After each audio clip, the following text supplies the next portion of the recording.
Hi guys. I made a paid service in Telegram where you will find a great collection of fanfiction audiobooks organized and regularly updated. What you get? An unlimited access to the full audiobook library. New fanfiction audiobooks added regularly. You can play audios directly from Telegram anytime. Joining our service is available through a monthly subscription of $5.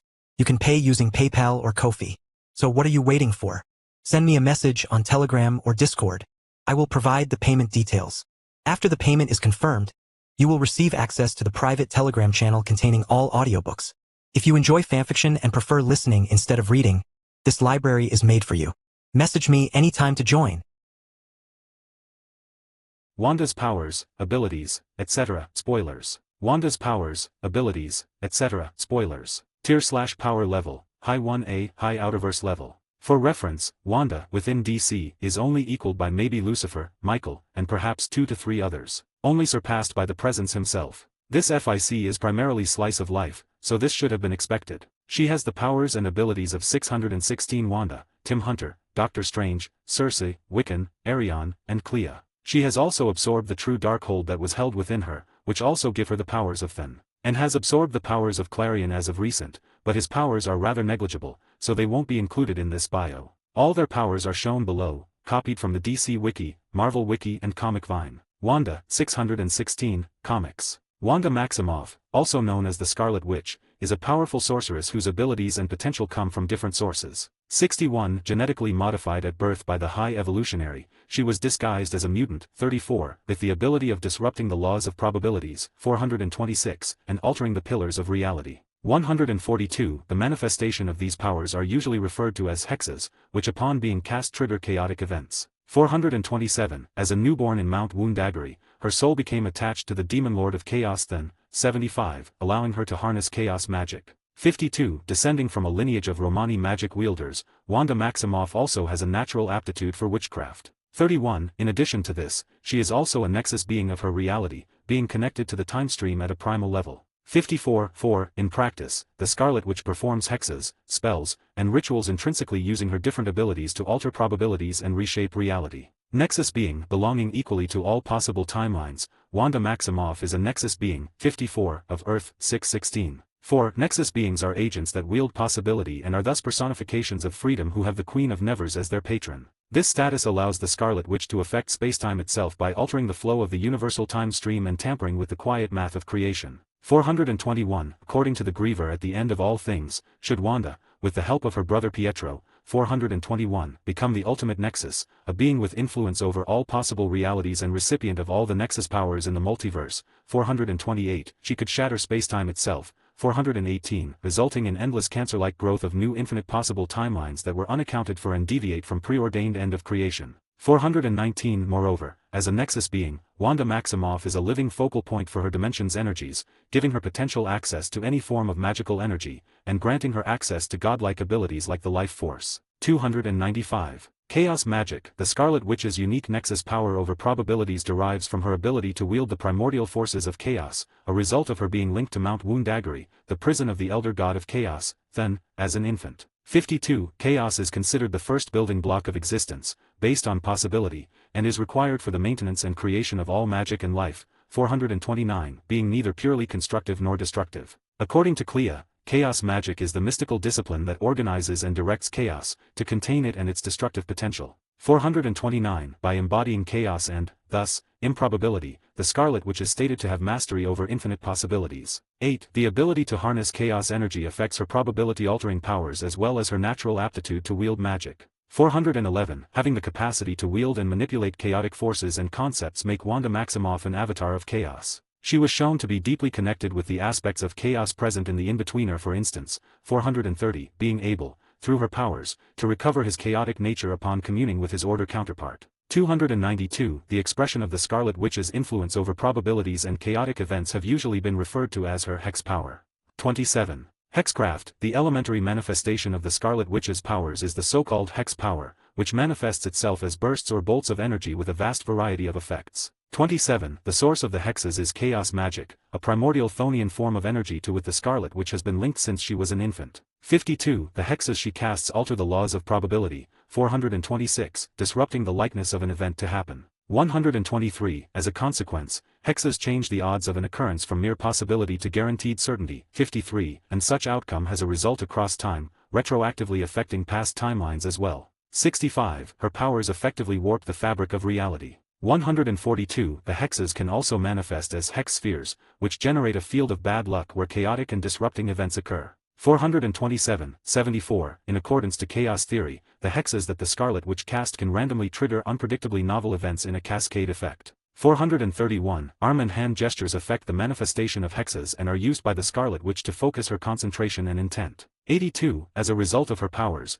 Wanda Maximoff has been stated as a probability manipulator of the highest order. 432. The most common phenomena the hexes trigger are either the collapse of objects and structures, 82, or the projection of powerful blasts, orbs, waves, and beams of destructive force. 104. 433. She has also trained at using hexes to deflect projectiles or to disorient enemies. 434. In addition to this, the hex power also includes, but is not limited to, negating or distorting physical laws and manipulating physical forces. 263. In the form of inertia redirection, amplification, disruption, and transference. 27. 435. Including the capacity of stopping the momentum of projectiles. 53. Influencing size and gravity, as well as manipulating weather and technology. 436, 437, 438, 439, 440. Altering, affecting, destabilizing, and controlling matter, the molecular composition and physical form of objects. 174, including that of adamantium. 165, 276. Energy control,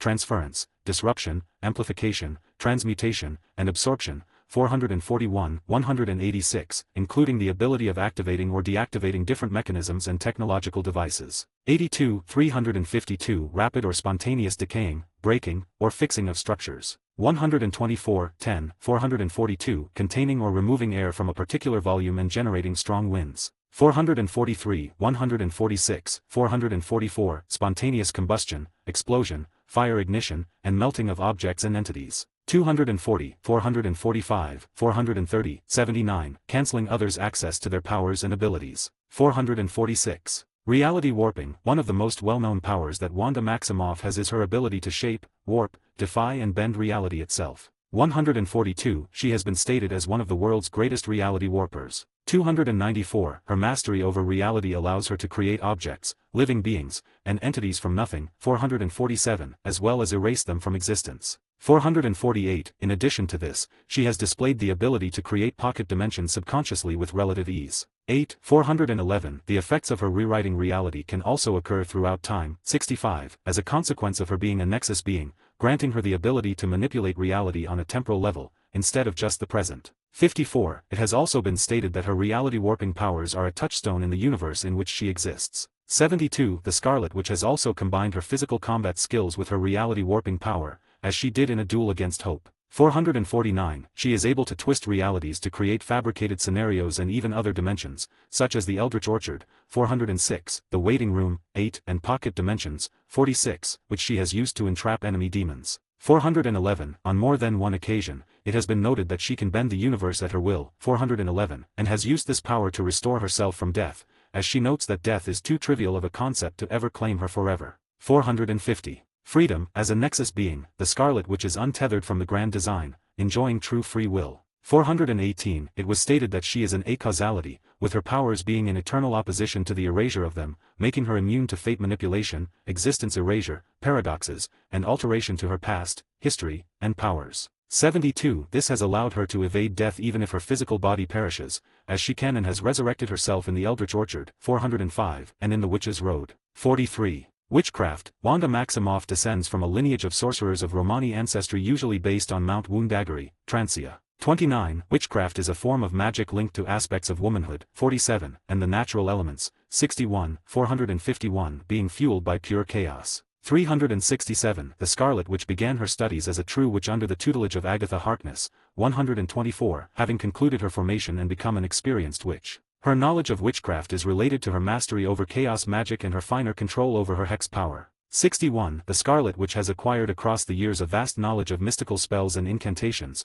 being able of invoking names and aspects of various extradimensional objects, beings, and sources of power. 231, 389, 72. She often invokes beings or aspects from her own Romani culture or resources to power from foreign lands, languages, and cultures, such as the Romani Chivihani for a purification spell, 350, the Celtic symbol Triquetra for a land healing spell, 351, the ancient Egyptian Thoth for a psychometric spell, 399, or even a combination of different sources. 353, her unpolished mystical might was capable of prevailing against the mastered mystical power of Dormammu. 452, as a high-level sorceress, the Scarlet Witch was once considered as one of the candidates for the mantle of Sorcerer Supreme. 453, considered a White Witch, Maximoff is self-accountable for the use of the craft, which holds a toll on her soul's vitality. 30, her magic can be used for many purposes, not being restricted to a limited number of effects, which include mystically enhanced perception, manipulation of matter and energy, transmutation of the physical world, teleportation,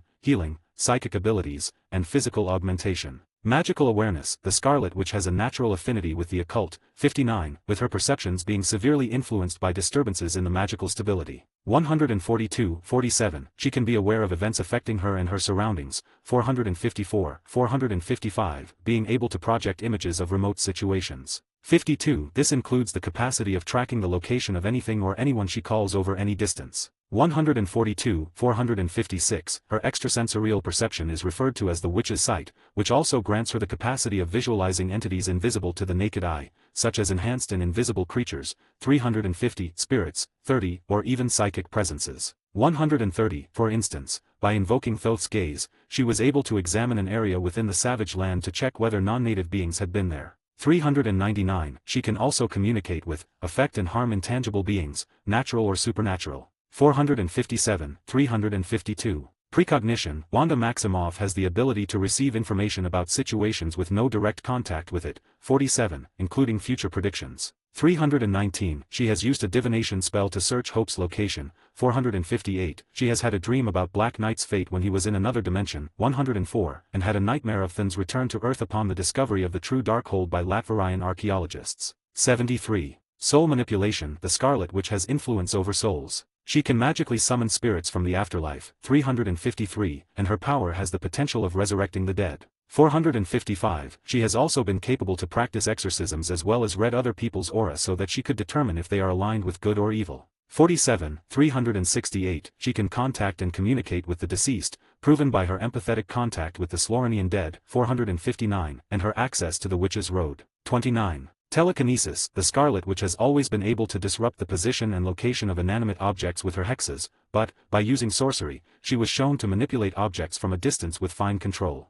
For example, she was able to throw a heavy truck at Thor when threatened. 18. She has also used this ability to bind enemies from moving, including physically strong opponents. 348. Flight, as the years went by, Wanda Maximoff developed the ability to move her own organism with her magical powers to fly at will. 143, 460, she has also shown the ability to levitate, as she has done while meditating in the lotus position. 273, the full extent of this ability is unknown, but she is capable of engaging in physical battle while flying. 367, however, in the past, she has also claimed she lacks the ability for natural flight. 153. Energy manipulation, the basic powers of the Scarlet Witch involve energy manipulation, which she usually demonstrates by firing hex bolts with destructive force. As a sorceress, she can craft magic to manipulate various forms of energy. 52, she was capable of redirecting energies from one source and transferring it into other several different targets or beings, for instance. 461, more specifically, she can absorb and channel energy herself, such as when she deployed Wonder Man's ionic force as a power source for one of her spells.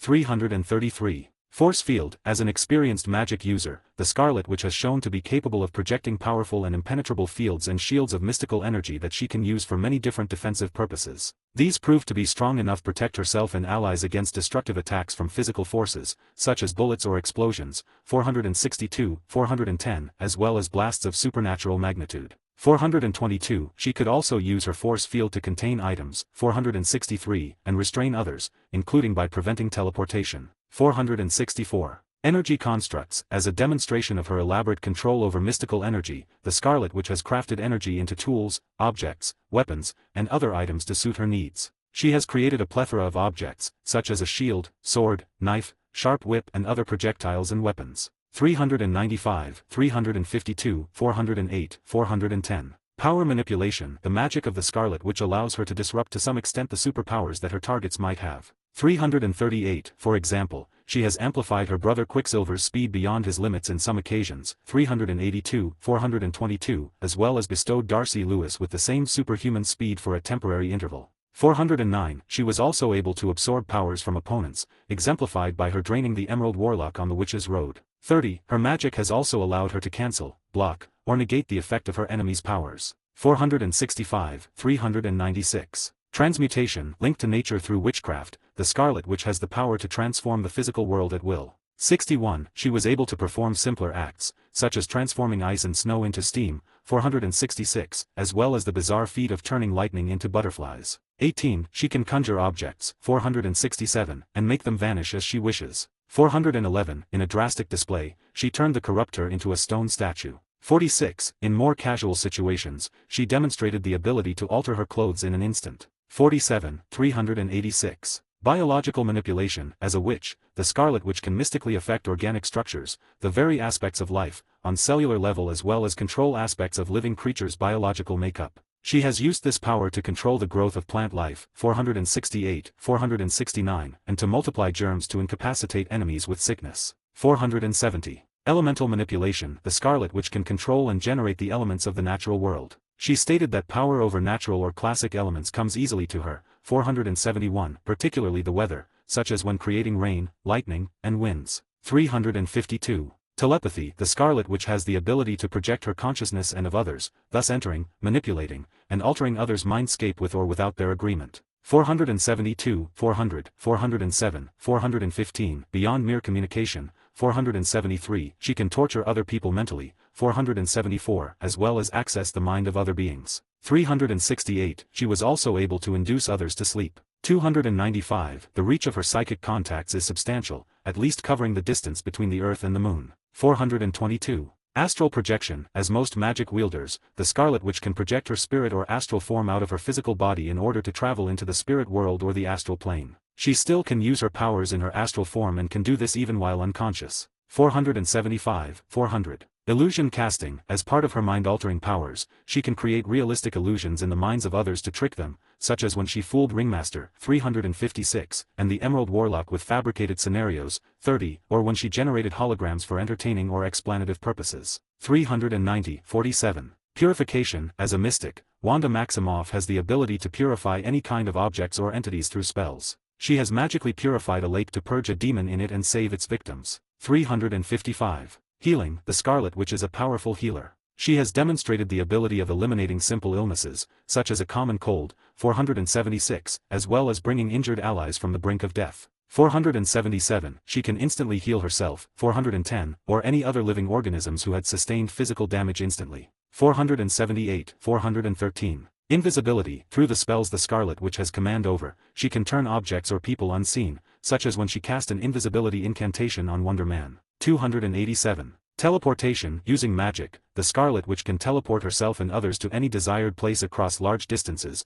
422. Across time. 295, and even across dimensions. 479, 227, 231. She can also summon or banish persons or objects to her or any other location. 480, 441, 79, 320, 47, 46. To perform her teleportation spells, the Scarlet Witch can open magical portals and gates to another location. 356. Time manipulation. A specialty of Wanda Maximoff is her connection to the timeline, and she has proven to be capable of controlling time. As a Nexus being, she can alter the probabilities of cosmic timelines. 219. She was able to stop and slow down time. 18, 395, as well as accelerate it through a rapidly aging spell. 481. A demonstration of Maximoff speeding up the flow of time happened during her omniversal battle with her ex-mentor Agatha Harkness, that took mere seconds despite the perception of it being long-lasting. 411. Physical augmentation. Using magic, the Scarlet Witch can enhance her physical abilities to superhuman levels, as shown when she kept on par with the Berserker Scythia. 410. Enhanced durability. Using spells for protection, the Scarlet Witch can prepare herself and others to be immune to different forms of physical aggression. She has cast protection against effects acid, 482, and debris, for instance. 483. After resurrecting through the last door, she proved to be unaffected by a destructive blast by the Griever at the end of all things which previously proved to be fatal. 422. Moreover, her abilities make her naturally resistant to various types of magic, 30, and energy, 4, including reality warping, 449, probability manipulation, 432, elemental forces, 432, and especially the Phoenix Force, 319. Tim Hunter, DC, Comics. Tim is a magician, and in particular the kind known as an opener. This metaphor has been interpreted in various ways, but it perhaps best be understood as meaning an opening of possibilities. His power is the same that was accessed by Merlin, and the power itself is sometimes referred to as the Murden. There seems to only be one opener at a time, and it seems that when one dies, another is born. Tim describes being an opener this way: I'm a door to the source of magic, to the place where it all comes from. I'm the only person in the world who can touch magic that's still alive and fresh and strong. Everyone else is waiting for miracles, but I am one. Thomas Curry describes openers this way: openers create worlds, and they do so in ignorance and terror and pain. Into each era an opener is born, a being of great magical potential and near infinite possibility. Tim spent most of his books of magic career using magic mostly intuitively, although he did have training here and there, for instance with Zatanna and Thomas Curry. Tim's power is incredibly massive in extent. As Curry described above, when Tim was a child, and went through a difficult emotional experience, he would subconsciously create a new universe that was somehow inspired by that emotion. That emotion, or sliver of himself, became embedded in that world in the form of another Tim. If an opener creates too many worlds like this, they can become a shell of a human. The only way they can become whole is if they find their other. In this way, Tim created more than 1,000 universes. Each Tim in these universes also had the potential to be a massively powerful magician. The other, one of these Tims, absorbed the power of all of the other Tims and their entire universes, and was a much more technically skilled magician than the real Tim. However, when the real Tim gave his magic to the other was overwhelmed by his power. This shows that not only did Tim have the capacity to create 1,000 universes each replete with massive power, but that combined amount of power was notably less than that of the real Tims. Tim also regularly created various beings to be his friends as a child, or to explain things he didn't understand. On the Blink, the Wobbly, Tanger and Crimple, In the Know, and the Queen of the Buggers are all examples of these beings. Tim actually gave away his magic for a large portion of the first Books of Magic ongoing series. He gave it up in issue 44 and didn't get it back until issue 75, although he did occasionally still manage to access it for various effects here and there anyway. He can use his magic for a very wide range of effects, almost all of which were accomplished with almost no time or effort. Some examples of things Tim could do with his magic, all examples from the 1994 series, include creating a magical shadow self that could lift his father and protect Tim from magical flames taking over ownership of another magician's golem, a feat which was said to be impossible, freezing time, and starting it again, protecting him and Molly from an attack of flame and soot by Daniel using magical symbols to determine that Molly was taken to hell, destroying a demon's bridge and creating a new one that automatically leads to Molly having the effects of his love with Molly affect a wide swath of hell around them, creating fear among demons and destroying or altering some existing aspects of hell and its denizens, shaping himself into a cat, something Cersei, master of shape-changing, says he shouldn't be able to do, and even a simpler version of that change was something that took her a very long time to study. And he did it by impulse, wrapping Cupid up in gift wrap, creating a giant cloud of butterflies, instantly taking the guns away from a large group of ghost cowboys, undoes time multiple times after getting shipwrecked again and again. In Fairy the gargoyles imply he could sink California into the ocean using clairvoyance to see what's going on at home, creating a kind of virtual reality in which he can wreck things without hurting the real world, teleporting himself and Oracle to the Dark Tower, closing the interdimensional gates across all the magical realms that the other had opened, secretly hiding his soul in a memory without a demon detecting it, secretly creating an alternate universe for Sir Timothy and Barbados, without them noticing they had been put in it, taking control of a demon's mind and then reshaping its body to match his own body. Even after he gave up his opener's power, he was still sometimes able to access it, or to use other magic that he learned just like anyone else. He could use the sight to see magic, or to track people, even the Wild Hunt, with greater ability than anyone Thomas Curry had ever seen. He was able to destroy his creations, the light-hearted brigade. He could make the bottles containing his journal disappear. Doctor Strange, 616, Comics. Sorcery. Doctor Strange possesses a vast mastery of the mystic arts. His primary magical patrons are a group of entities known as the Vishanti.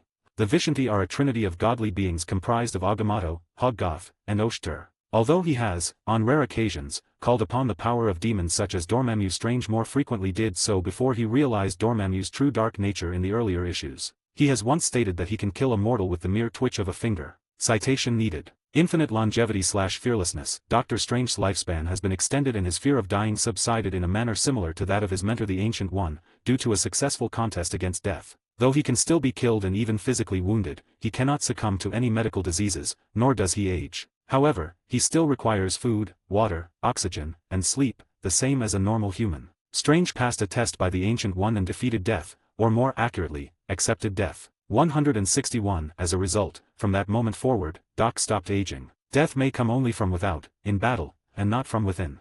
The Ancient One had once passed the same test himself and lived 600 years. From that moment forward, a glowing ink appears on Doc's forehead when he is in a situation of great danger and his death is imminent, when Strange most needs a reaffirmation of life.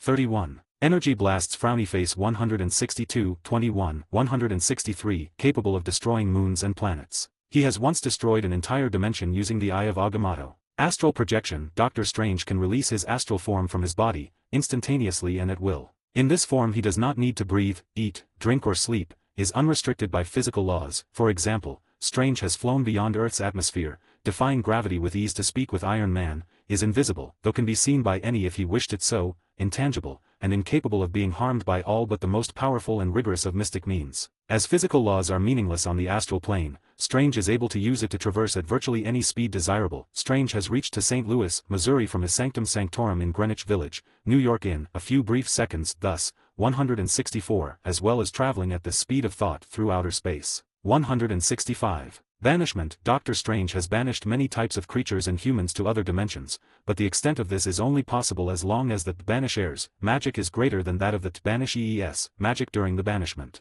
Citation needed. Conjuring of objects. Citation needed. Transmutation. Doctor Strange has showcased the ability to molecularly alter and convert an object into another of his choosing using spells.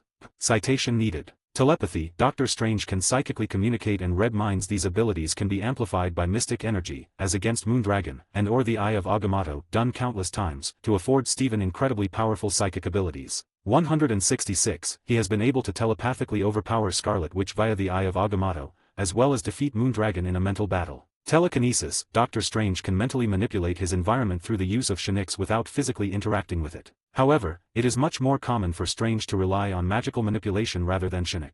Citation needed. Flight. Doctor Strange can fly using magical energy but has since abandoned it, presumably choosing to rely on the Cape of Levitation instead. Citation needed. Protective shields. Using the being Seraphim, as well as the Eye of Agamotto, Doctor Strange can shield himself or his allies. Doctor Strange is so powerful that his energy shields can even protect him from the full power of a supernova, which he created, 167, as well as planetary destructio. Hypnosis. Citation needed. Illusions. Doctor Strange has the ability to magically create illusions and cause others to experience things that aren't real, using spells to do so. Citation needed. Intangibility. Doctor Strange has the ability to become invisible or near invisible and phase through solid material. Citation needed. Time manipulation. Strange has frozen, slowed, and traveled through time. This magic is enacted only through extreme concentration. 168. Elemental manipulation. Doctor Strange can manipulate and control the elemental forces. Citation needed. Teleportation. Doctor Strange can teleport himself and others to any place of his choosing through the use of magic. It is also stated he can move at the speed of thought through his astral form. Citation needed. Interdimensional teleportation. In addition to his ability to teleport across a single plane, Doctor Strange has also showcased the ability to travel between dimensional planes and access alternate dimensions. For example, he was able to willingly travel to the dark dimension. Citation needed. Cosmic awareness. By performing meditation, Doctor Strange has sensed anomalies in time and space, allowing him to protect against time travelers, extradimensional invaders, example, Dormammu, Nightmare, and other extraterrestrial threats. Citation needed. Various other spells. These spells seem to be quicker to perform but lesser in power than spells using divine energy. Strange has used his magics altogether to alter his clothing through something akin to minor molecular control and manipulate elements, matter manipulation, soul manipulation, warping reality, absorbing magic, time manipulation, magic sleep, etc. Doctor Strange has also been shown to amass as much wealth/gold as he desires using magic, as he has done to pay debts he owed. Citation needed. The words, Doctor Strange has become an expert in the Black Priests' ability to use language to distort reality, becoming even more capable than the Black Priests themselves in a short amount of time. Each word is a symbol which means something. The addition of another symbol can change the meaning of that something. Doctor Strange stated this method to be akin to replacement cipher. 14. This way, he can distort the reality in different ways, depending how many symbols are said and in which order. Some of the features achieved by the use of words include fire generation, 169. Organic disintegration, 169, 14. Ice generation, 14. Paralysis, 14. Divine sources. Doctor Strange can channel the extra-dimensional energy of mystical and non-mystical beings in multiple dimensions, known as principalities, to empower his spells. This can take the form of standard spells, crimson bands of Sidorak, or just state what he wants to occur and channeling some being to make it happen. It is unknown at this time what debt, if any, he incurs by invoking the powers that be. There is no strict quid pro quo, as the simple acknowledgement and invoking of the entity increases the entity's own powers, inexplicably, though some entities will feel he is obliged to heed their call when they need help in their conflicts as did the Vishanti. This ability to be a conduit to multiversal power sources has given rise to the phrase, Doctor Strange is as powerful as the god he invokes. Doctor Strange's powers typically come from one of three divine sources, the Vishanti, a trinity formed of Hoggoth, Oshtur, and Agamotto, the Octocents, a group of 8 beings, consisting of Balthak, Sidorak, Farala, Icon, Kraken, Ragadir, Valter, and Watam, and other beings who owe him a debt. This includes Satanish and even Dormammu. However, certain abilities of his stem from more obscure sources, such as the Fulton, the Seraphim, Cinnabis, Sheol, Inithalan, Dinak, Sindrir, Munipur, Morpheus, Dizak, the Olympian deities, such as Poseidon and Hades, and others. Citation needed. Darkness of the divine conduit. Black magic by sheer force of will take the power of another entity. This does not require the use of a spell. He used this ability against Ariok and Shamagorath. The fact that Stephen can do this is a testament to his incredible willpower and strength of mind. This is considered black magic and as such he rarely employs this. Also, when taking the powers of celestial entities, he absorbs the mind and assumes their duties and roles in the dimension in which they exist. If his will falters, he can lose all sense of self. Citation needed. Although Doctor Strange primarily uses spells that are considered white magic, he will use spells from other disciplines such as black magic, elemental magic, and catastrophe magic when necessary. Citation needed. Doctor Strange's powers are all mystical but take several forms. Main manifestations include: it is said that he cannot use magic that can replicate anything discovered by human science.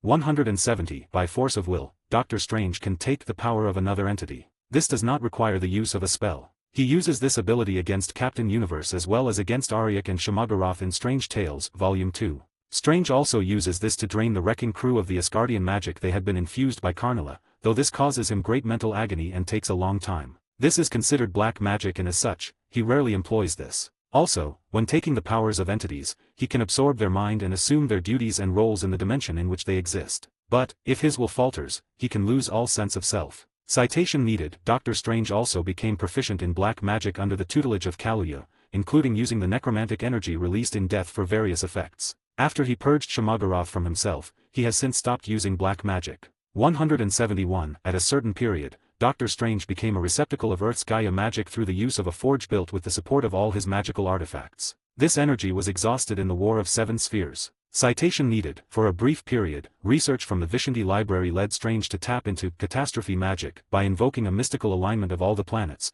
but this source of magic was limited, and he ceased using it specifically as a source of his power. Citation needed. Strange's magical powers at their greatest peak exceeds that of even the Watcher Uatu and rivals that of other great beings, such as Galactus or Celestials. Citation needed. Cersei, DC, Comics. Magic. Being an ancient witch, Cersei has access to great magical sources. Her magic is so strong that even the gods fear her and respect her powers. Chronokinesis. Cersei can freeze temporal reality for a bit and pull her and others out of the moment. 6. Flight. Geokinesis. Cersei was able to form a rock imprisonment around Wonder Woman. 7. Immortality. Cersei has lived for millennia without aging past her prime years. Magic blasts. Cersei can fire destructive magical energy blasts. Magic shields. Portal opening. 5. Possession. She could possess Wonder Woman, being able to speak and act through her. 2. Projective animal metamorphosis. Cersei is able to transform men into animals which she calls Ani-men. These Ani-men are subject to Cersei's will. 7. Shape-shifting. Cersei was able to take the form of an elderly woman, as well as changing her skin tone and hair style. When performing her villain act she changes her hair color to bright red and her skin color to pale white. 8. She can also use the appearance of a young woman with short red hair and purple eyes. Teleportation. Cersei can easily teleport herself over long distances with a single thought, as well as opening multiple doorways for others to use in traveling from one side of the world to another. 9. 1. Transformation. Cersei can grant life to inanimate beings, such as gargoyles and grotesques. 10. Wiccan, 616, Comics. Wiccan has a wide range of superpowers, derived from an unconfirmed source. His origins make it possible Wiccan is both mage and mutant. 5. 36. His abilities were first triggered when the Scarlet Witch, under the influence of the life force, used her powers to heal him. 20. However, even accepting that Wiccan is the reincarnated son of the Scarlet Witch, where exactly his powers come from is unclear. If his was purely a spiritual reincarnation, then he would not necessarily inherit his mother's mutated genes. Wiccan's power might also be a purely mystical birthright, or derived from Wanda's status as a Nexus being. 72 Wiccan's destiny as the demiurge resembles the fate that the Timekeepers worried about if Wanda ever had children.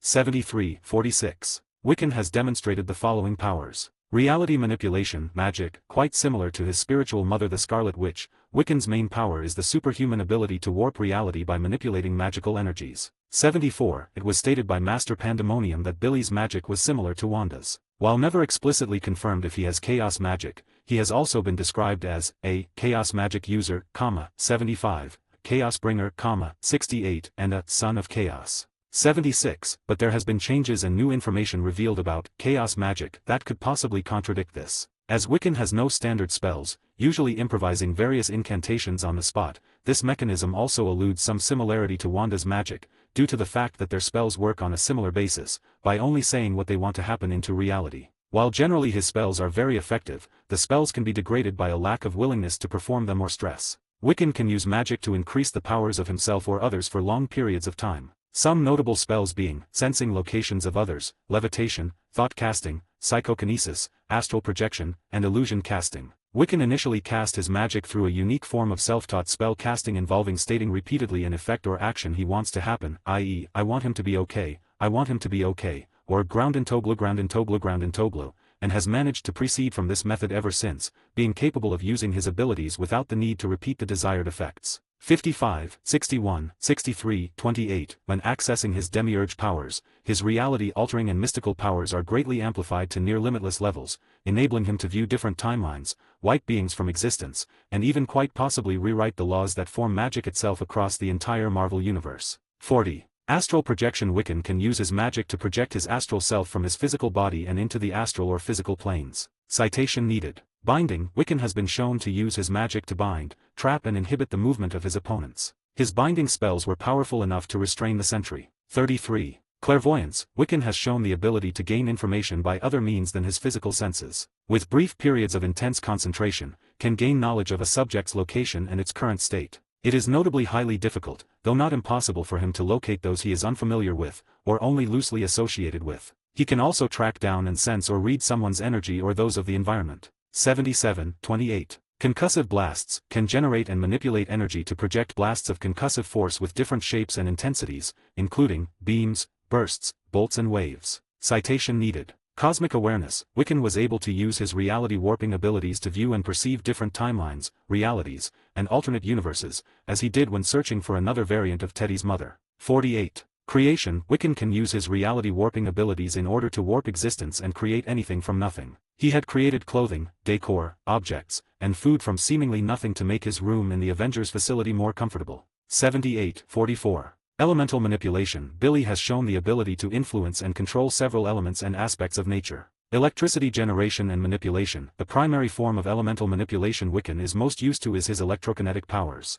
He can manipulate, generate, and discharge energy projections as either lightning or electricity from his hands or other parts of his body, which gives him control over electric fields, electric charges, electric currents, electronics, and electromagnetism. This seems to not require the verbal components like his other spells. Wiccan is capable of combining or performing his electrokinetic powers in unison with spells. 2. Ice generation and manipulation Wiccan has the ability to control, generate, or absorb ice. Citation needed. Hydrokinesis Wiccan can manipulate and control water. Citation needed. Light generation Wiccan can project intense light, capable of repelling symbiotes controlled by Null. 71. Heat and fire generation can generate heat and fire. Citation needed. Energy construct creation Wiccan can generate and manipulate energy to create solid constructs such as disks, orbs, shields, platforms, force fields, and other projectiles or constructions. 8. Erasure Due to his reality warping powers Wiccan can disintegrate and erase anything from existence. He was able to erase the interdimensional parasite known as Mother from existence and disintegrate a bunch of parents with a burst of energy.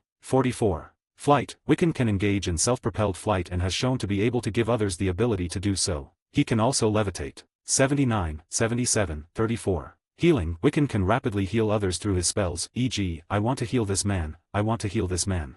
However, the effectiveness of this healing can be greatly affected by his will to do it or if he has troubles focusing his mind on healing the target. When healing an enemy, the healing process could be considerably diminished than when healing someone he genuinely has an empathetic desire to heal. When trying to heal Teddy's mother, he fails due to the stress of the situation, making it difficult for him to completely focus on the task. 24-36. His magic also enable him to manipulate the biological factors of organisms, including age and sickness. 48-21. Mechanical manipulation. Wiccan can use his spells in order to control and manipulate machine as well as mechanical objects, such as when he was able to disable the defense mechanisms at Avengers Mansion. 22. Physical augmentation. Due to his reality warping abilities, Wiccan has demonstrated the ability to augment the physical abilities of himself and others to superhuman levels. He displayed this ability when he enhanced his strength to punch and injure Kid Loki. 47. Power manipulation. Wiccan can use his spells to influence and control the powers of others to a certain extent. 79. Power bestowal. He can use his magic to bestow others with temporary abilities,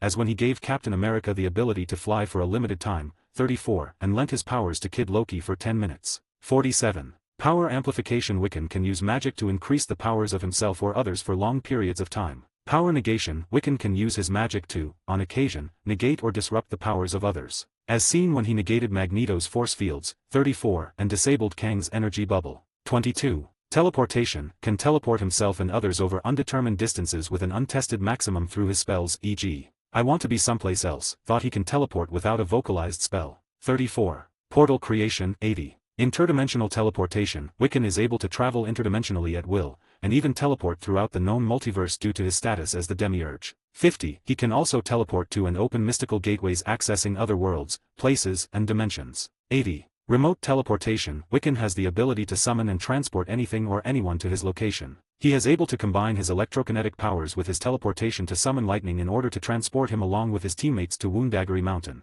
While he went as Asgardian, he used to summon his staff. Banishment. William has shown the ability to banish an object or being from a specific place to a certain place/area he chooses. When he tried to banish the interdimensional parasite known as Mother, he fails due to the strain after bringing her to their dimension. The same happens when he tries to banish Lao Fei. Telekinesis. Can levitate, propel, and manipulate objects and matter with his mind. 39. Telepathy. Wiccan has been shown to possess telepathic abilities. He was able to manifest the thoughts of someone's mind. He could read Teddy's mind and sense his doubts about his feeling. He also tried to detect Scarlet Witch's mind, when he and Speed were looking for clues about their past. Mental manipulation. Wiccan has shown the ability to influence and manipulate another's thoughts, memories, emotions, and perceptions, achieving a variety of effects. He offered to erase Executioner's mind after he confesses to knowing Kate's secret identity. 81. Illusion casting. Citation needed. Transmutation. Wiccan has shown the ability to turn, transmute, and alter anything into anything else. He has changed his and his teammates' street clothes into their hero uniforms. He has also transformed a bunch of frogs back into humans,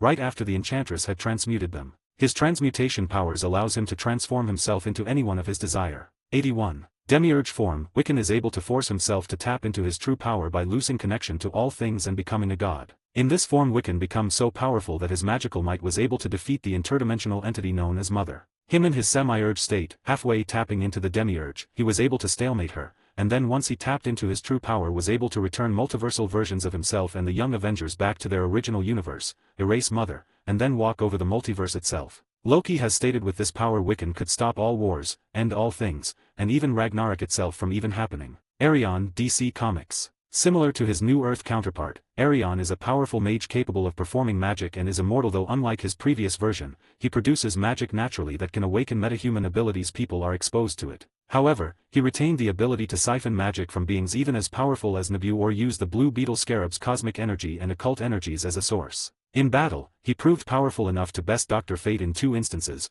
besting Nebu himself after siphoning his energies and with a telepathic attack, as well as the Kent-controlled Dr. Fate while using the Blue Beetle Scarab. He was powerful enough to also use his mind to control both Jamie Reyes and KG Dai, though their unique bond proved too powerful for him. With his magic, he could produce storms with his minds, tear open dimension rifts, project energy blasts, cast complex spells that, he claimed, could potentially eliminate all life in the universe if sufficiently energized, soul manipulation that could separate Jamie from the Scarab, empower those he chooses into becoming Atlantean demons, mimic some of the powers of the Blue Beetle Scarab, and transform himself in a large, insect-like dark creature. The darker nature of his powers was previously assumed to be due to the insanity the Blue Beetle Scarab gave him, though a later story revealed his corruption to be the result of exposure to the death force within his own creation, the Tear of Extinction. Arion was once a conduit for the force known as the Death Force, a force that governs the finality of beings, even gods. Unlike most other gods exposed to it, Arion was able to survive his exposure to it, facilitated through his creation, the Tears of Extinction, through unknown means though became corrupted by it.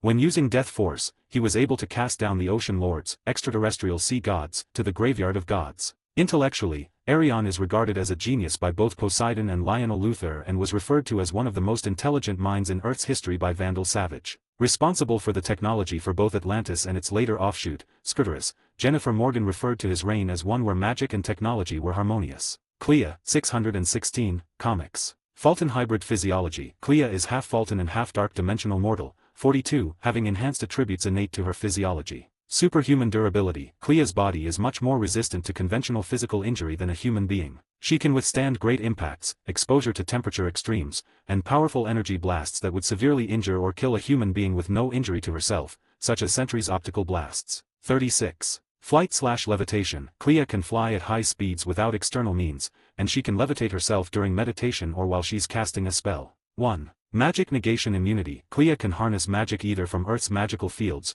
or from the dark dimension, so spells like Sands of Nisanti, a spell that prevents anyone within a certain radius from using magic for a period of 3 minutes, doesn't work on her, since she can choose to use either her dark dimension magic, or her Fulton magic. 43. Sorcery. Clea trained in the ways of magic under Doctor Strange, 16, and eventually became the sorceress supreme of the dark dimension and Earth, possessing vast magical power and knowledge. 32. Magical energy bolts. Clea can harness magic energy to project energy bolts while battling with her enemies. 42. Magical energy shields. Clea can harness magic energy to erect shields to protect herself and her friends from physical or magical attacks. 42. Thought casting. She can communicate telepathically, sharing a special rapport with Doctor Strange due to their connection. 42. Clea can also plant telepathic suggestions in the minds of others, alter their memories and determine if they're lying. 42. Teleportation. Clea can teleport herself and others to various locations and other dimensions. 42. Portal conjuring. Clea can open portals from one place to another, for easier locomotion between 2 or more places.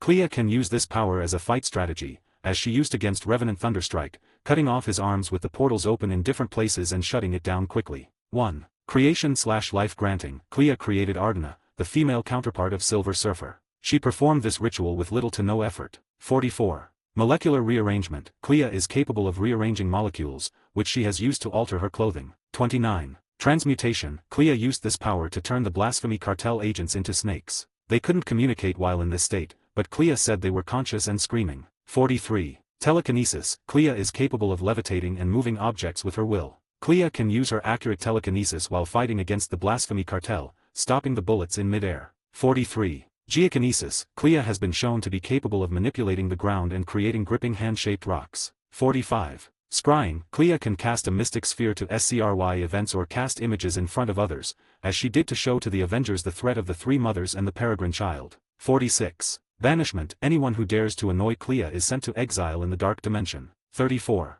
Necromancy. Clea has certain control over the dead, conjuring spirits and demons to attend her wishes. Tracking spirit conjuring. Clea once conjured a spirit to track the location of the Eye of Agamotto and the Cloak of Levitation. 46. Demon soul binding. Clea has claimed that her people had the culture of binding demons to their souls, so she used the Eye of Agamotto to link a demon used by Blasphemy Cartel into her soul. While battling with Revenant Shadow Knight, Clea released the demon to buy her time to create the spell capable of exorcising the Revenant. 47. Spells and phrases. Clea can cast various spells due to her own mystic potential, as well as her training under Stephen. 42. Flames of the Fulton. Clea can innately control the powerful flames of Fulton, raising her already formidable magical abilities to even higher levels. 42. Smoke detector. Clea cast this spell to detect necromantic energy manipulation over the globe, detecting the exact place where it is being used. 1. Crimson Bands of Sidorak. Clea conjured the Crimson Bands of Sidorak, a powerful binding spell, to bind the Harvest Man. 45. Images of Icon. Clea used this spell to conjure a dozen images of herself,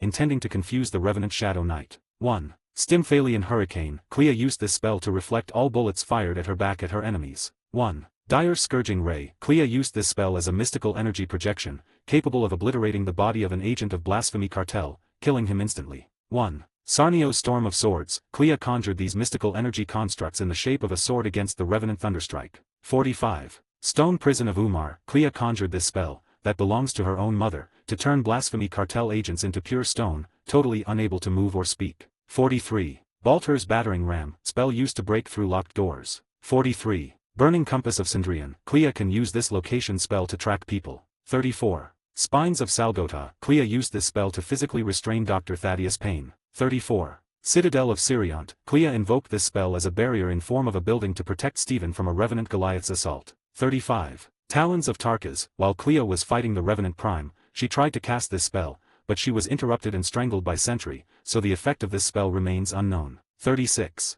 Spell creation. The Revenant Shadow Knight is shown to be resistant against many kinds of spells, so Clea needed a new one, strong enough to exorcise the Revenant. Being well gifted in mystic arts, Clea was capable to create, with great concentration, a new spell. 47. Revenant Exorcising Spell. Clea created a spell able to exorcise Revenant spirits. This spell was created and first used while Clea was battling the Revenant Shadow Knight. 47, 35, 48. Then, absorbed. 616, comics. Elder God Physiology. Then is one of the most powerful elder gods of Earth, who has degenerated into a demonic state. He has the vast ability to manipulate magical energies for nearly any effect. He has manifested himself in humanoid form, but can take various forms. His true form, if he has one, has not been revealed. Citation needed. Dark End Chaos Magic Mastery. Then is a being of unimaginable mystical power, specifically that which can be called black magic or chaos magic. This magic can manipulate, warp and reconstruct the very fabric of existence and reality to the user's very whims and bring about total destruction to the cosmos. Citation needed. Other realm control. In the dimension he has created for himself he controls every aspect of reality. Citation needed. Telepathy. This ability enables him to read, control, and communicate with the minds of others, even across dimensional barriers. 71. Mystic Patron. He can also send his power out of that dimension when invoked, to do so by a spellcaster,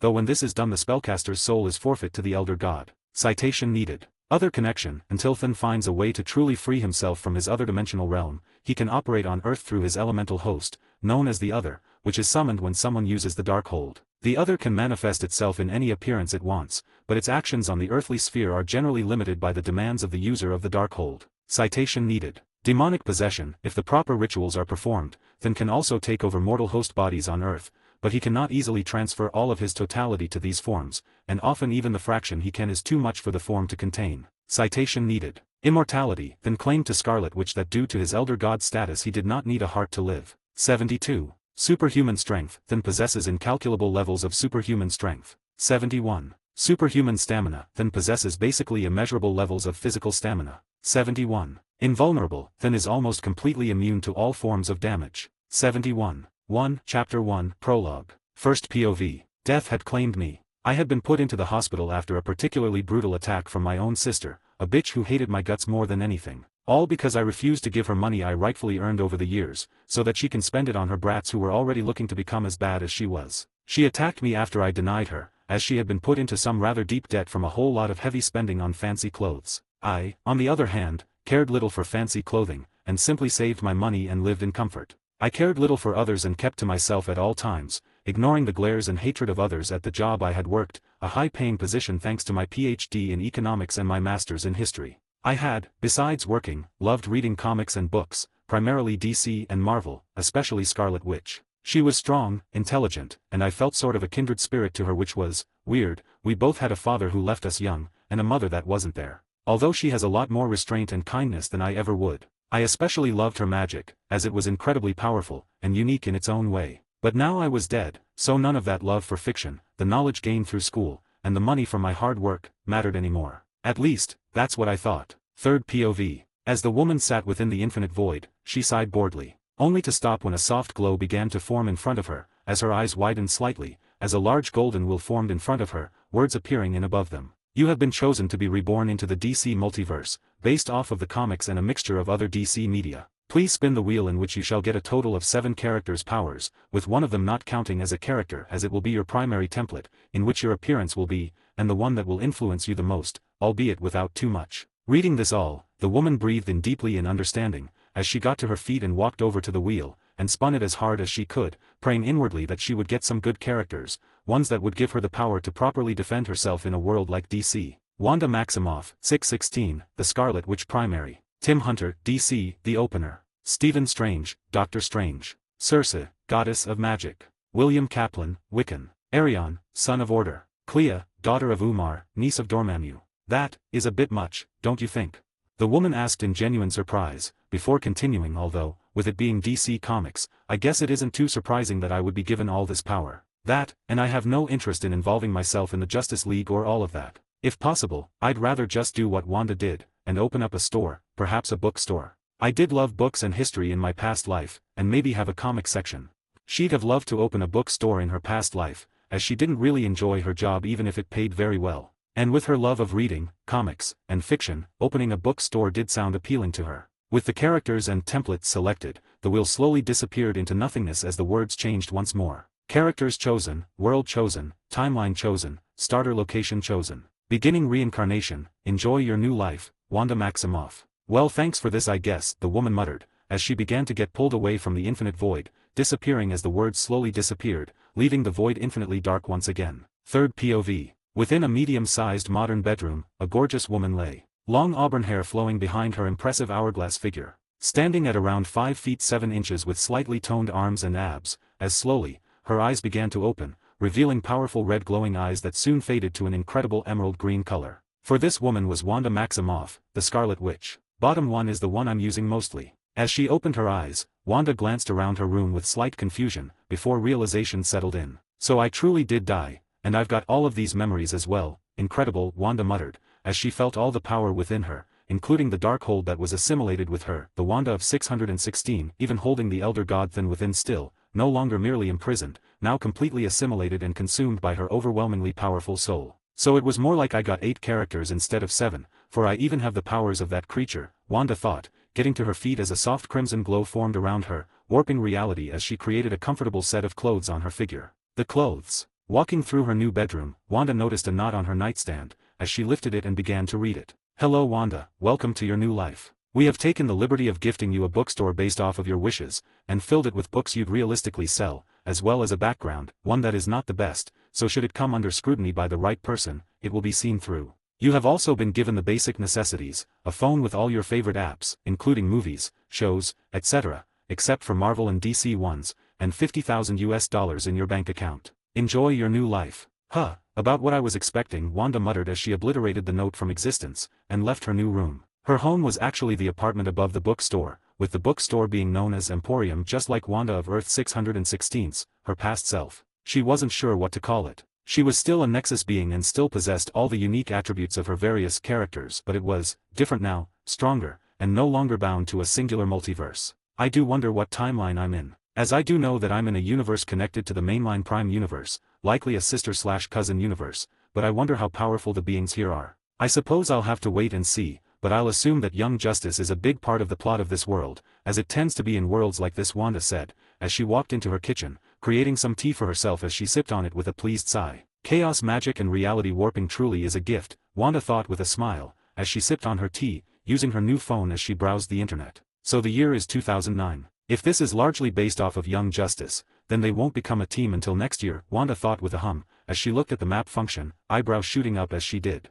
And I'm in Happy Harbor? Well, that all but confirms my suspicions. Although, I believe I'll have to create a dimensional door in some other places if I want some proper business. Perhaps Gotham? Although the bat may become an issue, Wanda thought, knowing that Happy Harbor was not exactly a well of book lovers, whereas a place like Gotham would likely work a lot better for her. Doing so should be easy enough. I guess I can add a door in D.C as well. That should be enough doors to gain some proper customers without drawing too much attention, Wanda decided inwardly, which wouldn't be too difficult with her power. It would only take a trip over there and a few moments of warding the door so that none could destroy it, or see it if they had negative/harmful intentions, all of which was laughably easy for someone of her power. Getting to her feet, Wanda stretched, a small smile on her face as she inwardly had one thought on her mind. For now, let's see more of this shop of mine.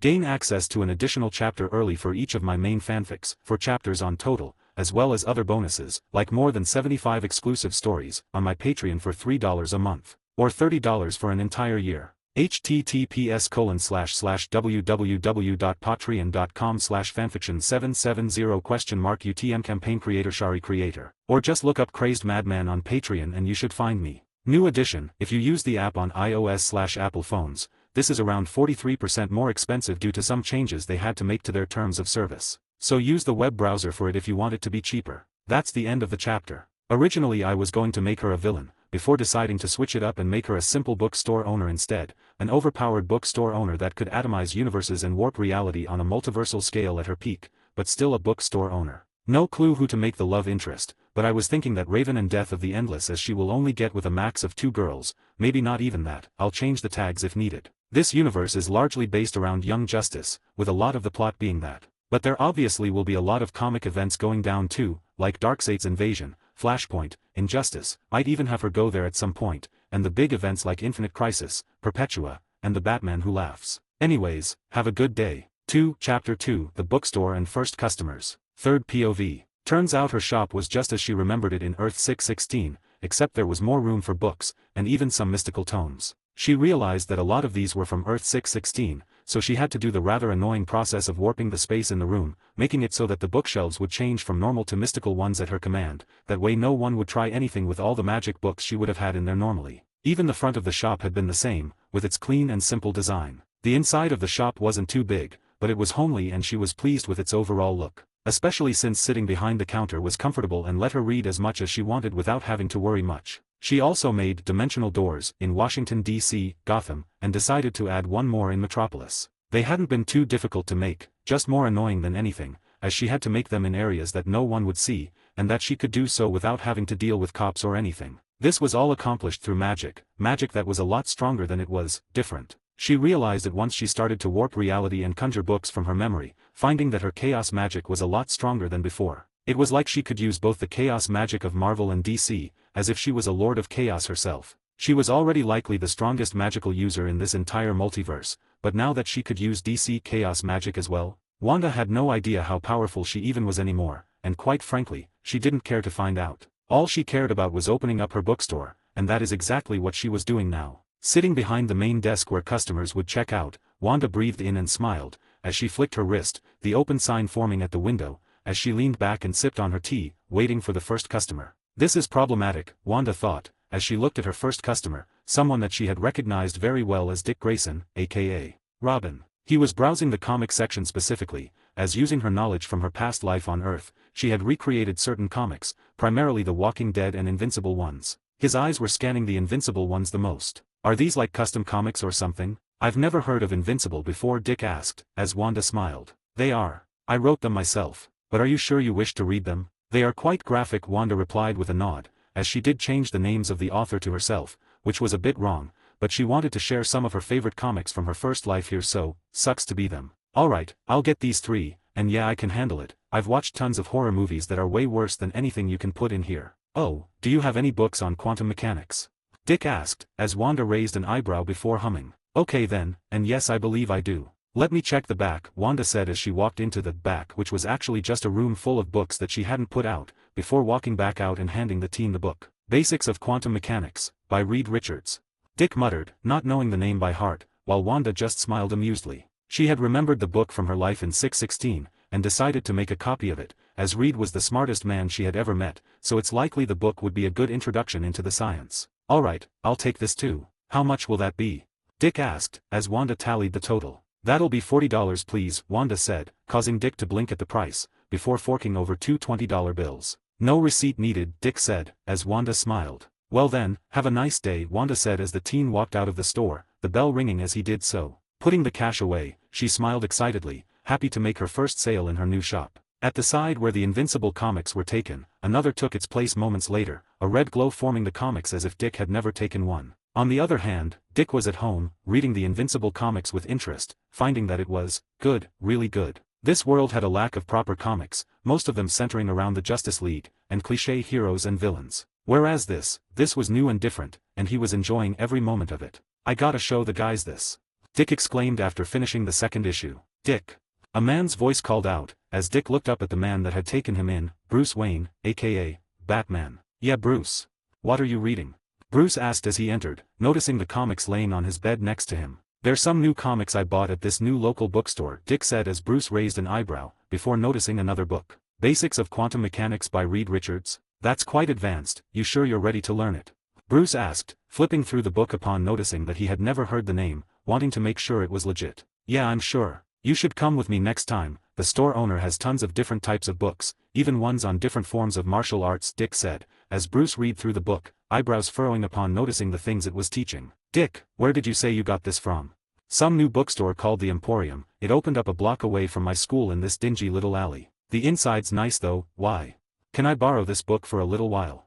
Bruce asked, as Dick tilted his head before shrugging. Sure, just get it back to me in a few days, Dick replied, as Bruce gave the teen a nod before walking out. The second he did, he glanced back at the book again. This Basics of Quantum Mechanics is more than just basics, it's on a completely different level compared to what other books teach. Whoever this Reed Richards man is, he should be more well known with a book like this one, and yet, he isn't, Bruce thought, deciding that it was time to sit down and read through the book. All the while, one thought on his mind. Emporium, seems I'll be visiting it soon. Back with Wanda, she was finishing up with her last customer for the night, a kind older woman who wanted to read a murder mystery novel, which Wanda had given her 2 different ones that she bought. As she flipped the sign to closed, the door opened with a small ding. Sorry, we're closed, Wanda said, glancing up only to stop as she looked over the 4 men that stood in her store. Go figure, Wanda thought with a sigh, as the men grinned, looking over her figure with lecherous grins. Look, I'll let you all go scot-free if you just leave. If not, you won't be leaving at all, Wanda said bluntly, as she really couldn't be bothered to deal with them right now. She wanted to make dinner and read some of the local comics.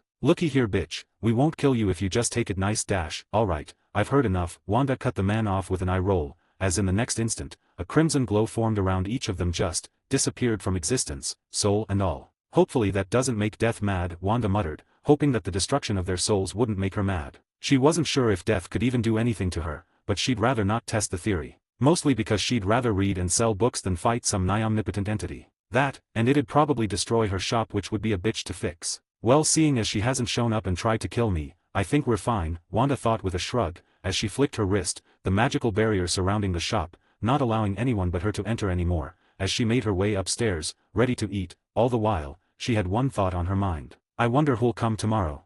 Gain access to an additional chapter early for each of my main fanfics, 4 chapters on total, as well as other bonuses, like more than 75 exclusive stories, on my Patreon for $3 a month, or $30 for an entire year. https://www.patreon.com/fanfiction770 UTM campaign creator, or just look up Crazed Madman on Patreon and you should find me. New edition, if you use the app on iOS/Apple phones, this is around 43% more expensive due to some changes they had to make to their terms of service. So use the web browser for it if you want it to be cheaper. That's the end of the chapter. So, yeah, the poll was very obviously one-sided in favor for this FIC, so here you go. She's got her first customer in the form of Dick, who had wandered around a bit and found it. Batman is now interested in her and her shop, and she's killed a few annoyances. Who should her next customer be? Anyways, have a good day. 3. Chapter 3 Ripples of Chaos. 3rd POV. While Wanda was relaxing within her bookstore, there were others throughout the universe that had felt her usage of power, the chaos magic that she had utilized to eliminate the annoying criminals that were attempting to rob her store, and do even worse things to her.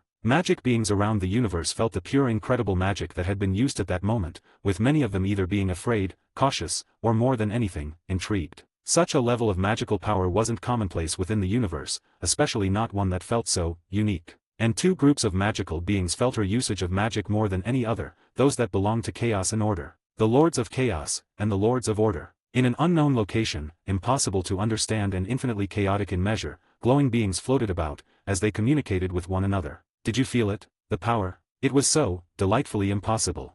The voice of a woman echoed, an excited giggle escaping her lips. I'd be surprised if someone didn't feel it. It was, more than just our power, it was something new, something even more chaotic than we, the Lords of Chaos, utilize, which should be impossible, and yet, it isn't, a man replied, a frown on his face as he remembered the power that echoed throughout the universe, being felt by every magical being in the universe, at least, all the strong ones. It was awesome. I say we go find whoever used it and recruit him. A younger nasally voice echoed, the purr of a cat traveling with him as he had a wide grin on his glowing form. I am ashamed to admit, but I must agree with Clarion, such an individual must be recruited into our circle, before the host of Nabu finds them first. A younger teenage girl sounded, a scowl on her glowing face, hating to have to agree with the one known as Clarion. Clarion was a lord of chaos like the others, but unlike them he was in a physical form in the universe, more notably Earth. He was on Earth to sow chaos and disorder, as a lord of chaos does. He was also there working with a group called the Light. The Light was a group made up of villains like Vandal Savage, Lex Luthor, Ra's al Ghul, and several others. Their goal? World domination, as usual. Oh, I can find them. I'm on Earth right now, so it'll be easy peasy to find a brat using power they don't understand. And if they don't agree, I'm sure I can just drag them here. Clarion said with a grin, hoping the latter would happen so he could potentially get a new pet. Had Wanda heard that last part, she would have laughed in Clarion's face. As after absorbing Fen, and with the fact that she can utilize chaos magic of Marvel and DC, she was easily stronger than any of the Lords of Chaos, with only Mordru being able to pose any sort of true threat to her, and even that was unlikely to say the least. It didn't help that she wasn't even human anymore, being a fusion of demigod, Atlantean, demon, and Fulton, making her some sort of quad bride of sorts. And with each of those species, came an increase in magic and physique. She was physically far stronger than any normal humans, and most metahumans. That would be appropriate. But are you certain you will complete the task at hand, without causing any issues?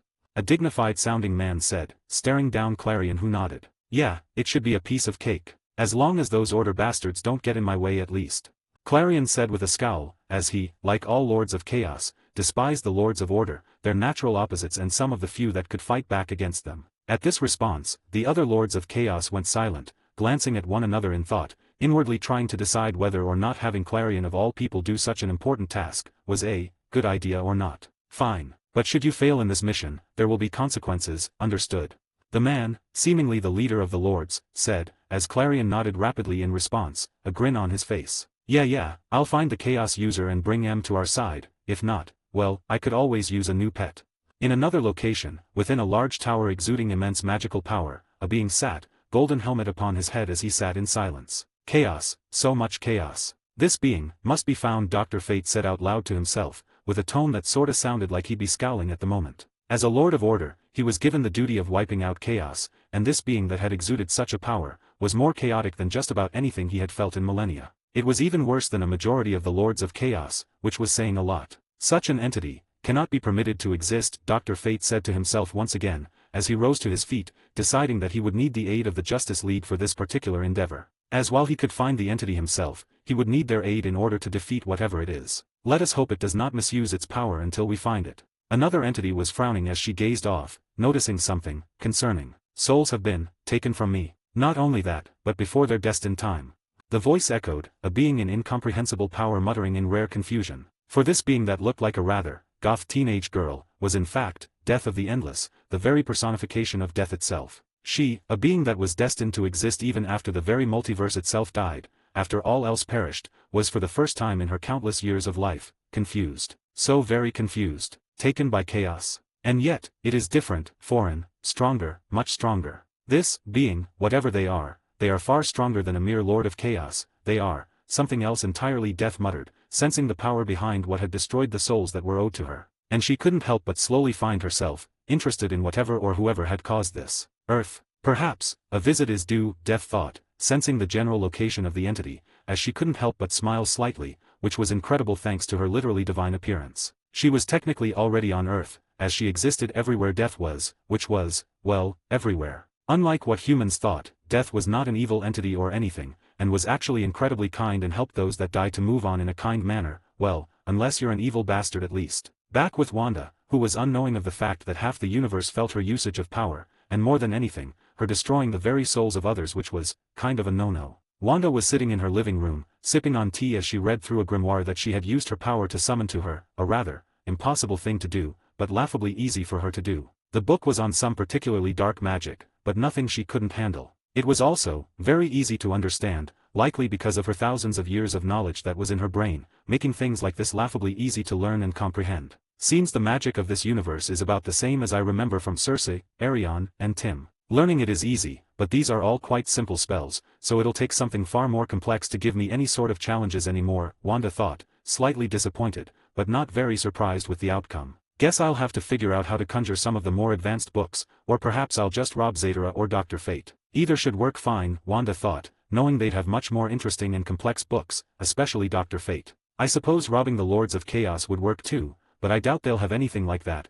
with their reliance on chaos magic, Wanda thought with a sigh, deciding that she would need to do that soon, as she leaned back and closed the book, her tea finished as she glanced at the time. Seeing the time, Wanda got to her feet, and made her way to her bedroom, deciding that it was time to go to sleep for the night. All the while, she had one thought on her mind. I hope the next customers are interesting. Gain access to an additional chapter early for each of my main fanfics, 4 chapters on total, as well as other bonuses, like more than 75 exclusive stories, on my Patreon for $3 a month, or $30 for an entire year. https://www.patreon.com/fanfiction770 campaign creator Shari creator. Or just look up Crazed Madman on Patreon and you should find me. New edition, if you use the app on iOS/Apple phones, this is around 43% more expensive due to some changes they had to make to their terms of service. So use the web browser for it if you want it to be cheaper. That's the end of the chapter. Hope y'all enjoyed the chapter. The various powerful entities of the universe have taken note of Wanda's power. What could this mean? Who knows? Next chapter will have more reveals, new guests, and more. Anyways, have a good day. Chapter 4, A Special Customer. Third POV. When I wanted the next customers to be interesting, this is not what I meant. But Wanda thought, as she stared at a man with golden-colored hair, a small charismatic smirk on his face as he stared at her. Every instinct within Wanda's powerful body warned her not to even attempt to anger the man, no, the being in front of her. For standing in front of Wanda was one of the most powerful entities in all of creation, and one of its first, handcrafted by the Presence himself, and the one who brought light to this multiverse. For standing within her small bookstore was Lucifer Morningstar. Bloody hell, no need to be so fearful of me, love. I'm not gonna kill you or anything. I was simply interested in what that pure chaos was, only to find it was a simple bookstore owner. How interesting, Lucifer said, looking around the shop, and also gazing at Wanda, who stared the man down. She doubted she could do anything to him should he attack her, but she wasn't against trying her best. She wasn't even sure how strong he was, or even how strong she was in comparison, but she doubted a fight between them would go well for the greater multiverse. Am I truly that untrustworthy? Hell's woman, I am just here to get a good look at the being that is causing so much chaos. That's all. And perhaps buy one of these books that certainly does not belong here, Lucifer said, flipping through some of the books that were written from the Marvel Comics characters, such as Reed, Tony, and a couple of others. Although I must ask, how did you get such things? These books are certainly not supposed to be in this multiverse, much less this universe, Lucifer asked, as he knew of the multiverse and what lies beyond, courtesy of being the son of the Presence, and the second strongest being in the multiverse, with only his brother Michael being tied with him, and even that was questionable. Does it matter? I am a simple bookstore owner, after all, Wanda replied, staring at the man who looked at her with a raised eyebrow, before a bark of laughter escaped his lips. Kahahaha, how amusing. Yes, I suppose it doesn't matter, doesn't it? After all, you have done no wrong, none that I'd give an arse about at least. Perhaps that dear brother of mine might kick up a fuss, but I doubt that, Lucifer replied, laughing at the response, as it was rare that someone would speak to him in such a way, when knowing what he was. Sighing at the annoying man's response, Wanda leaned back in her chair. So, are you going to buy a book, or are you going to stay here and annoy me? Wanda asked, not even bothering to hide her annoyance at the entity in front of her. He was strong, but he was also annoying as hell. Alright, no need to get mad. I'll buy a book. How about this one? Lucifer said with a hum, reaching down and grabbing a book on cooking, a cookbook. I didn't take you for someone that would be interested in such a thing, Wanda said, raising an eyebrow at the man's choice. Hearing her response, he smirked. I am a man of many talents, perhaps you'd like to experience some of not interested, Wanda cut him off bluntly, as Lucifer pouted, but also inwardly understood what she meant by that, so he didn't take any sort of offense or anything. Alright, no need to hurt my feelings, Lucifer huffed, as he placed the book on the counter, grabbing a $20 bill and sliding it to Wanda. Keep the change, Lucifer said with a smirk as he began to walk off, Wanda watching him in silence as he turned back to her moments before leaving the bookstore. Oh, and I'll be back in the future. After all, there are so many new books to read, Lucifer said with a grin, before stepping out of the bookstore, the door shutting behind him as he left, leaving Wanda alone once again. What did I do to deserve this? Wanda wondered. It had been a pretty normal day before Lucifer himself had appeared, as she had a few customers before him, including a cute mother and her daughter who had bought some new story books, as well as picture books for the little one to learn from. She had also gotten more teens in for comics, most of them being interested in Invincible, with a few of them picking up some of the manga she had, which included One Punch Man, the most popular pick out of them all, My Hero Academia coming a close second. I suppose that is my own fault for using my power without thinking of the reactions it may cause by those that can sense it, Wanda thought, understanding that beings of a higher power could likely sense her power. As she continued to contemplate her recent life decisions, the door opened as she looked up, only to smile as she recognized the young man walking in. Already back for more. It was in fact, Dick. This was the third day he had visited her shop, in a row. He had become a frequent buyer as of recent, mostly going for the comics, but also going for some manga too. Yep. Man, I did not expect Omni-Man to go full psycho. Killing the Guardians of the Globe like that? Brutal, not to mention villainous. Any hints on why he did it? Dick asked, as he walked over and grabbed the next 3 issues. Nope, you have to continue reading if you want to find out. And what about the manga I recommended? It was different, but fun different. Saitama kinda reminds me of Superman but like, bald and not able to fly, and probably weaker too. Oh, And can I get 3 more of issues 1 to 3 for Invincible? I want to show my friends it, I think they'll love it just like I did, Dick asked, as Wanda chuckled and reached down into her desk which held a small stack of extra comics, handing him 9 comics for his friends. You know Dick, I've gotta ask, why do you keep returning to my shop so often? I'm sure there are others around here that have more options that are more your style, Wanda asked, sipping on her tea as the teen snorted. Please, Gotham is a cesspool with little in terms of enjoyment. Your shop has the best of the best when it comes to comics, not only the newest stuff, but also new ones you made yourself. I can't think of any other bookstore that does that. Not to mention all the rare books you sell too. My caretaker is going crazy over that Basics of Quantum Mechanics you gave me, says it's beyond anything of its area, whatever that means, Dick responded, causing Wanda to raise an eyebrow. I know that Reed is a genius, but to have Batman himself praise him, guess he's a genius not only in 616 but also in this universe.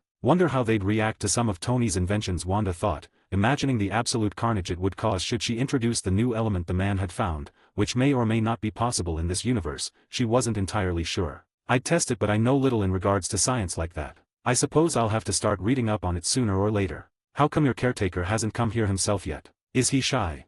Wanda asked, deciding to cover the fact that she knew exactly who he was. She wasn't fearful of any of the Justice League members or anything, but she just couldn't be bothered to deal with them hounding her on how she knew. After all, she just wanted to be a bookstore owner. Bruce, shy. Pfft, please. Nah, he's planning on visiting soon, but he's been busy with some other stuff. I'm sure you'll see him come by soon. Same with my friends actually, I plan on bringing them by next time I come here, if that's alright, Dick said, as Wanda nodded with a small smile. That's alright with me. We have chairs for a reason, Dick. I even serve tea and coffee for those that wish to pay, Wanda said, as it was true, she offered tea and coffee for those that wished to read in her little store, as it was pretty comfortable, and she has already had a couple of older people do it. Do you do sodas? Yep, soda, tea, coffee, even smoothies. It'll just cost you more is all, Wanda replied with a shrug as she didn't mind creating them, it wouldn't be difficult or anything. At the response, Dick grinned, deciding he would definitely be taking advantage of that soon, as he had been looking for a good hangout spot in the city, one that wasn't under constant watch from Bruce, or wasn't a shithole, and this little store seemed perfect. Alright then, be ready to make some drinks for us next time I'm around, see you later Miss Maximoff.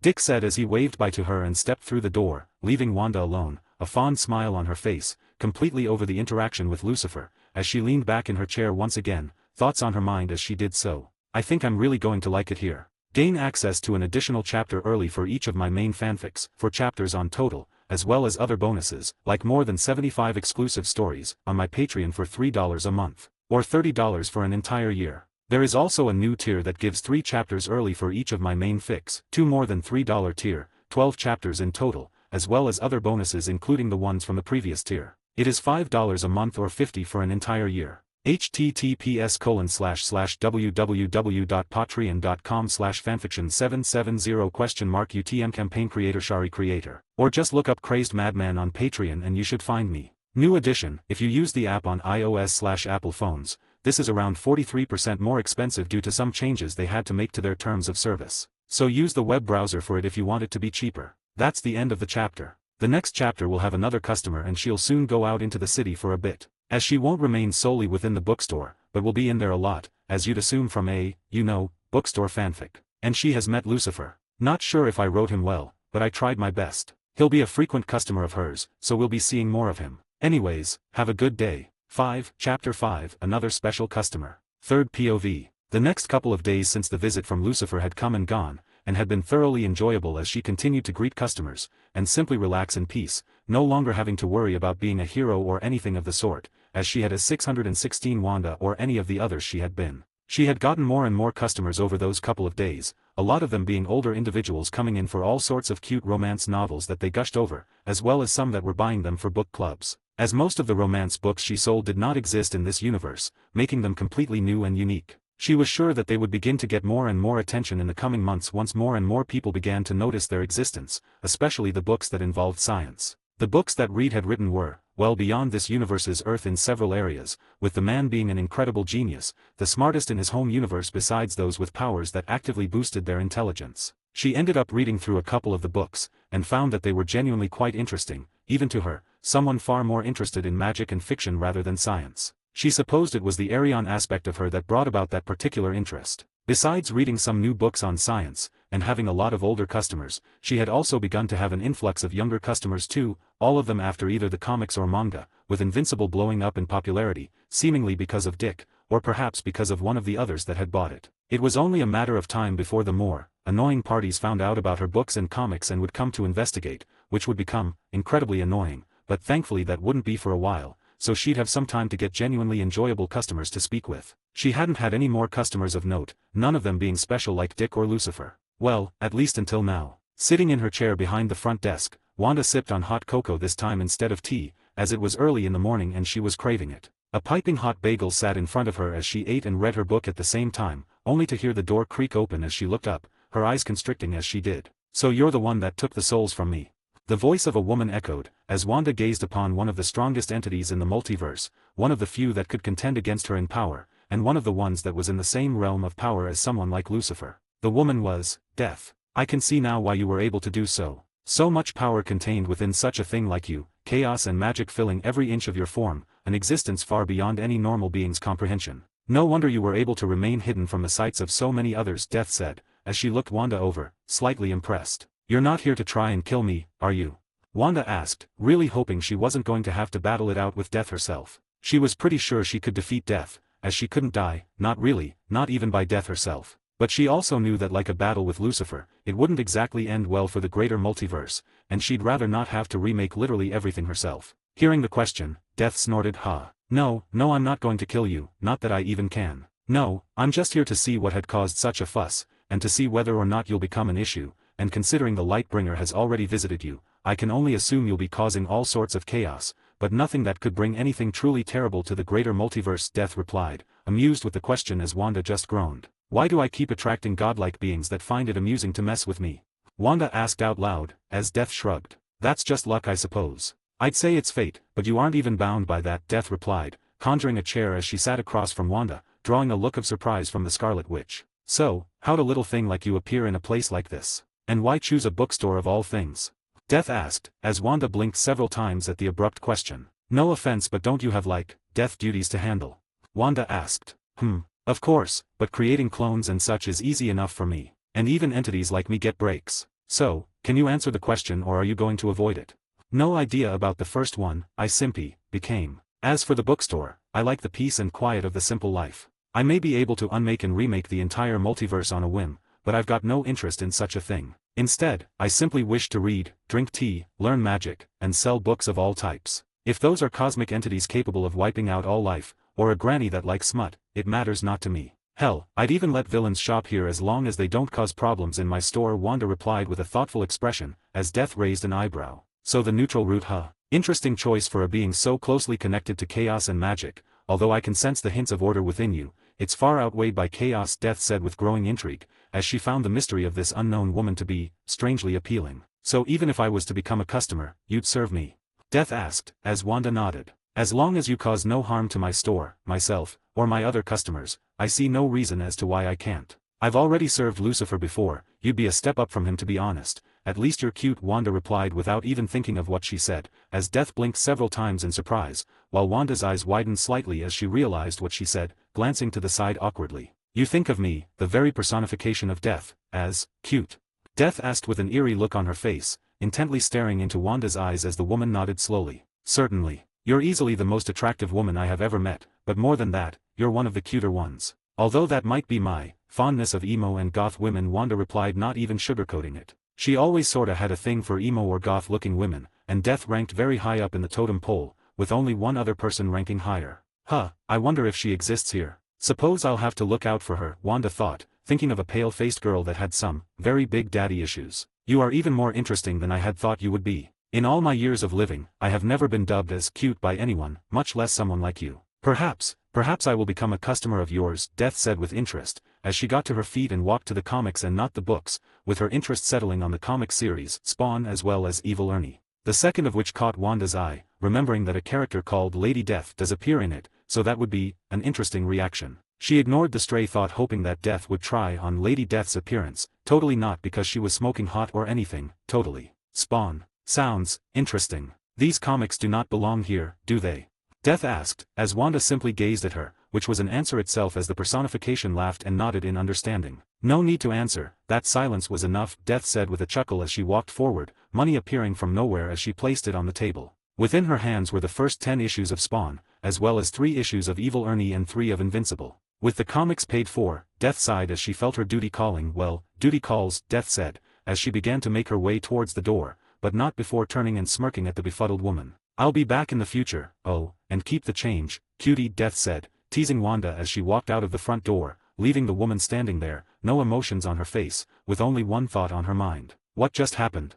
Gain access to an additional chapter early for each of my main fanfics, 4 chapters on total, as well as other bonuses, like more than 75 exclusive stories, on my Patreon for $3 a month, or $30 for an entire year. There is also a new tier that gives 3 chapters early for each of my main fics, 2 more than $3 tier, 12 chapters in total, as well as other bonuses including the ones from the previous tier. It is $5 a month or $50 for an entire year. https://www.patreon.com/fanfiction770 UTM campaign Shari creator. Or just look up Crazed Madman on Patreon and you should find me. New edition: if you use the app on iOS/Apple phones, this is around 43% more expensive due to some changes they had to make to their terms of service. So use the web browser for it if you want it to be cheaper. That's the end of the chapter. She's officially met Death of the Endless. She'll likely be one of her 2 love interests, with the other appearing eventually. The next chapter will probably be her first proper adventure outside of the bookstore, as so far it's just been her meeting entities and reacting, so the next chapter will be different. Who else should come walking through her doors? Anyways, have a good day. Chapter 6, Walks Through the City. 3rd POV. It was the next day after Death had left, and Wanda was out and about in Gotham, a small smile on her face as she walked through the streets, completely ignoring the looks she was getting from those around her. Many were tempted to try something, but a singular glare from Wanda had gotten them to step away in fear, their natural instincts warning them against even trying to touch her. Wanda was gazing around, smiling without a care in the world as she held a bag in her hands, full of fresh pastries from a little cafe she had visited, a coffee in her other hand as she sipped on it, a crimson glow forming as she warped the world to stop any from even trying to touch her. Who knew Gotham was so calm when you can warp reality on a multiversal scale and end the world on a whim, Wanda thought in amusement, every step echoing through the area as she walked into a nearby shop, deciding to buy some of the local books, mostly because she didn't have knowledge on all the books at the stores. Walking through the bookstore, she found some romance books that caught her eye, as she placed them into her basket and continued to search for a little while longer, buying a total of 18 books for her personal reading, most of them being fictional in nature. She had also bought around a dozen comics from this universe to read and see if they were any good, before she left the bookstore too. As she turned the corner and began to walk through an alley, she sighed as she felt a group of 4 begin to follow her, sensing their intentions, and the guns in their hands. She stopped. "You know, if you want to rob me, I suggest you don't try it. It'll end a lot better for you if you just leave now and stop," Wanda said out loud, sipping on her coffee that she had to admit was great, as 4 tall men walked out, lecherous grins on their faces. "My god, this place is cliché as hell," Wanda thought with a sigh, growing bored of this constant repeat of the same situation, as she made a small flicking motion with her hand, as the 4 men dropped to the ground in the next instant, unconscious, and their parts being permanently disabled, a gift from Wanda if you will. That'll teach them to prey on women, Wanda thought with a small smirk as she continued to walk without a care in the world. She walked around the city for hours longer, seeing all sorts of sights. From the large bridge that exited the city, to the statues and old architecture that included a lot of gargoyles for some reason, to the Wayne-Tech buildings, the abandoned chemical plants, and even the fairs. She saw it all, repeating what she did to those 4 men a total of 13 more times while she walked around the city, finding herself more and more annoyed with every attempt at an attack. Sure, it was amusing at first, but after a while it just became really annoying. So she took the liberty of using a bit of magic to make it so they wouldn't even think of attacking her, even if they really wanted to. Man, this place is strangely depressing as hell, and strangely beautiful. Far more unique than any other city I have seen, unlike Metropolis, which is basically just a New York copycat, but without all the rats and crap everywhere, Wanda thought with a small grossed out look, remembering how nasty that city was. Although this place is definitely rat-infested too, probably worse than New York, Wanda thought, as she had already cleaned several areas of the city because she found the scent to be disgusting and didn't want to deal with it again when she eventually traveled around the city some more in the future. As Wanda continued to walk, she began to notice civilians running off and screaming in fear, and the shaking of the buildings. But quite frankly, she didn't give a damn as she continued to walk through the city. Turning another corner, Wanda stopped as she gazed at the sight in front of her. A deadpan on her face as she watched as the Batman was seemingly battling it out with a large set of vines, as she realized what she was watching. The source of the vines was in fact, the woman who was closely connected to plants, and the environmentalist herself, Pamela Isley, aka Poison Ivy. Seeing this, Wanda let out a sigh before turning around and beginning to walk the other way. Nope, not dealing with that bullshit. I've dealt with 13 groups of robbers who thought they could mug me or worse. No way in hell am I dealing with Batman and his foolish self, not to mention all of his villains, Wanda said with a grumble. She was not amongst the no-killing rule folks, and found that killing was necessary in the cases of certain criminals. Beings like Darkseid, Joker, and evil men and women that did horrible acts, did not deserve to live in her eyes, and she could care less what the League thought about that. Poison Ivy wasn't amongst them, as she knew for a fact that the woman could become a good person alongside Harley Quinn, but someone like the Penguin, Two-Face, yeah no, and don't even get started with Joker, that man should have died a long time ago. Beginning to walk away, Wanda let out a yawn as the vines that nearly hit her on accident, disappeared from reality the second they grew close, being annihilated from existence the instant they even tried to touch her. It was a passive ability she had found she could do, a technique of sorts that kinda worked like Infinity that Gojo had, but instead it would make it so that anything that got close that was intending to harm her, would be eliminated from reality the second it did. It would take a being immune to reality warping, or of similar or higher power than her to get through this reality field, as she had dubbed it. It was perhaps the most useful technique she had developed so far, and was amongst the first of what would become many new ones. Don't try and stop me, Batman.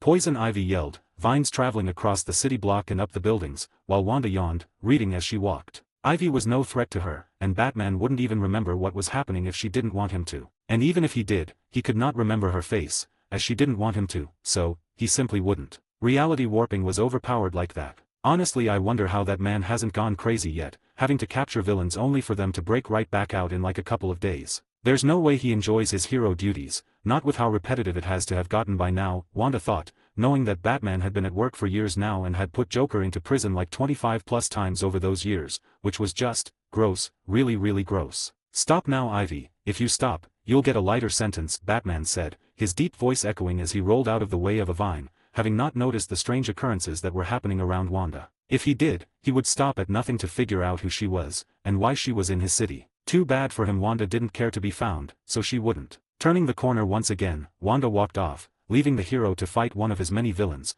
a smile on her face as she made her way home to the bookstore, a stack of books ready to be read, and a repeatedly refilling coffee in her hands. After returning to the store, Wanda flopped onto her couch and laid back, beginning to read the book with a smile on her face, finding that it was quite good for a book made in a comic universe like this one. It was very similar to something like Throne of Glass, but not completely over the top in terms of romance, and actually quite good in terms of writing. As she continued to read, Wanda glanced at the news, finding it filled with headlines talking about Batman and Ivy, before flickering it to a channel that wasn't related to the news, not even remotely interested, as she had one thought on her mind. I gotta get me more of that coffee. Gain access to an additional chapter early for each of my main fanfics, 4 chapters on total, as well as other bonuses, like more than 75 exclusive stories, on my Patreon for $3 a month, or $30 for an entire year. There is also a new tier that gives 3 chapters early for each of my main fics, 2 more than $3 tier, 12 chapters in total, as well as other bonuses including the ones from the previous tier. It is $5 a month or $50 for an entire year. https://www.patreon.com/fanfiction770 UTM campaign creator creator, or just look up Crazed Madman on Patreon and you should find me.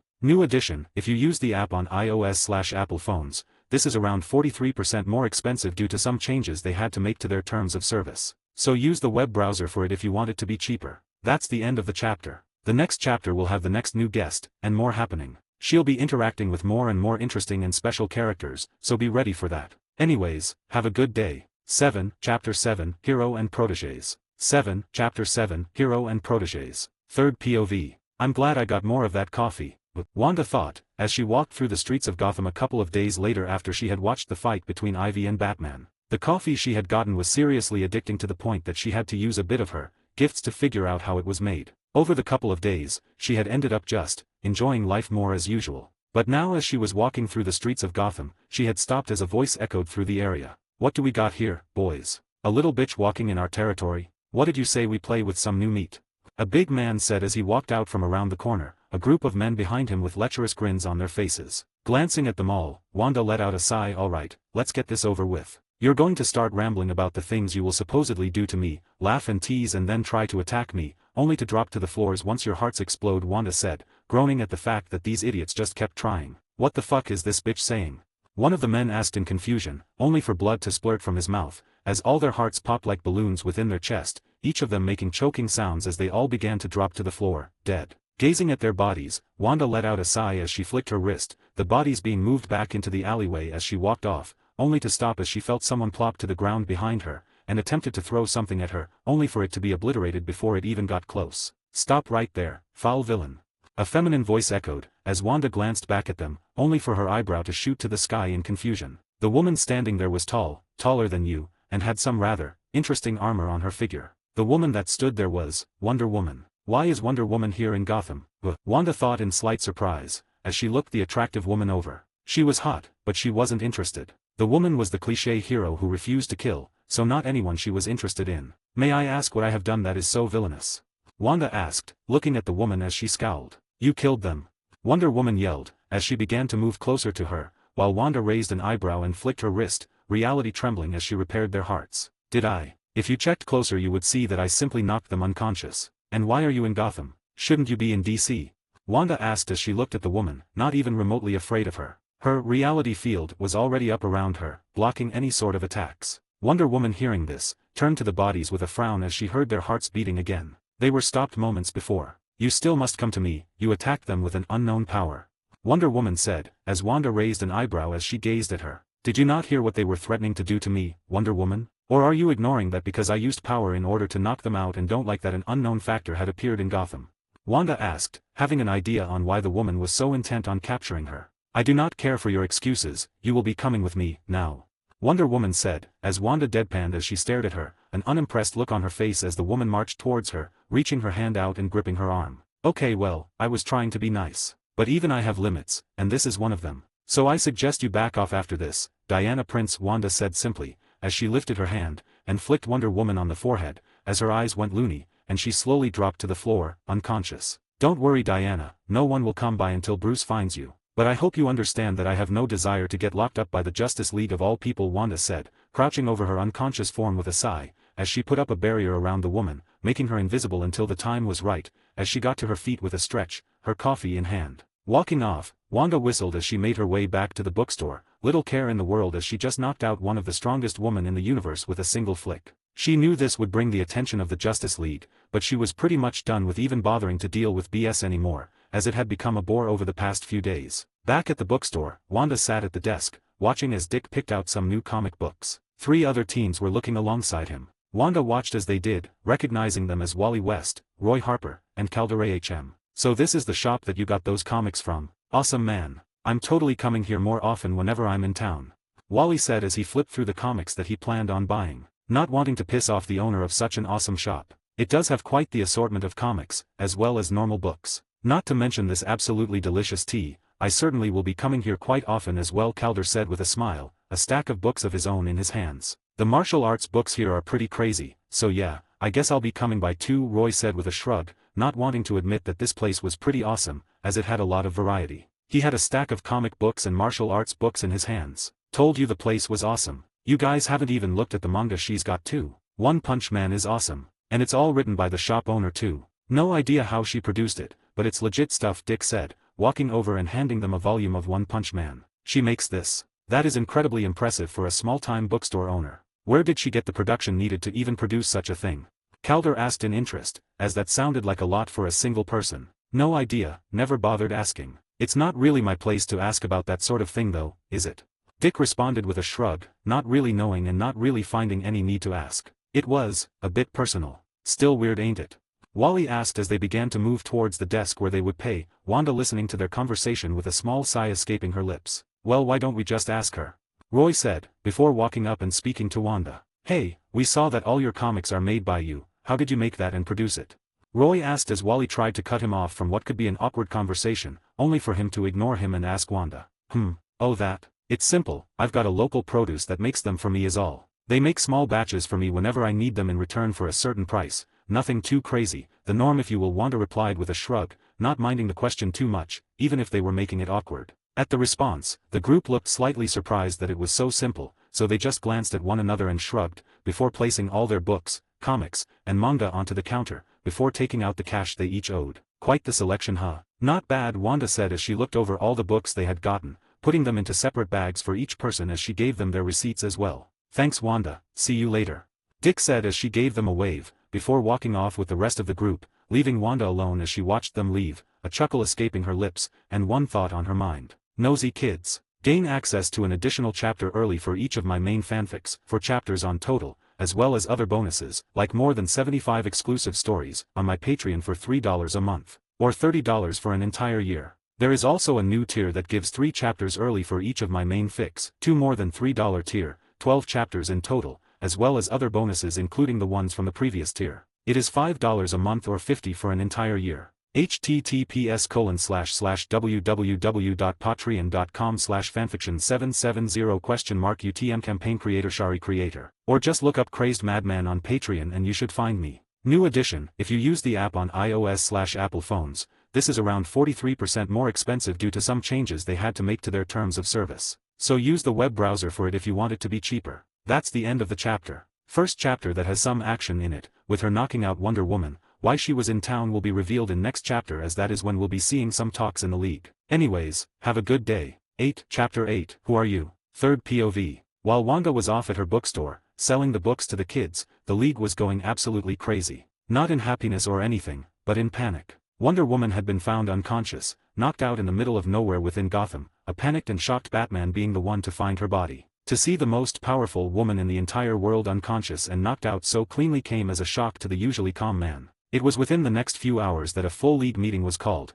as she was taken to the base of operations of the League, the Watchtower. It had been the home base of the League for several years now, and had the best facilities in the world, well, sorta, for someone like Diana. As she lay unconscious in the med bay, the League's meeting was in full swing. The video of Diana's encounter playing on a large screen, showing as an unknown figure, blurred by something, knocked out a group of men, before nearly being attacked by Diana, only to see the woman flick Diana on the forehead, and into unconsciousness. This is all that we have on the unknown figure. No name, no face, only that it is a woman, and one that was able to not only knock out Diana, but also several other men with ease, Batman said, looking over the League's reaction with a serious glint in his eyes, and a frown on his face. Do we have anything we can track them with? Any pieces of their clothing left behind, footprints, hell, even magic?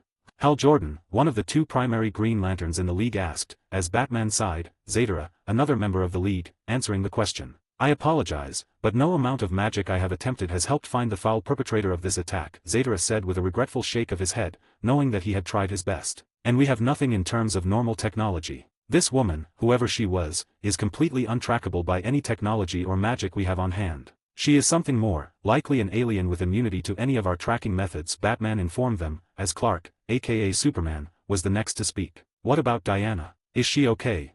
She is unconscious, a bruise has developed on her forehead, but that is all. Whoever that woman was, she had a hell of a lot of power, more than anything we have encountered so far, Batman responded, as Clark sighed. When is she going to wake up?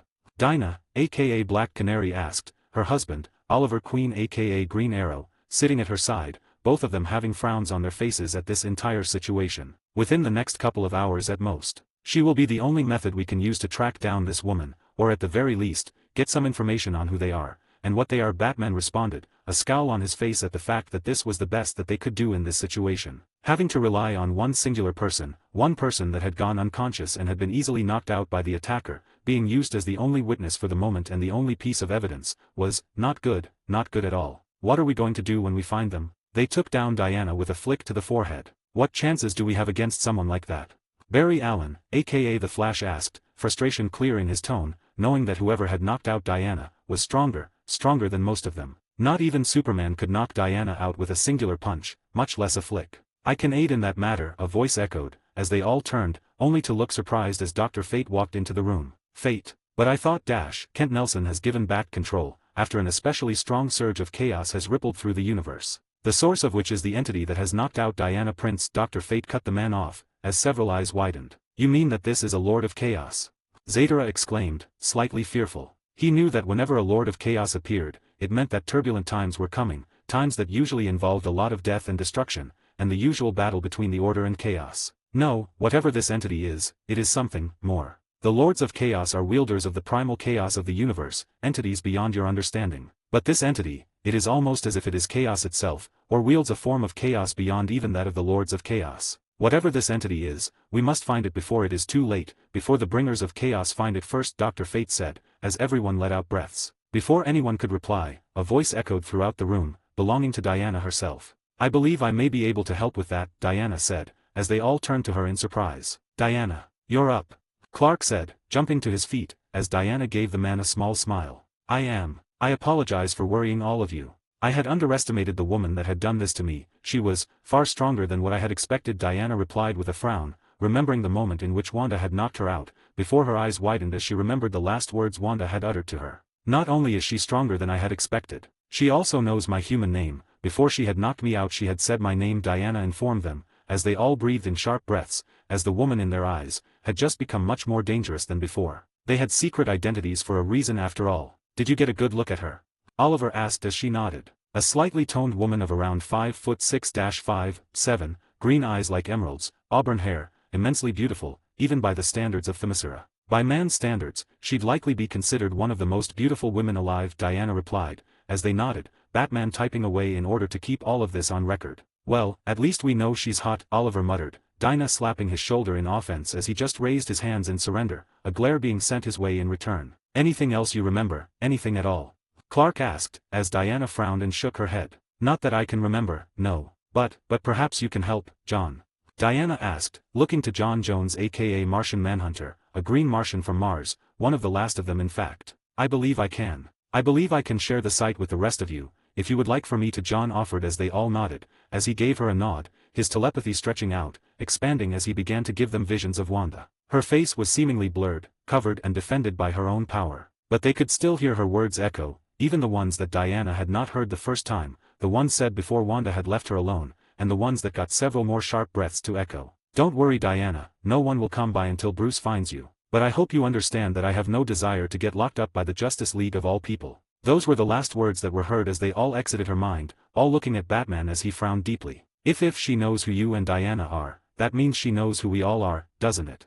Shazam, aka Billy Batson asked, a nervous expression on his face. He looked like a grown man, but was in fact, a young child who was taking the form of an adult man thanks to his power. We must find her at all costs. This has become the most important immediate concern that we have. If she knows who I am, then she knows who all of you are, and if she knows that, then she likely knows other things about us. Fate, is this due to her being a higher being? Batman asked. It is likely, yes. A being of her level of power would have no problem figuring out something as simple as the identity of a being. She may have found it through looking into your very soul, or perhaps your mind. But what is most important at the moment, is to find this woman before she causes any more damages, Fate said, as they all nodded, serious looks on all of their faces, even the Flash's, who was usually pretty relaxed. Hearing this response, Batman nodded, as he gazed at the screen with her blurred photo on it, one thought on his mind. Who are you? Gain access to an additional chapter early for each of my main fanfics, 4 chapters on total, as well as other bonuses, like more than 75 exclusive stories, on my Patreon for $3 a month, or $30 for an entire year. There is also a new tier that gives 3 chapters early for each of my main fics, 2 more than $3 tier, 12 chapters in total, as well as other bonuses including the ones from the previous tier. It is $5 a month or $50 for an entire year. https://www.patreon.com/fanfiction770 UTM campaign Shari creator. Or just look up Crazed Madman on Patreon and you should find me. New addition, if you use the app on iOS/Apple phones, this is around 43% more expensive due to some changes they had to make to their terms of service. So use the web browser for it if you want it to be cheaper. That's the end of the chapter. Basically just a chapter of the league freaking the F out. More new customers will begin to appear and more stuff will start happening, a lot of it involving Wanda, not that she really wanted to be involved. And Wanda will start to show off more and more in the coming future.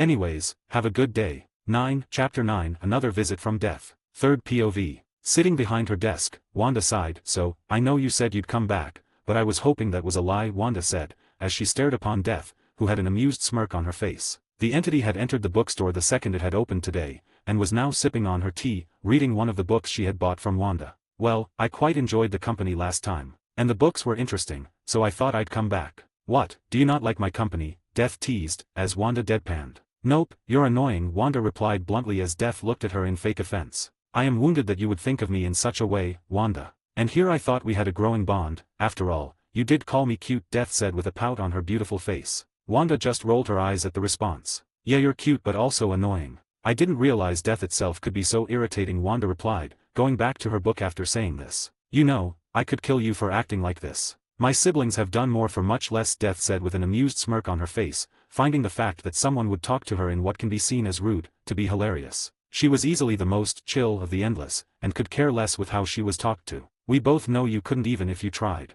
It would take the big by himself to kill me, or maybe those sons of his, but I doubt even they could kill me, not permanently at least, Wanda replied with a snort. She was known as the Nexus being, and likely the ultimate Nexus of this multiverse. She is a walking personification of freedom, a being with influence over all realities. Thanks to this, she is completely and utterly untethered from things like fate manipulation, existence erasure, paradoxes, and immunity to time travel alterations. It also makes her functionally immortal, as she is free from death, and will simply return to life. Not to mention her powers from Wiccan, her sorta son. It's complicated. With him being an entity called the Demiurge, making her a higher entity, should she ever decide to take her true form. In her true Demiurge form, she would be able to quite literally walk over the multiverse itself, end all things, and would likely be on par, if not higher than even Lucifer in power. With Wiccan being destined to rewrite the magical laws of the entire Marvel multiverse, and give birth to the elder gods of a higher power. Basically, Wanda could not be killed, not by anyone but the Presence himself at least. Yes, well, I could threaten to, or at least try, Death replied with a small huff, knowing that Wanda was right.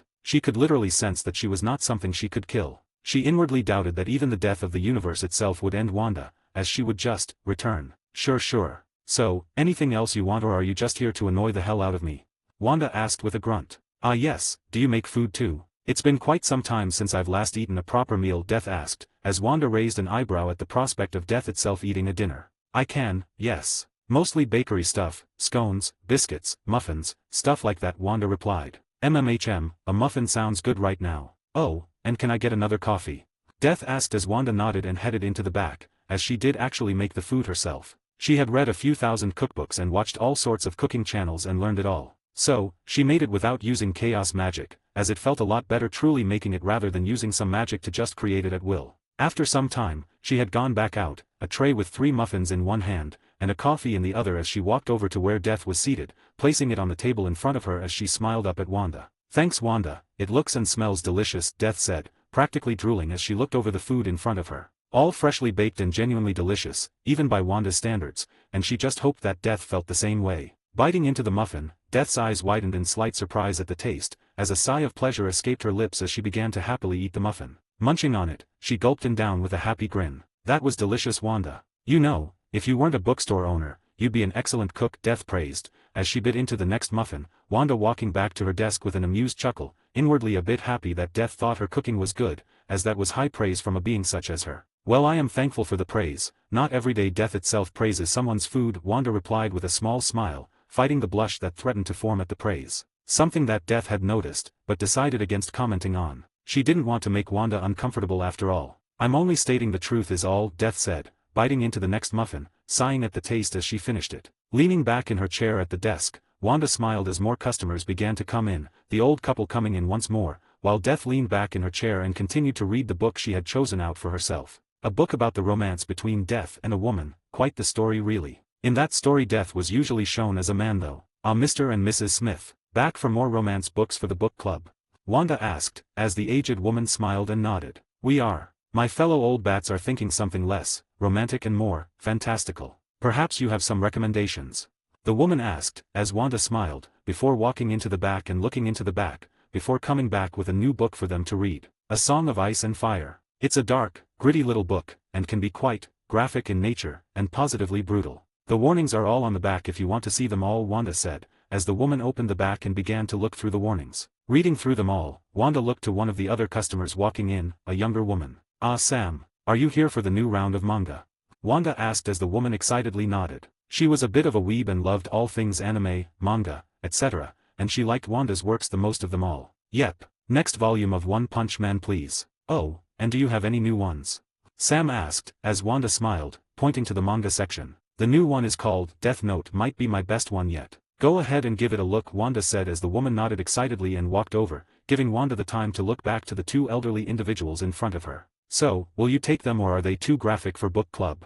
Wanda asked, as the woman smiled. We'll take 5 more please. Ah, and could we get some new bookmarks? We lost the old ones, Mrs. Smith asked, as Wanda chuckled and reached around to grab 6 bookmarks, and then went into the back and grabbed 5 more books for them. After the 2 had paid, Sam made her way up to the front desk, an excited glint in her eyes as she had the first 3 volumes of Death Note, and the newest 3 volumes of One Punch Man. Her cash was placed in Wanda's hands a moment later. "Thanks Wanda, have a good day," the woman said as she ran off, leaving Wanda all alone. Wanda giggled at the girl as she ran off, leaving her alone, only for the door to open moments later, as she opened her mouth and spoke. "Welcome me," Wanda said, trailing for a moment as she went wide-eyed at the woman that had walked in. A gorgeous 5 feet 6 inches woman with short dark hair and pale skin. A beautiful, alluring figure with some impressive assets. A rather tomboyish set of clothing on her form. Power practically rolling out of her figure unknowingly, as Wanda fought back the shock as she stared upon her #1 favorite goth girl in all of fiction. Raven. Imagine her as any of these. At the sight of her, Wanda had only one thought on her mind. Gods, I love women. Gain access to an additional chapter early for each of my main fanfics, 4 chapters on total, as well as other bonuses, like more than 75 exclusive stories, on my Patreon for $3 a month, or $30 for an entire year. There is also a new tier that gives 3 chapters early for each of my main fics, 2 more than $3 tier, 12 chapters in total, as well as other bonuses including the ones from the previous tier. It is $5 a month or $50 for an entire year. https://www.patreon.com/fanfiction770 UTM campaign creator Shari or just look up Crazed Madman on Patreon and you should find me. New edition, if you use the app on iOS/Apple phones, this is around 43% more expensive due to some changes they had to make to their terms of service. So use the web browser for it if you want it to be cheaper. That's the end of the chapter. Love interests are no so officially Raven and Death. A goth combination and a good one, I think. You're welcome to imagine Raven as whatever you'd like as long as it suits her. The pictures are just the ones I'd like to imagine. The Vault chapter will finally be coming tonight. Anyways, have a good day. 10, Chapter 10, Raven. 3rd POV. Looking at the gorgeous woman who was definitely not a teen like she remembered her in the old cartoons and comics, Wanda smiled. She was older, likely closer to her in age, and was more mature than her teenage cartoon counterpart. "Hi there, anything in particular you're looking for? Fiction, non-fiction?" Wanda asked, as Raven shook her head. She had been there for some more non-fiction books, ones that other bookstores she had visited so far hadn't had. "No, just browsing," Raven replied, before walking over to the non-fiction section, in particular, the books on things like herbs, potions, and things involving the mystical world. Not the actual magic books though, as she had to flip onto the magic section for it to appear to anyone. Watching her browse, Wanda hummed as she drank her tea, as she spread senses slightly. She could feel the incredible power beneath Raven's skin, power that was just waiting to be called upon, but dangerous power, very very dangerous power. For Raven was not human, not at all. She was the daughter of the dimension-conquering, omnicidal, demonic entity known as Trigon. Trigon being one of the most powerful entities in the entire multiverse, being able to contend and battle it out with the likes of the Spectre, Nabu, and others of similar levels of power. And Raven was stronger than him. Not just by a little bit either. At her peak, she made the entity look like a worm beneath her feet. Neither of them were even remotely close to her in terms of power level, but they were still strong either way. Raven did have the potential to become an equal to her, or at least reach her ballpark, but that wasn't something she could do, not yet. Thanks to being the daughter of Trigon, Raven had a lot of power, but she also was prone to corruptive impulses, courtesy of being the daughter of a demonic evil entity like him, an entity that had likely killed countless billions of lives. Not that Wanda hadn't technically done even worse, remembering that No More Mutants incident that had wiped out 99% of mutants in the entire multiverse. She had likely killed far more than simple billions, so his kill count was nothing to her. Watching as the woman browsed, Wanda frowned slightly upon noticing her heading towards the exit, seemingly not finding anything of note, probably searching for some more magical materials. Materials that she didn't and couldn't just have lying around showing in a normal situation. "Ah, before you leave, would you like to see my more mystical books?" Wanda asked, as Raven paused at the door, before turning slowly in interest. "Mystical?" Raven asked, eyes narrowing slightly as a thought came to her mind. In response, Wanda simply smiled, before flicking her wrist, as a soft click sounded out, the books warping and changing, as they were swapped out with their mystical counterparts. A simple and easy spell had been put into place that could make the swap seamless and unnoticeable. Raven, seeing the glow, looked surprised as the bookcases were changed, magic coating each and every one of the books, as her eyes practically sparkled as she looked over them all. Before she realized that Wanda was definitely not a normal human being, her head turning to Wanda with narrowed eyes and a question threatening to escape her, only for Wanda to speak. "Yes, I can use magic, ma'am. The books are ones that I have made sure are safe for normal magic lovers, and are completely and utterly real and legitimate. So go ahead and find some you'd like, Wanda said with a small smile, as the woman looked her over, more interested than before. What is your name? Raven asked, as Wanda smiled. Wanda Maximoff, and yours?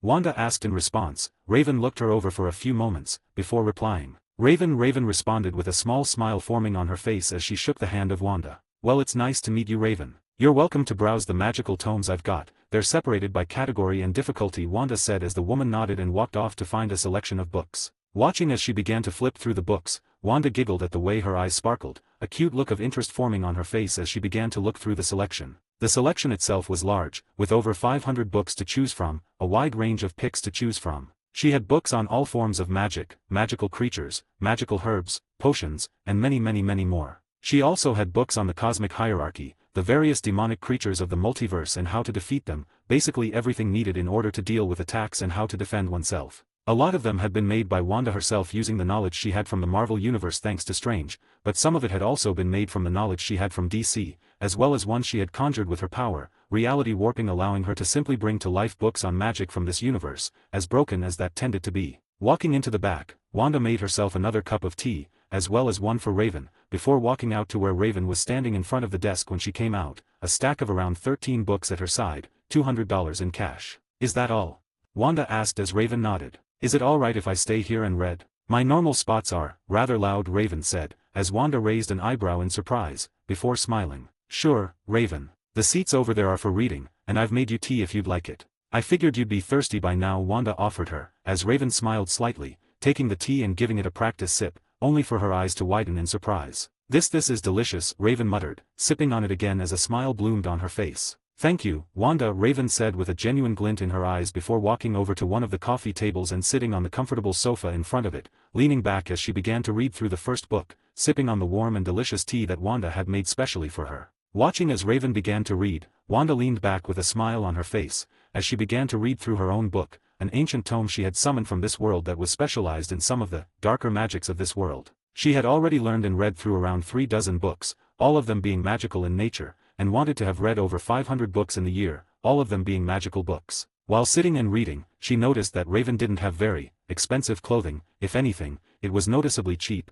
and more than that, it was worn in several places, causing Wanda to frown slightly. She wondered how she got the cash for the books when her clothes were so worn, so she spread her powers slightly, gazing into the past for a few moments before returning to the present, realization on her face. She's homeless, Wanda thought with a deep frown, not recognizing this from any storyline she had read in her past life. This was something different, likely one of the changes in this universe. In this universe, Raven hadn't joined any teams, hadn't received any help from others, and had been all on her own while on Earth. Due to this, she was effectively homeless, and constantly on the move. She had gotten the cash by stealing it from some rich-looking folk, before coming to Wanda's shop. As it would seem, she cared more about reading than the fact that she was homeless and with little in terms of money. Seeing this all, Wanda gazed at Raven in silent thought, as a few ideas came to mind. Ideas on how to help the girl with her current predicament. Getting to her feet, Wanda walked over to where Raven was sitting and looking down to what she was reading. Basics of transmutation, huh? Not a bad choice, Wanda said from over her shoulder, as Raven looked up at her.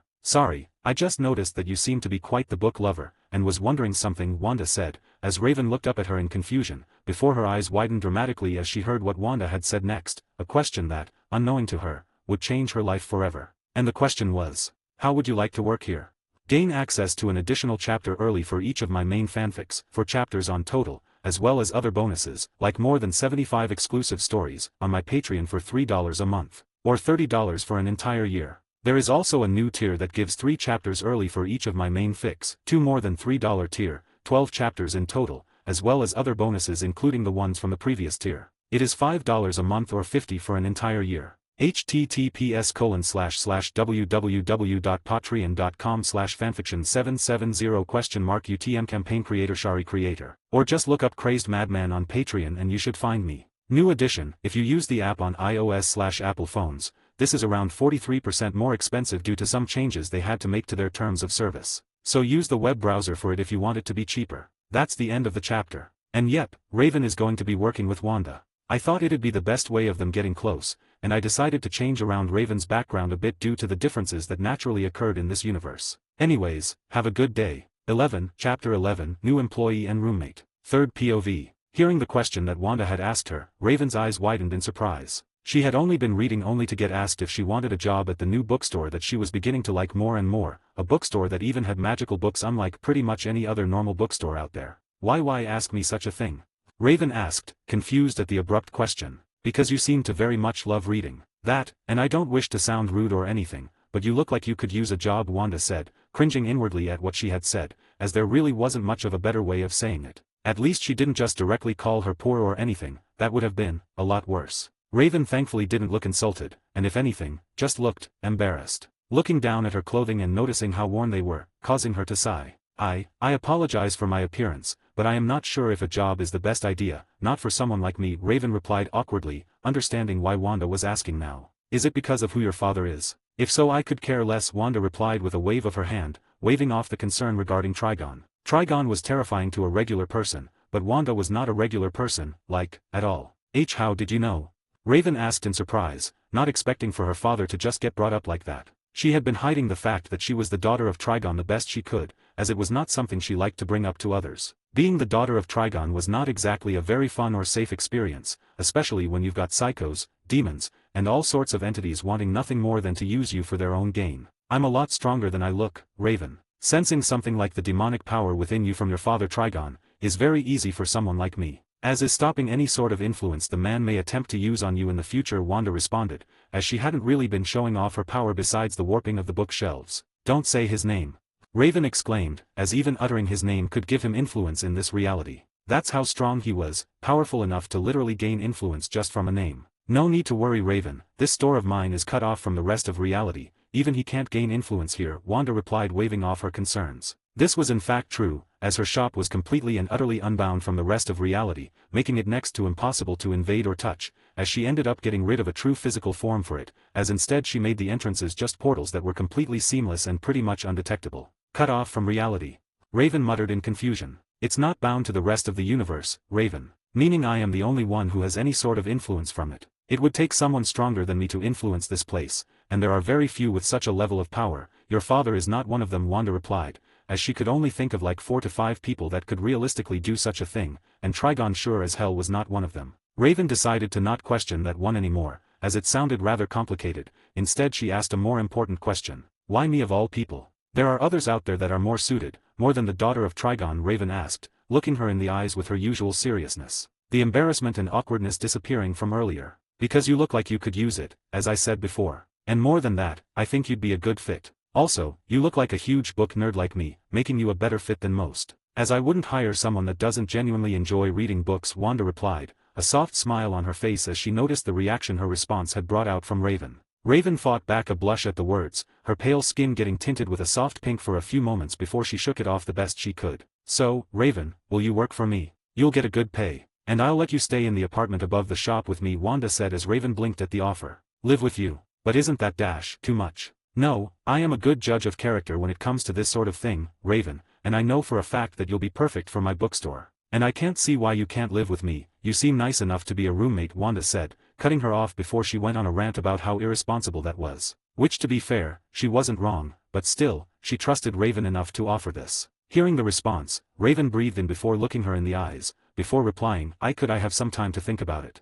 Raven asked, as Wanda smiled softly. Of course, take all the time you need, Raven, Wanda replied, as Raven smiled and Wanda decided to leave her be for now, as this was something she had to think about on her own. Turns out the offer was too good for Raven to pass up, as around an hour later, and a lot of thinking on Raven's end, she had decided to accept the job offer. The job itself was basically just to help Wanda restock, make the food for the customers, and to man the desk when Wanda was away. The base pay was quite a lot for the area and time period, at $25 an hour, which while that was a lot, it was quite literally nothing to someone like Wanda who had infinite wealth. Raven wanted to say no to the pay, as she was already getting an apartment and home thanks to Wanda, but Wanda was nothing if not stubborn. So now, the two were walking upstairs to the apartment, walking through the long stairs up to the top, as Wanda showed off the various rooms she had added up to the apartment. That's the garden which houses thousands of types of magical crops. That's the potions lab for creation of all sorts of potions and elixirs. That's the aquarium, there's the personal library where my more personal books are held, that's the meditation room, that's the... and on and on and on. Her home had basically infinite rooms, almost like a TARDIS from Doctor Who. It was a miniature dimension in and of itself, practically infinite in size and always changing to suit Wanda's needs. All thanks to her own reality warping and a healthy dose of chaos magic combining to mimic the TARDIS. How large is your home exactly? Raven asked as they continued to walk. The only reason she wasn't exhausted was due to her special physiology and the fact that Wanda was making sure she didn't get tired from the walk.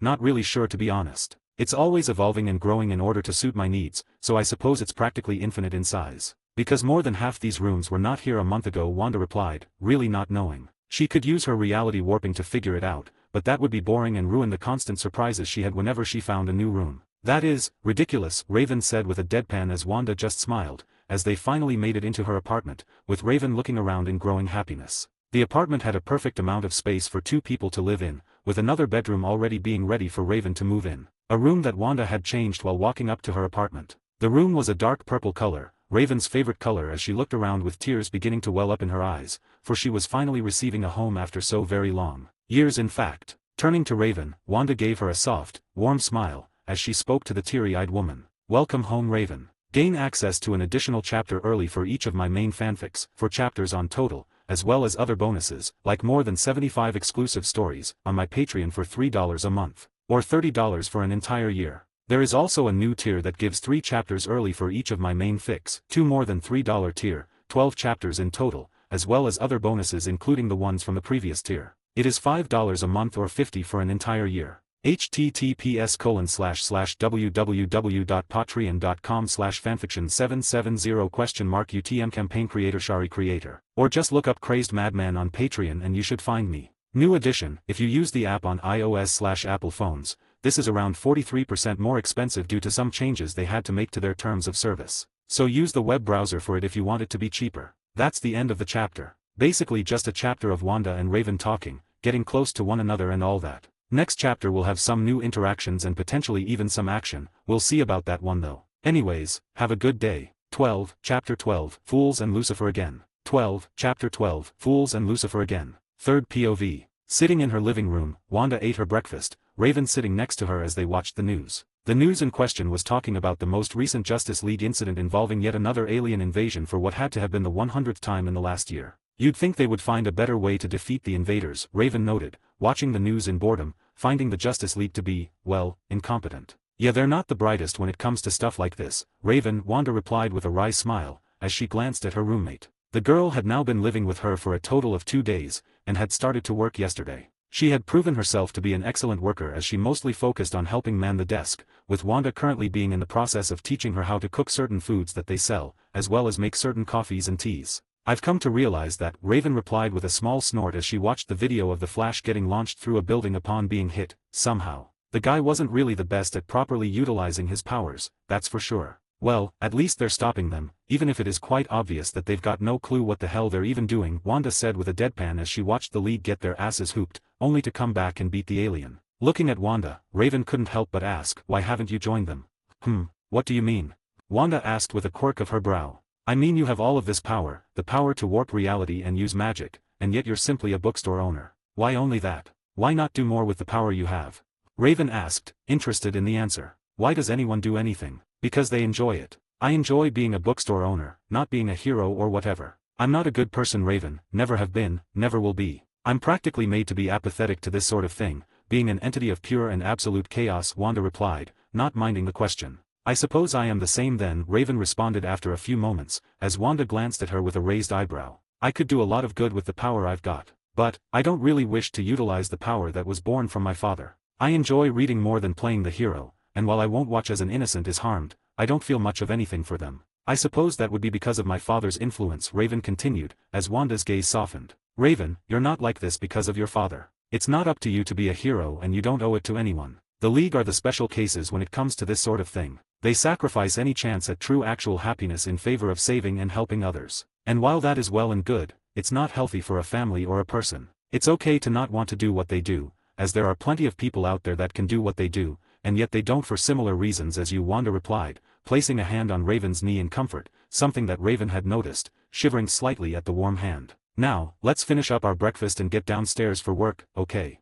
Wanda said, as Raven gave her a small smile and nodded. Later, as Wanda sat downstairs, she watched as Raven helped customers choose books, while she was contemplating something else. An idea she had been contemplating the last few days, one that would make things a lot more interesting, and that idea was connecting the bookstore to more than just this universe. The idea itself was 100% doable for her, as it would simply take her ripping through the fabric of the multiverse and connecting her bookstore to another multiverse. It was possible thanks to her nature as a Nexus being, and it was also possible thanks to the sheer amount of power that she had, the power that was able to destroy entire multiverses, meaning she should be able to also reach others. It was mostly born out of her remembering some of the stories she remembered in her past life, like the fanfics where they would have characters from anime like Naruto appear within their shops or restaurants. The idea itself sounded appealing to her as it could be really interesting to interact with characters from worlds like that, and it would give her access to even more forms of magics that could genuinely be helpful to her, and even things that weren't magical in nature, like learning to utilize other energies like cursed energy from JJK or something similar.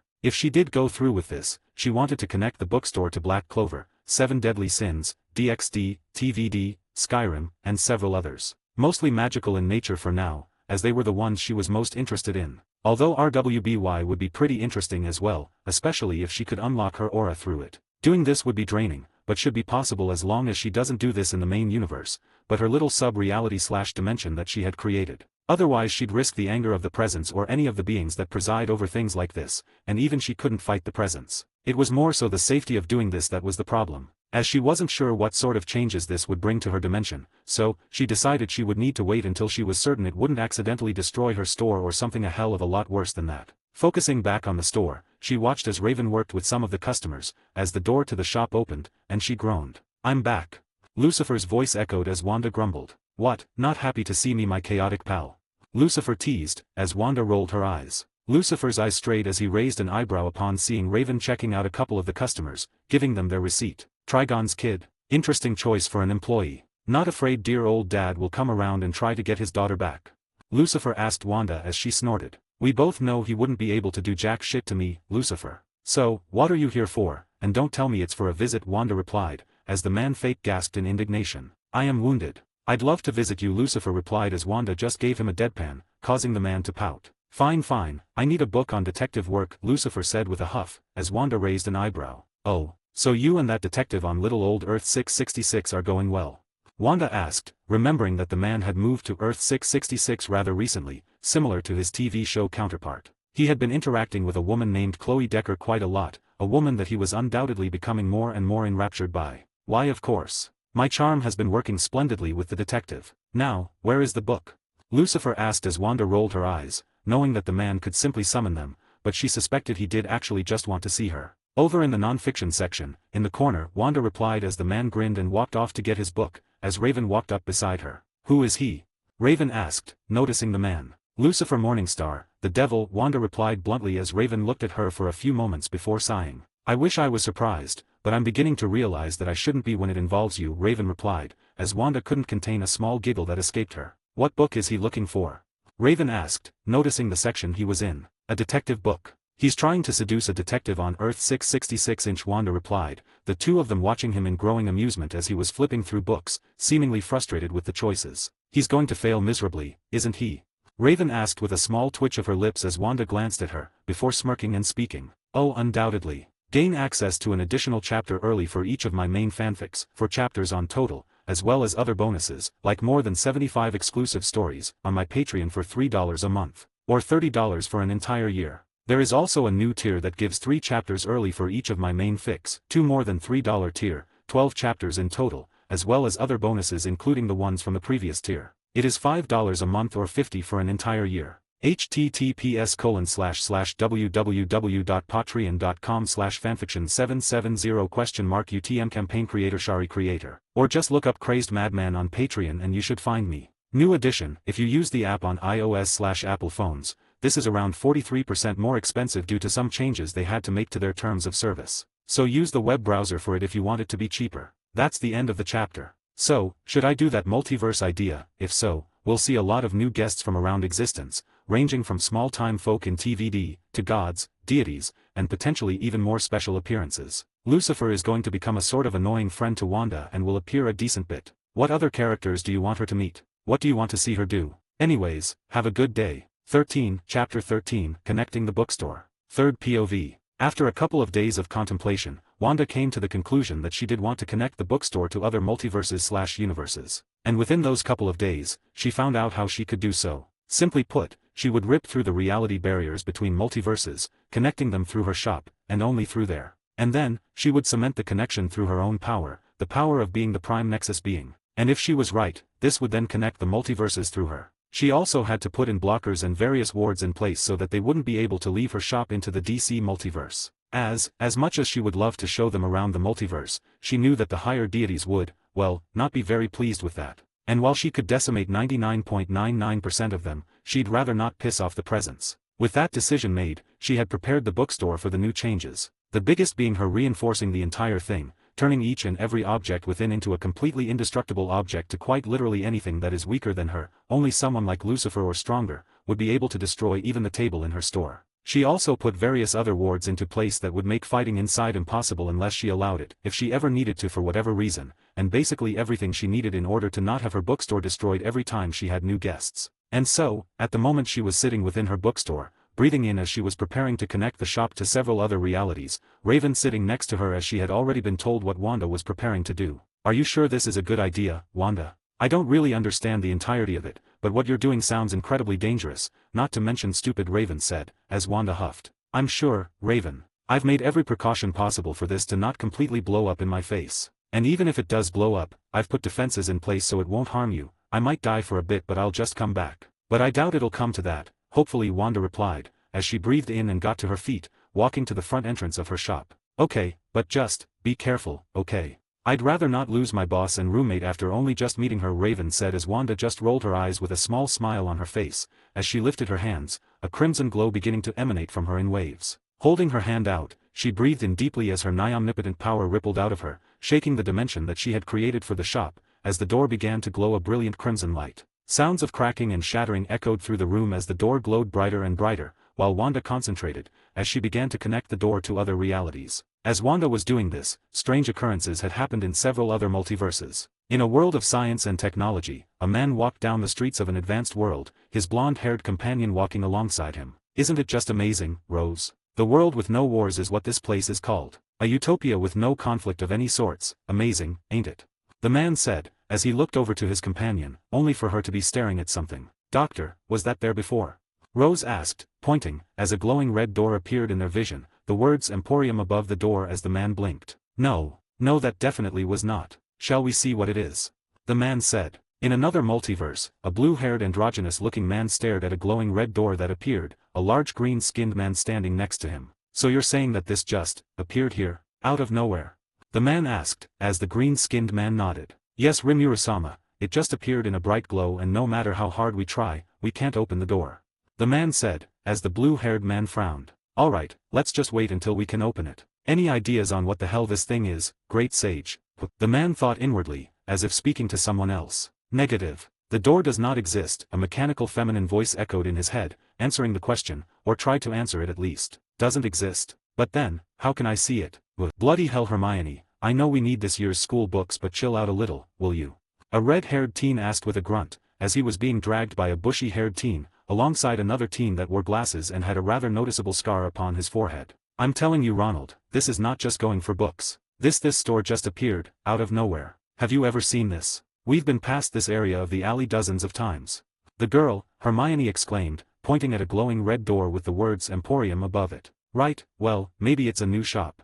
The teen replied feebly, not really sure what to say to this, as it hadn't been there a few days ago, and gave off some strange vibes. "No, Ronald, it isn't. I've asked around in this shop. It shouldn't be here. There's not even a space for a shop to exist here. It just does. It's impossible, even by magical world standards," Hermione exclaimed, as the other teen looked at the door. "Why don't we just go in? I mean, it's just a bookstore, right? Can't do us any harm to get a look," the other teen said, as Ron and Hermione looked at him, before back at the door. "Right. Okay, run this by me again, love. You're telling me this bookstore, or at least, its door, just appeared in front of you?" a man asked, looking at a brown-haired beautiful woman who nodded. "Yes, Klaus, that is exactly what happened. It just showed up in a bright glow. Scared the shit out of me when it did it too," the woman exclaimed, pointing at the red door, as the man known as Klaus looked at it. "Haley, are you certain?" another man asked, as he asked the brown-haired woman. "Haley. Yes, Elijah, I'm sure. Now, are we going to see what the hell this thing is or are we just going to stand here and look stupid?"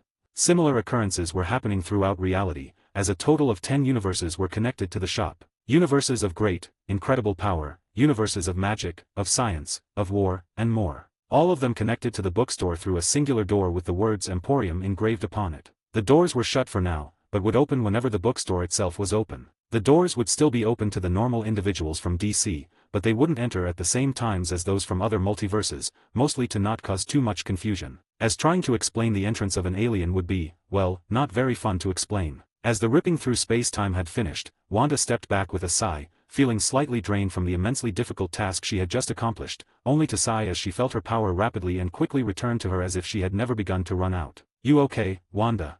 Raven asked over her shoulder, reaching out and helping Wanda steady herself from the draining experience. Even though her power had almost instantly regenerated, she could still feel the exhaustion of it all, before that too began to disappear a few moments later, all thanks to her own power.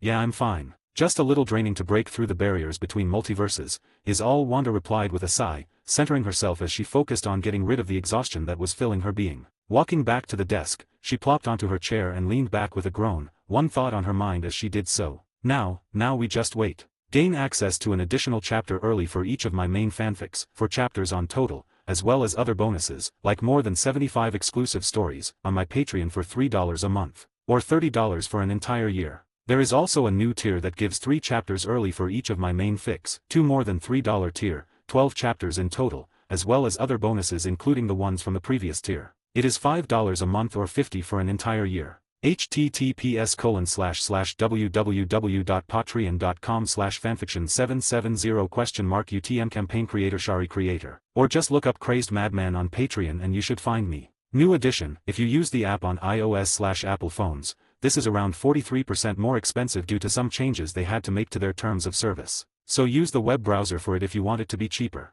That's the end of the chapter. Basically everyone wanted the multiverse idea, so here it is. We'll see a lot of new guests in the coming chapters, and she'll start connecting more and more universes to the bookstore in time. Anyways, have a good day. 14, Chapter 14, Guests from Beyond. Third POV. With the bookstore now connected to universes around the multiverse, Wanda had made sure to add some new forms of payment. All in the form of paying through books from other universes. The more rare and interesting the book is to Wanda, the more it will cover. It can even be used to pay ahead of time for future books, should they want to, or pay for several books at a time. She did this mostly because some of the universes that people would begin to come from, were full of knowledge that she would love to learn, like other forms of magic, unique forms of science, and all sorts of other books. Raven had some questions in regards to what universes the store was connected to, which Wanda had answered, but now Wanda was just sitting, waiting for the first guest from beyond their multiverse, as she had opened the store in one random universe, the next being opened soon, but only once she spoke with the first guest. "Who do you think the first guest will be?"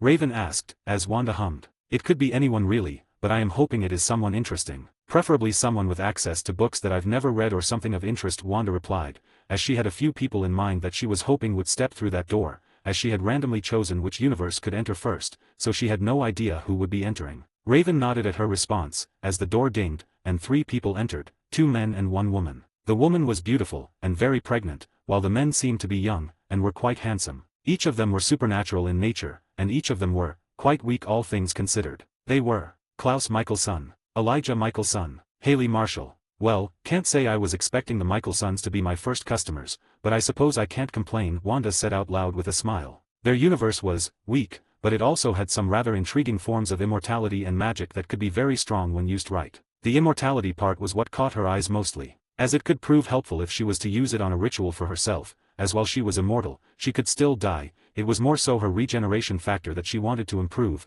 and they had some ways of doing that. "Who the bloody hell are you?"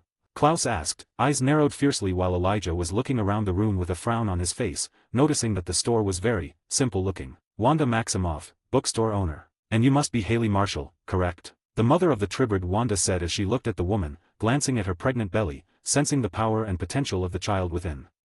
For a child born in such a weak universe, she has quite a lot of potential for growth. Not to mention fate itself seems to be quite connected to her, Wanda thought, before looking back at the startled Haley. "How did you know that?"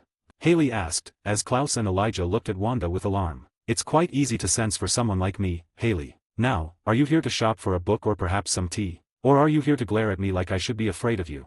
Wanda asked, amused with the looks Klaus was giving her. Raven during all of this, was watching with a deadpan, realizing that Wanda had chosen some interesting folk to let into her shop. "What sort of books?"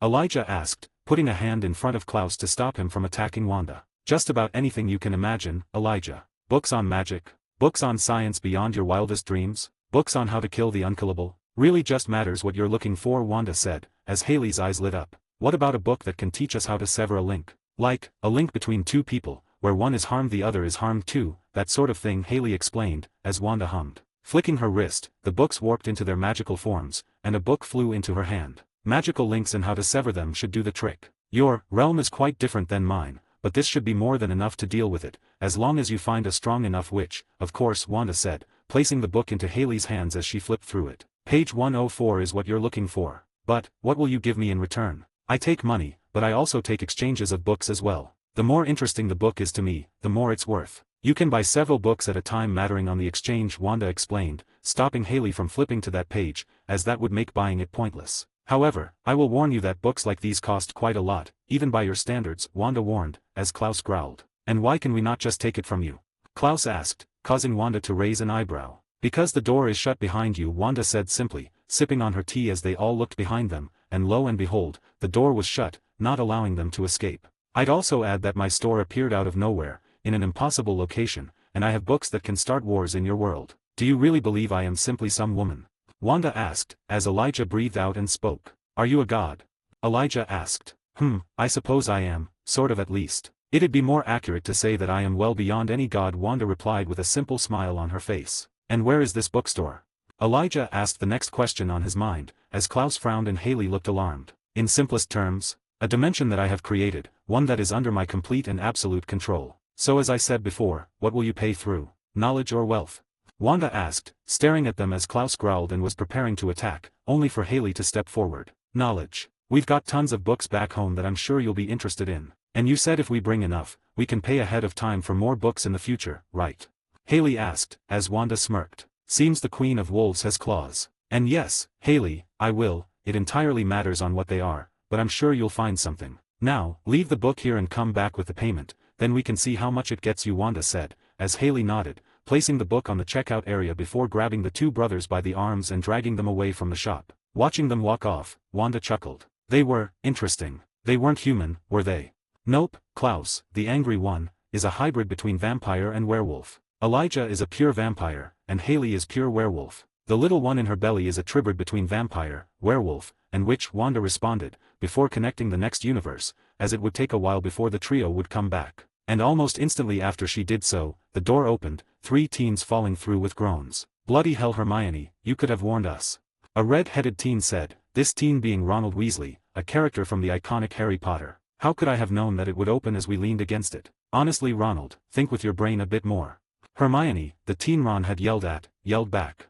Guys, there's other people in here, the third teen, the well-known Harry Potter, aka the boy who lived, said to his friends, as they both blinked, turning slowly to the amused Wanda. An embarrassed squeak escaped Hermione as she shot to her feet, Ron joining her moments later. You three all right there? I apologize for opening the door like that, I didn't realize you were all so excited to come inside my humble store, Wanda said with a smirk, as the three just coughed in embarrassment. Sorry ma'am. Where did this bookstore come from? Harry asked, as Wanda smiled. Well, I created it, of course. Magic is a powerful thing, making a bookstore appear out of nowhere isn't that difficult, Wanda said, as she glanced at his scar, sensing the rather malicious piece of magic within. I bet the magic to do something like that is impossible. Hermione exclaimed, as Wanda just looked at the girl with a small smile. Is it impossible because it truly is, or is it impossible because no one else has ever done it before? Wanda asked, as the girl blinked several times. Well, it's impossible because the amount of magic required would be extraordinary, not to mention it goes against several rules of magic. Hermione replied, as Wanda giggled. Rules are boring, it's much more fun to break them. Now, what is Miss Hermione Granger, Ronald Weasley, and Harry Potter doing in my little shop? Wanda asked, causing the three of them to look at her in surprise. How do you dash, magic? Raven cut off Ron bluntly. Okay, well, what sort of books do you sell? Harry asked, as he looked around. Matters what you're looking for. I sell books on magic, science, non-fiction, fiction, and more. What sort of magic? Hermione asked, finding herself slowly getting over the impossibility of it all, and growing more interested, her book nerd self taking over as she noticed many books she had never seen or heard of before. In response, Wanda smiled as the bookshelves warped into their magical selves, before looking over the 3 teens, and speaking. Why don't you take a look? Gain access to an additional chapter early for each of my main fanfics, 4 chapters on total, as well as other bonuses, like more than 75 exclusive stories, on my Patreon for $3 a month, or $30 for an entire year. There is also a new tier that gives 3 chapters early for each of my main fics, 2 more than $3 tier, 12 chapters in total, as well as other bonuses including the ones from the previous tier. It is $5 a month or $50 for an entire year. https://www.patreon.com/fanfiction770 UTM campaign creator Shari creator. Or just look up Crazed Madman on Patreon and you should find me. New edition, if you use the app on iOS/Apple phones, this is around 43% more expensive due to some changes they had to make to their terms of service. So use the web browser for it if you want it to be cheaper. That's the end of the chapter. Her first guests from beyond her multiverse have arrived. I can tell you now that Hermione will be a frequent customer. She is a nerd after all, and I plan on her being a sort of student/disciple of Wanda in certain areas. Same as some other customers that appear in the future. What other guests should she have in the coming chapters? Anyways, have a good day. 15, Chapter 15, Exchanges and Cursed Scar. Third POV. Watching as Hermione flipped through the books in the magical section in silent glee, eyes scanning through book after book, not glancing away as the other two were in the fictional section, scanning through the comics. Smiling amused at the looks they had, she looked away as the door opened once again. Klaus, Elijah, and Haley. In Klaus and Elijah's hands were a small stack of books each, all of which were magical in nature, causing Wanda to glance at them in interest. "We've got the bloody books, now can we do the exchange?" Klaus asked, grumbling. He had been talked to about his attitude by Haley and Elijah, mostly because they didn't want this chance ruined by him. Wanda didn't mind too much, as he wouldn't have normally been let in thanks to his attitude, but she had the ability to toggle wards at will, so it didn't matter. Let me get a look at them first. Want to make sure it's a fair exchange after all, Wanda replied with a smile, as they put their books on the counter, the teens all glancing at the adults before shrugging and looking back at their respective books. Looking over the books, she found that a majority of them were fairly simple spells, none of them dark in nature or anything. Just a whole lot of simple crap, but none of it was particularly bad. She could see the use in some of them, and how some of them might be useful to people from Harry's universe. Add in the fact that there were around 3 dozen books here, and it added up a decent bit. Looking them over for a few more moments, Wanda looked up with a smile. "This'll be enough for the book, as well as another that isn't too expensive," Wanda said, as not all her books were the same in price, especially when it came to magic ones, as some of them were especially important, and some of them were only able to be bought through exchanges of books, and nothing else. "Would you like to look around for another, or will you save that for later?" Wanda asked, as the 3 of them looked at one another, before back to Wanda. "We'll just take this book to go. Thank you though, Miss Maximoff," Elijah said with a small nod, grateful, before turning and walking off. Klaus just gave her a look before a single nod, walking off after his brother. "Thanks for this, it really means a lot, and sorry about them, they're difficult," Haley said with a smile as she walked off after the brothers, leaving the teens, Wanda, and Raven alone in the store. "Who were they, Miss Maximoff?" Hermione asked, as she walked over with a small selection of books in hand. They were mostly the minor books that were cheap enough to be bought with currency, or through a small exchange of knowledge. "Other visitors, kid. Nothing to worry your heads about. Now, are those the books you've chosen?" Wanda asked, as she tapped each of the stacks that the Michaelsons had left for her, instantly reading them, and sending them off to the back where she would then copy them in the future. "Yep. They're all so very interesting, so I couldn't choose just one of them," Hermione said with a beam, as Wanda chuckled, before glancing at the comics that the boys had chosen. "And you two are sure you can read them? They're quite graphic in later issues," Wanda asked as the two nodded. "All right then, how would you like to pay?" "It can be through an exchange of books, money, or a third option," Wanda said. "Third option?" Harry asked, as they all glanced at one another. "Mum, a simple exchange of sorts. In return for the books, I take a rather nasty piece of magic that has clung itself to that scar of yours, a curse of sorts. Completely safe, no pain whatsoever, probably relieving if anything. It'll be done in moments from starting," Wanda replied. This curse was in fact, Voldemort's Horcrux. She wanted to use her power to absorb it and its knowledge for herself, as while the soul fragment wouldn't do much of anything for her, same with the magic increase, it was his knowledge that she was interested in. After all, Harry Potter magic was borderline minor reality warping at times. That, and she was interested in the effects of the killing curse, and its ability to directly harm the soul itself. "Why would you want that sort of thing from Harry?" Hermione asked, shaking out of her stupor, as Wanda smiled. "Because I am interested in its use and how to counter it. That, and it has no effect or harm on anyone once it is extracted from Harry. And should you agree, it will give you enough for not only those books, but another 3 from the cheap section," Wanda said, waving her hand as a cheap bookshelf formed, one that was soon full of the books that the Michaelsons had just sold her, copies of them at least, as well as a few others. Listening, the 3 glanced at one another, before Harry stepped forward. "And it won't hurt? It'll get rid of the pain I sometimes feel." Harry asked. He has had to live 14 years with the pain, and he was over it. It was especially agonizing at times, especially when near other dark creatures, objects, and Voldemort himself that one time. Of course, it'll heal you up, allow you to use more magic than before, and get rid of all that pain, Wanda replied with a smile, as they all looked at one another once again, with Harry breathing in deeply as he nodded. I'll do it, Harry said, as Wanda smiled. Great. It'll be over in just a moment, Wanda said, as she reached her hand forward, a single finger tapping his forehead as she effortlessly absorbed the Horcrux within him, the memories within pouring into her own brain, which was basically all of Voldemort's knowledge, the useless ones being purged in an instant. Moments later, she pulled her finger back, as Harry breathed out a sigh, blinking as he felt free, different. Magical power trickled out of his form, now free from the constraints and weakness that the Horcrux had put upon him. Seems it worked well, Wanda said with a smile, watching as Harry stretched his arms slightly, putting his fingers to his scar that was now healed, as if it was never there in the first place. It worked. Harry whispered, before looking up at her with a smile on his face. Thank you, Miss Maximoff, Harry said, happier than he had been in a long, long time. It was like a massive weight had been lifted off of his shoulder, or head in this case. It was comforting, to say the least. Not a problem, dear. Now, is there anything else you need? Wanda asked, as they all looked at one another, before shaking their heads. Great. If you ever are interested in more books, you know where to find me. And do bring some books to exchange next time, the older and rarer the better, Wanda said with a grin, as they all nodded, excited as they scooped up their books and comics, before walking out of the store, but not before giving her another wave. You absorbed something from him, didn't you? Raven asked, having been silently reading this entire time. Mum, he had a rather nasty soul fragment in his scar. I absorbed it alongside the knowledge it held. Pretty interesting stuff, really. Weak, but interesting either way, Wanda replied with a small nod. And what about the other three? The baby that the woman, Haley, is having is quite strong. Well, at least for a world as weak as you described to me, Raven asked, as she had been told about them a little bit, while the Golden Trio were browsing. They're not too powerful or anything, but they have connections, and a host of books that could be useful to me. And the child is strong for a reason, being touched by fate itself would do that to you, Wanda replied, knowing that Hope had a lot in store for her, and she hoped to perhaps be a part of some of it. Looking back to the door, she opened it to 2 more universes, before grinning and speaking, excitement in her tone, watching and waiting. Now, let's see who will come through next.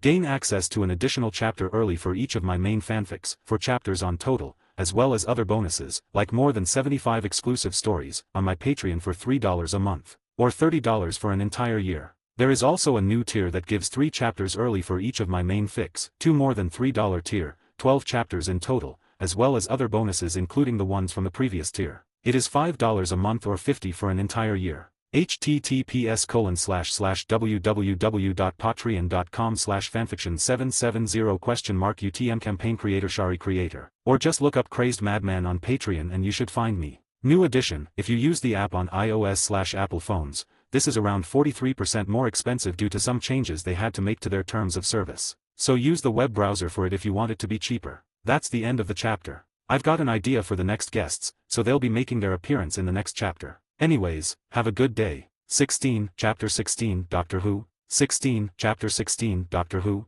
Third POV. Later in the day, after some normal customers had come and gone, she had sent Raven out to get her some coffee beans she had ordered that had been shipped to the local post office. Well, at least the local Metropolis post office. During that time, she ended up spreading her shop to a few other places in America, deciding to expand a bit. Putting the shop in LA, New York, Seattle, Houston, Detroit, and Star City. Mostly so she could get more shoppers, and new and unique guests that she wouldn't get otherwise. At the moment Wanda was stocking the new magical books that she had gotten from the Michael Sons, copied several times over and put into new sections of her growing bookshelves, as she had to increase the size of the right side of her shop, from the view of the one entering, in order to have enough room for all of it, and she would likely need to continue to do that. She didn't mind though, as increasing the size was only a matter of flexing her power a bit and imagining the size she wanted it to grow to. If she really wanted to, she could make her shop as big as universes with ease, but she wasn't interested in something like that. Putting the books in place, Wanda heard the ding of the door opening as 2 new guests entered, causing her to turn, only to smile at the sight of a tall man and a small blonde woman/older teen.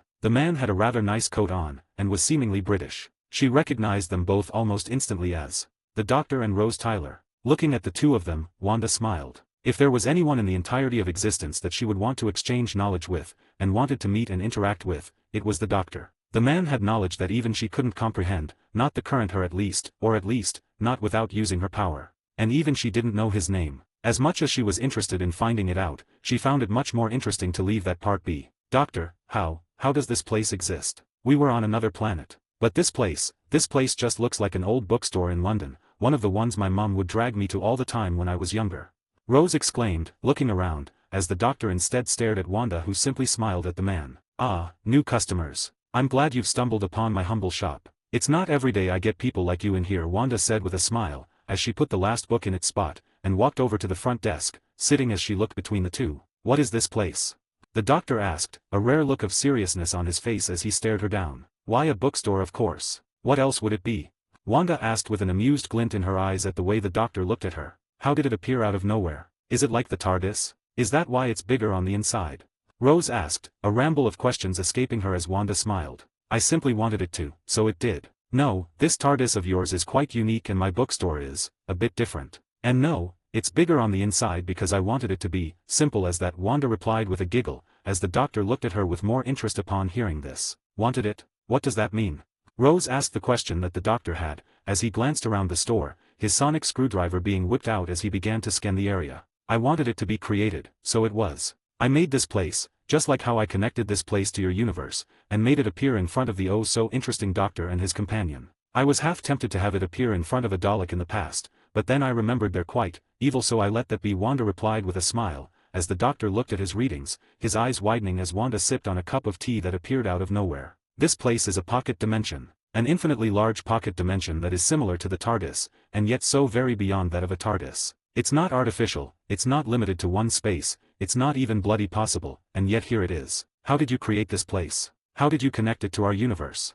The doctor asked, trying to ignore the mention of the Daleks. I told you, I made it, doctor. Creating pocket dimensions is laughably easy for someone like me. And I connected it by breaching the fabric of my multiverse into yours and several others, connecting them all through that door you walked through, to this place. Added in a few protections so that my multiverse's higher UPS don't get pissed at me, and boom. I've got a shop that will appear in other multiverses to those I am interested in meeting, Wanda answered, finding the man's questions to be fun. But how could you do something like that? Is it through some form of technology? Ah well, unlike your universe, where the Time Lords had wiped out magic due to it being too chaotic, and their desire for science to reign supreme. In this universe that I live in, magic is very prevalent, perhaps even more so than science itself. Breaking the laws of physics is very easy for me, Rose Tyler, Wanda replied as she flicked her wrist, the bookshelves changing to their magical selves. Try the Histories shelf. It has a rather comprehensive explanation on magic and its history in this universe, and 2 others. You can pay for it through either your local currency, or an exchange of books, and should yours be worth enough, I'll give you store credit, Wanda added, as the 2 of them looked at her. You want me to believe that magic is real?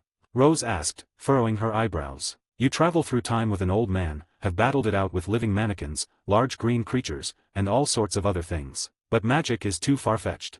Wanda refuted with a raised eyebrow. Touch, Rose muttered, deciding to give up on that fact, as Wanda wasn't wrong. She had seen quite a lot during her time with the doctor, including the Daleks, Slitheen, Cybermen, and all sorts of crap. What are you? You can't be human, no human can accomplish something like this. No, you've got to be something more, the doctor asked, as Wanda hummed. Not entirely sure, to be quite honest with you. I'm not human, you're right about that. But I'm not sure what I am just me. My species matters very little, at least for me it does. Now, are you interested in my books or tea, or are you just here to question me?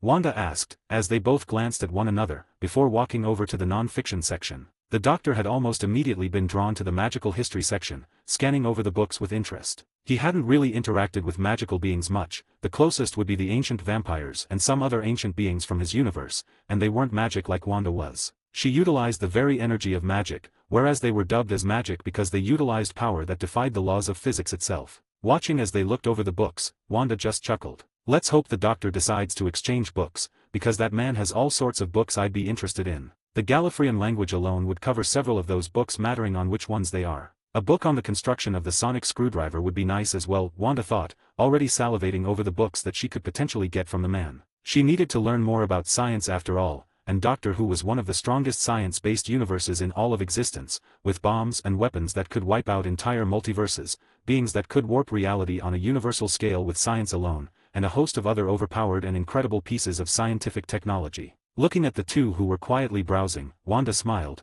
leaning back as she decided to let them do their thing, one thought on her mind as she did so. Let's wait and see what the doctor has to offer.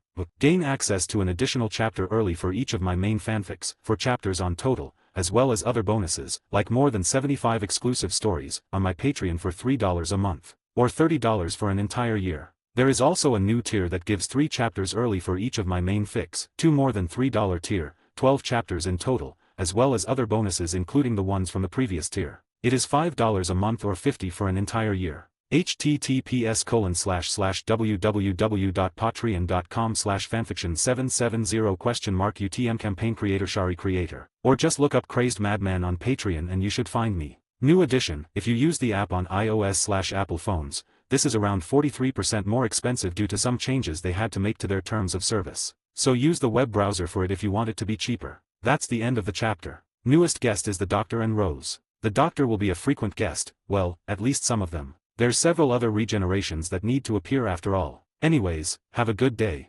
17, Chapter 17, The Doctor's Exchange. Third POV. Turns out the Doctor was a thorough reader, and very picky about what books he bought and read. Wanda had come to this realization, when she had sat at her desk for an entire hour waiting for the man to pick his books. She was beginning to grow a little annoyed with the wait, but decided it was best to let the man do his thing. But finally, after an hour and a half, the man was done, as he walked over to Wanda with a stack of books in his hands. Most of them were books on the history of magic, explanations on magical creatures and dimensions, and stuff like that. There were also books on science that didn't exist in Doctor Who, ones involving things like vibranium, elements that weren't a thing there, and more. Looking over all the books, Wanda smiled. So, how are you going to pay for all of this? Wanda asked, looking at the man, eyes practically sparkling at the thought of reading some of the books in his collection. Alright, how much exactly would this all cost? Well, considering you picked some of the rarest and most expensive books in the store. A lot. But, you can also pay for them through an exchange of books if you'd like, Wanda said, giving the man a grin as he narrowed his eyes. And what sort of book would you want? A book teaching the language of Gallifrey for a start. That alone would likely cover a quarter of these, it's up to you about the rest. And should you provide enough books, I can add it to your store credit, allowing you to get other books in the future. After all, I'll likely be getting more and more new books in the coming months, Wanda responded as the Doctor stared at her. Is that a rare book, Doctor? Rose asked, as the Doctor looked at her. Yes it is. But, I've got several copies of it, so I suppose I can depart from it, the Doctor said after a few moments of thought. The idea of more people knowing the ancient language of Gallifreyan was a bit strange to him, but he decided that he wanted the books enough to do the trade. Alright, I'll be back in a jiffy, and you go ahead and wait here, Rose. The Doctor said as he put the books onto the counter, before running off, leaving Wanda and Rose alone in the store. He's quite the oddity, Wanda said, as Rose looked at her, before a laugh escaped her lips. She had been a bit blindsided by the Doctor running off, and she was glad that she was not the only one. That is an understatement. Sometimes I think he's got some sort of ADHD or something, with how all over the place he is at all times of the day, Rose said with a giggle, as Wanda glanced over the books that Rose had chosen, raising an eyebrow at them. Comics, a couple of romance novels, and a book on magical creatures? Quite the interesting selection. Any reason you chose those specific ones? Wanda asked, as Rose blushed slightly in embarrassment. Well, the comics looked interesting enough, much better than the junk in my local shop, and a friend of mine used to talk about them all the time. The book on magical creatures looked fun, with all the cute animals and the interesting facts about them. While the romance novel, well, a girl has to have something to do in their free time, Rose replied, Wanda raising an eyebrow in response, knowing that she was talking about Mickey. We all have our interests. Mine are books and magic, and yours is romance books that have a lot of smut in them, Wanda said with a small smirk, the girl blushing brighter in response. Only a realization hit Rose upon hearing this. Wait, how do you know there is smut in the book, unless you've I'm back.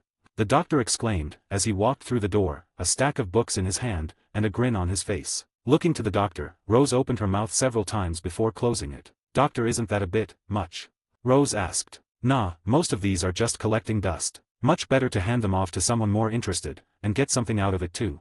The Doctor said with a bright smile, planting the dozens of books he was masterfully holding onto the desk. Wanda was practically drooling as she noticed that every single one of the books were completely unknown to her. Not only that, but they were all alien in nature, and seemed to be on all sorts of things, ranging from languages, history, advanced forms of science, to even books on alien species. So, how much will this get me in store credit?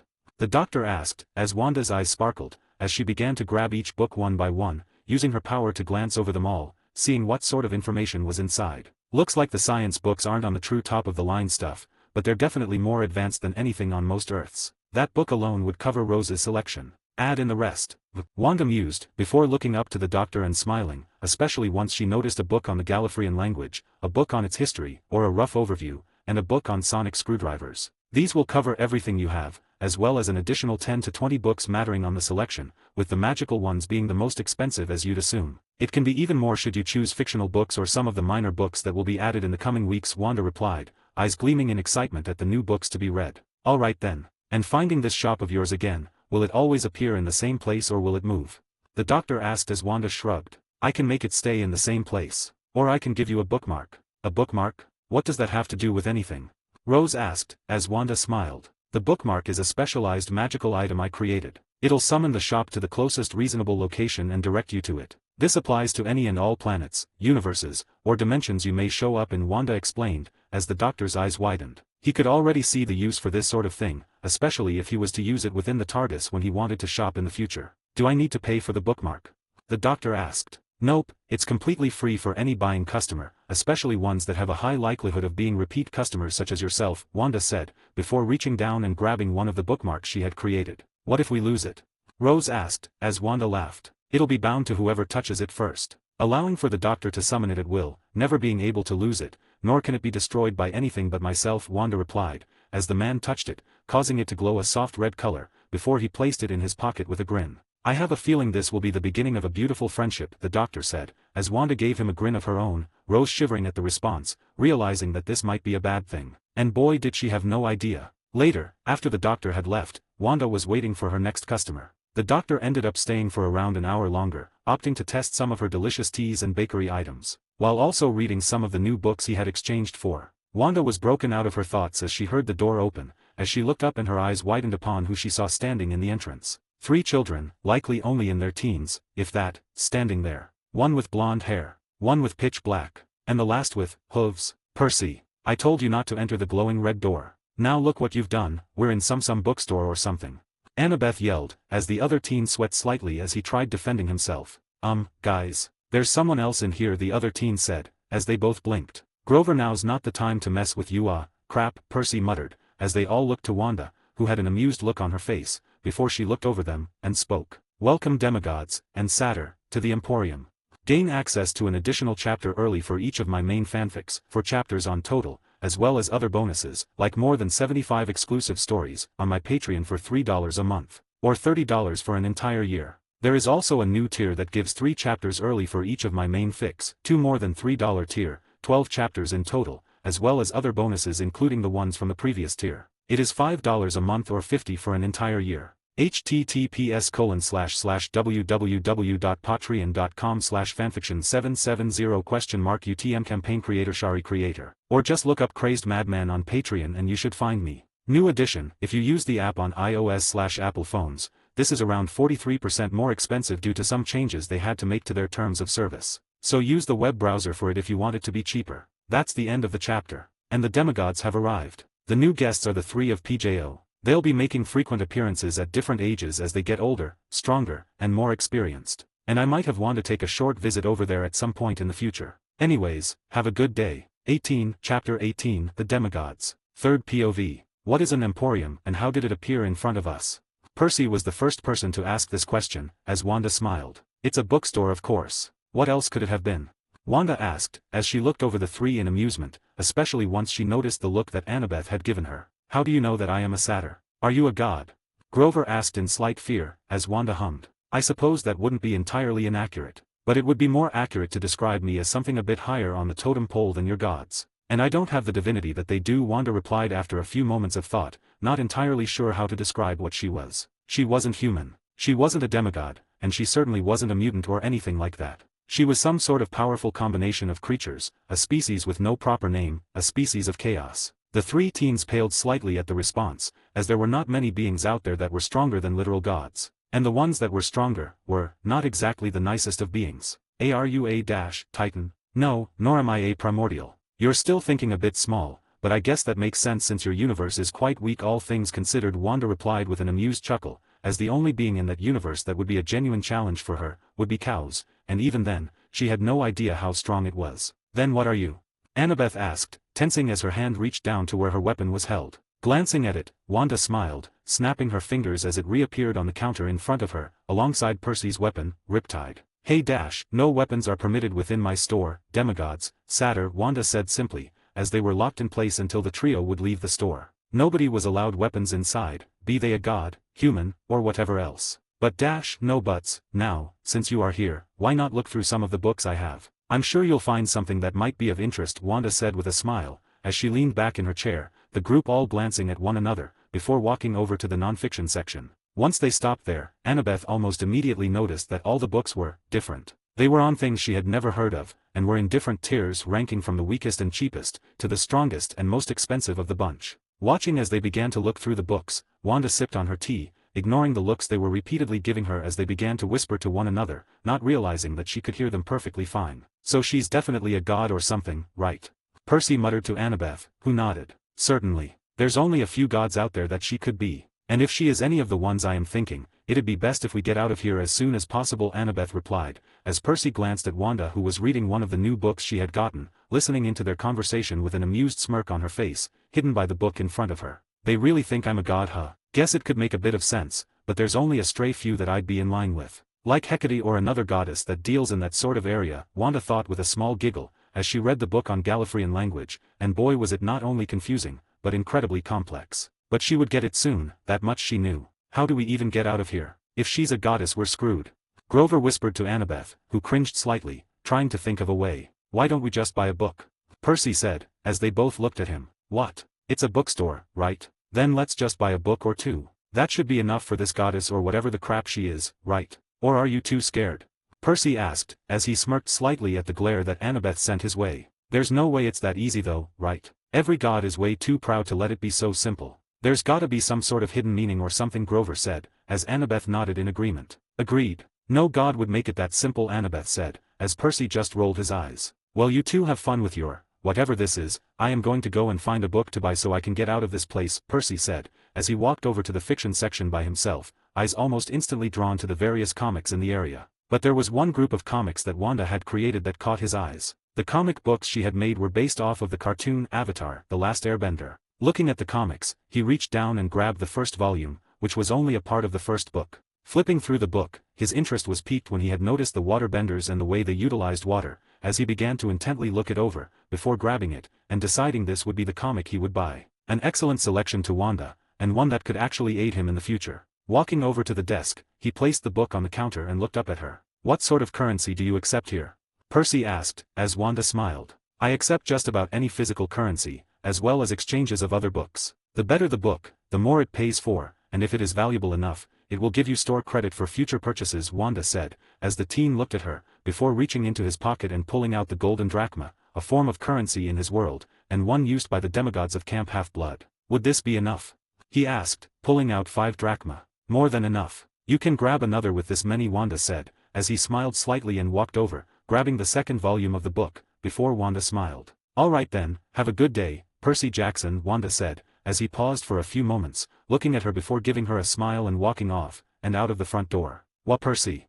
Annabeth called out, as he just gave her a smug smirk. Told you, just buy a book and we can leave, Percy said as he walked out of the door, waiting for his friends on the other side, as Annabeth grumbled and walked over around the non-fiction section, only to pause when she noticed that there were some books on architecture, ones from other worlds. Reaching forward, she grabbed a book on magical architecture which was the world of DC. Looking it over, her eyes sparked slightly, as she opened it up and decided on the book before walking over to the desk. That'll be 5 drachmas, Wanda said as the girl put them on the desk and marched out, leaving Grover alone, slightly nervous. Do you have any suggestions on books? I don't really know what to choose, Grover stuttered as he walked to her desk, nervous with her being there in front of him.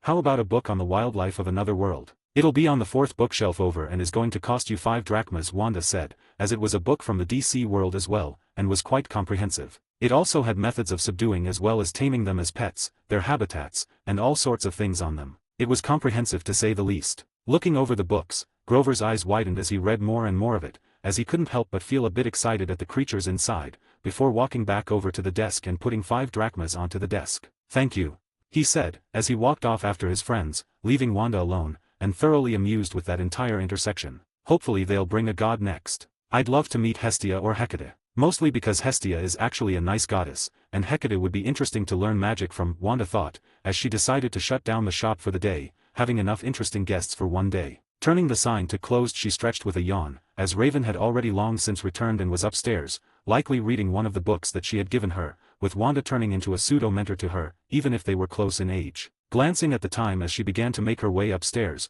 Wanda had only one thought on her mind. I hope the next customers are even more interesting. Gain access to an additional chapter early for each of my main fanfics, 4 chapters on total, as well as other bonuses, like more than 75 exclusive stories, on my Patreon for $3 a month, or $30 for an entire year. There is also a new tier that gives 3 chapters early for each of my main fics, 2 more than $3 tier, 12 chapters in total, as well as other bonuses including the ones from the previous tier. It is $5 a month or $50 for an entire year. https://www.patreon.com/fanfiction770 UTM campaign creator Shari creator. Or just look up Crazed Madman on Patreon and you should find me. New edition, if you use the app on iOS/Apple phones, this is around 43% more expensive due to some changes they had to make to their terms of service. So use the web browser for it if you want it to be cheaper. That's the end of the chapter. Basically just a small interaction with the PJO peeps, they'll be showing up again of course. Wanda will be doing some real-world stuff soon, mainly involving the Justice League and Young Justice plot. I've noticed a lot of complaints on Webnovel regarding her having reality warping,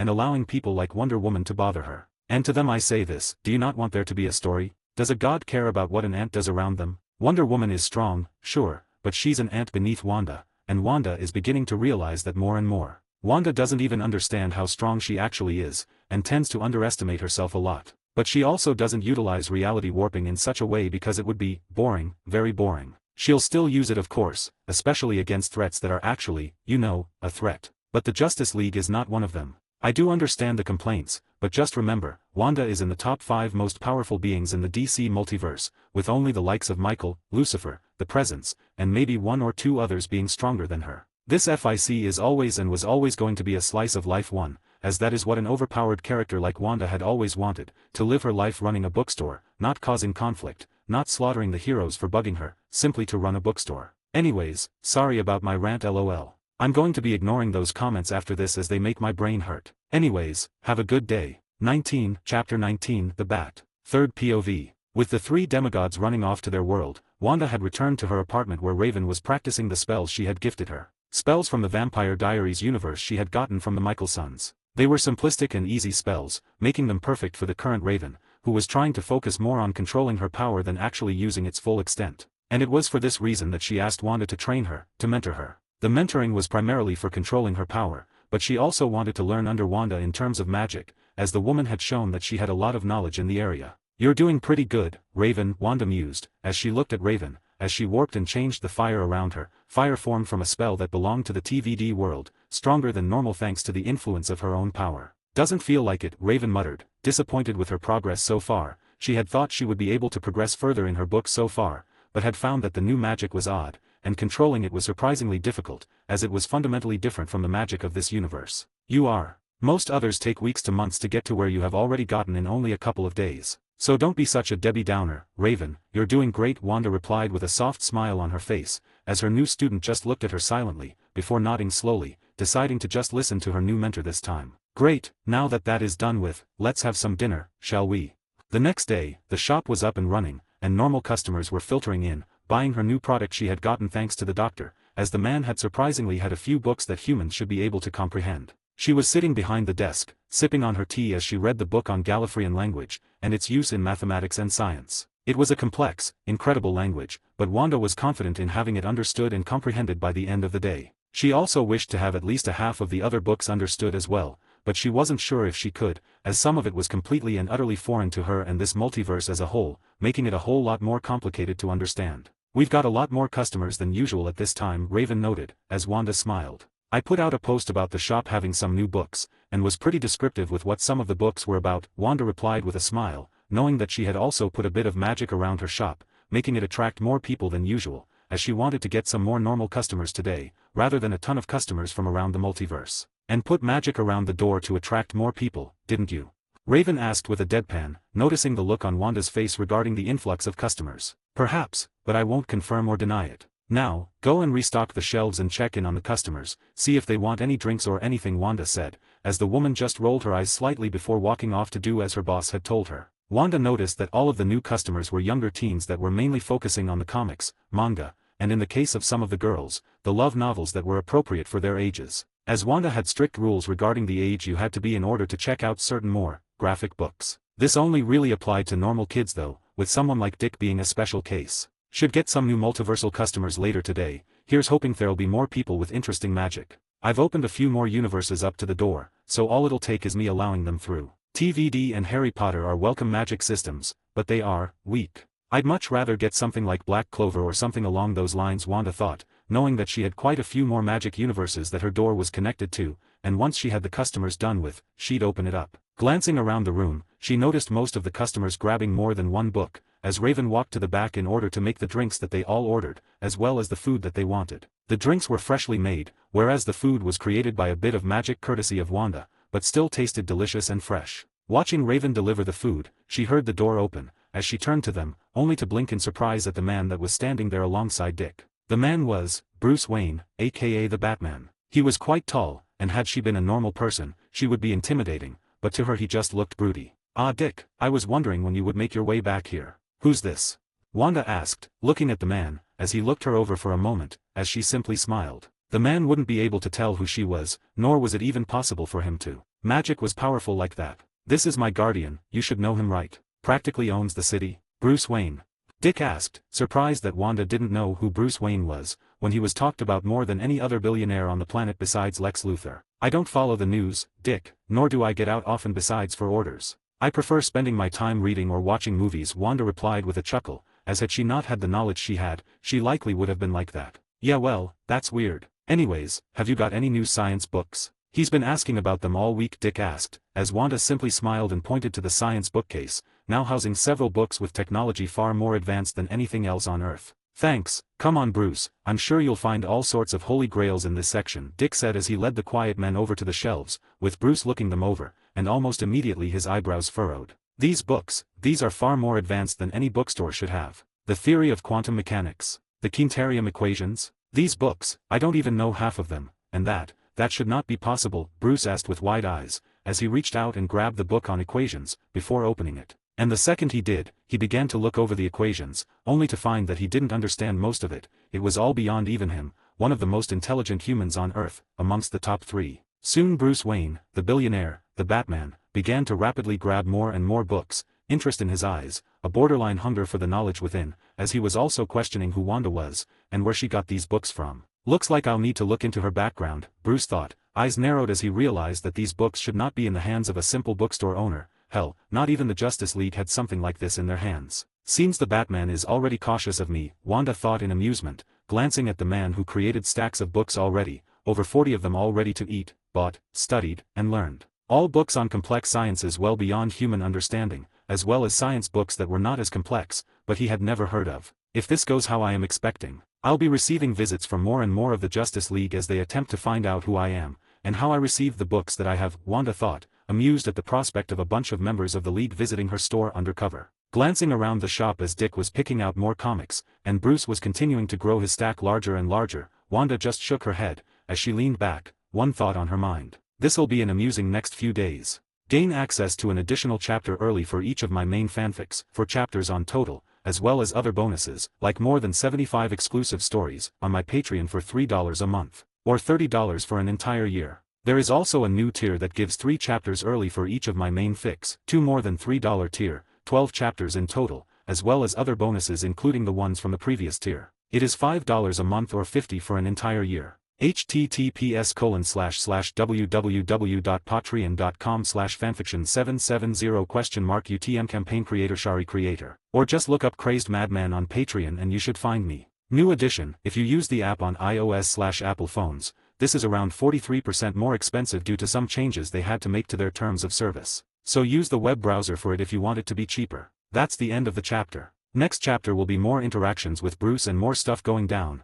like new customers and such as usual. More and more will begin to happen in the coming chapters. Anyways, have a good day. 20, Chapter 20, The Interrogation. 20, Chapter 20, The Interrogation. Third POV. Watching as Bruce had finally selected all of his books, which he had to bring to the counter in small stacks due to the sheer amount of them, Wanda could only let out a soft laugh at the man's selections. The books he had chosen were all scientific in nature, and ranged from incredibly cheap to one of the most expensive books in the shop, a book that she charges hundreds of dollars for due to its rarity. But the man seemingly didn't care about the price, and just stacks thousands of dollars worth of books. Dick had ended up choosing around 10 comics, mostly new stuff that he hadn't read before, as well as another copy of Invincible, probably to put in a case or as display or something of the sort. Wanda wasn't going to question it. Looking over the selection, Wanda chuckled. "Quite the selection you've got there, Mr. Wayne. Didn't take you for the type to be into science so much, but I suppose everyone can be full of surprises. And the quintarium equations? Quite advanced, sure you can understand it?"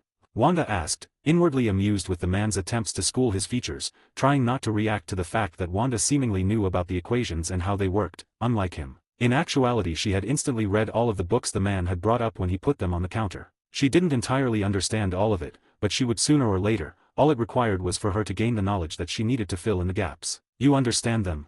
Bruce asked, narrowing his eyes ever so slightly. "To an extent, yes. I've read every book in this bookstore, Mr. Wayne. And I understand what is taught within just about every single one of them. I suppose you should be able to learn it with the other books you had chosen, but even then it will take quite some time," Wanda said, knowing that those particular equations that involved space-time manipulation were particularly complicated, and would require more than just the books she had sold him. "What is a woman like you doing running a bookstore? With that sort of knowledge you could work just about anywhere in the world," Bruce asked, beginning his pseudo-interrogation as Dick sighed, standing and waiting as his guardian began to interrogate Wanda. "I like books, Mr. Wayne. More than just about anything else, and just as I love books, I also love peace and quiet, and not having to worry about anything. Had I really wanted to, I'd be able to work anywhere, sure, but I wouldn't enjoy any of it," Wanda replied with a small smile, having no interest in that sort of thing, even if she hadn't had her powers and bookstore. "I see. And where did you get these books?" "They're quite interesting," Bruce asked, as Wanda simply looked at the man, before smirking slightly.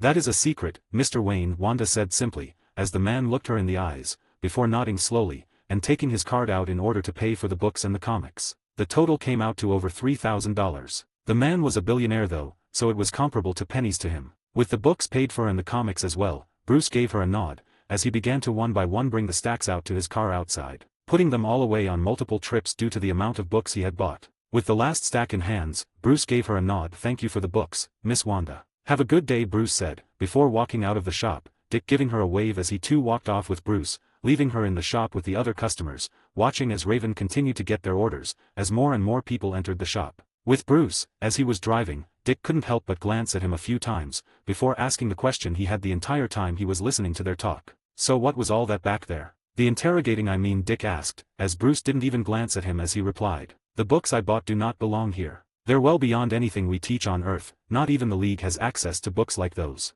"Meaning she is likely getting them from an outside source, or something similar," Bruce replied as Dick raised an eyebrow. "An outside source? You mean aliens?" "Wanda doesn't exactly seem like the type to do something like that, or be involved in anything nefarious," Dick said as he shook his head. "Never said it was anything nefarious. From what I can tell, she is just a simple bookstore owner, one that sells books that don't belong to Earth. I doubt she's some sort of villain, just a bookstore owner that likely buys from someone who buys from someone." "That sort of thing," Bruce replied, shaking his head. Wanda didn't seem like the evil type from what he had seen of her. "Good, she's got the best selection of comics I've ever seen. Her own stuff she made is awesome too," Dick replied with a nod, happy that Bruce wasn't going to try and ruin her or anything, as that would suck. Bruce just shook his head at his adopted son's reply, before continuing to drive off in comfortable silence. Later in the day, hours after the questioning by Bruce and the normal customers all leaving, Wanda was leaning back in her chair, watching as the Golden Trio looked through some of the magic books she had. "I'm surprised you three have returned so quickly," Wanda said, as both Harry and Ron looked to Hermione, who had a sheepish expression on her face. "I'm sorry. I couldn't help myself once I saw all the books you had. The different forms of magic are incredible and nothing like what I've heard of. Not to mention the prices aren't bad, and since we've got extra books that none of us read, it means we can exchange for some of these new ones," Hermione said, her eyes gleaming in excitement at the prospect of reading some of these new books. "Not a problem. Once you've found the books you want, go ahead and bring over the exchange," Wanda said, as she glanced farther down, finding Elijah there once again, this time looking over a book on rituals and similar arts. She expected it was for Little Hope for the future, or perhaps to try and take care of the witches of that world who were not exactly fond of the Michaelsons. They were quite adamant about slaughtering the entire family for some of their actions in the past, even though it was a witch that gave birth to them. "A book on rituals? I'm assuming you wish to use that for your witch problem?" Wanda asked, wanting confirmation. She could look through his mind for it, but that would be boring. I am not going to even bother asking how you know of this. But yes, it is. I wish to use a ritual in this book to sever the connection between Haley and the witches, Elijah said, as she hummed. "That book should work easily enough. But it will be draining. Do you have a witch that can accomplish such a thing?" Wanda asked, as Elijah paused, causing Wanda to chuckle, flicking her wrist as a book flew into her hand. This one will work better. Page 49, it's a ritual that will transfer the curse, binding, or whatever else, to a straw doll. Whatever the curse was, will now apply to that. So if it's one of those link spells, then you damaging the dolls will also damage them, like a voodoo doll, Wanda replied, as the man's eyes widened. That sort of ritual would be perfect for the situation they were in, and would effectively save Haley from a lot of heartache, while also providing a powerful weapon against the witches that did this to her. That is perfect, thank you, Miss Maximoff, Elijah said with a small smile on his face, immensely pleased, as he paid for the book, before walking out, ready to tell his brother of what he had found. And what of you three?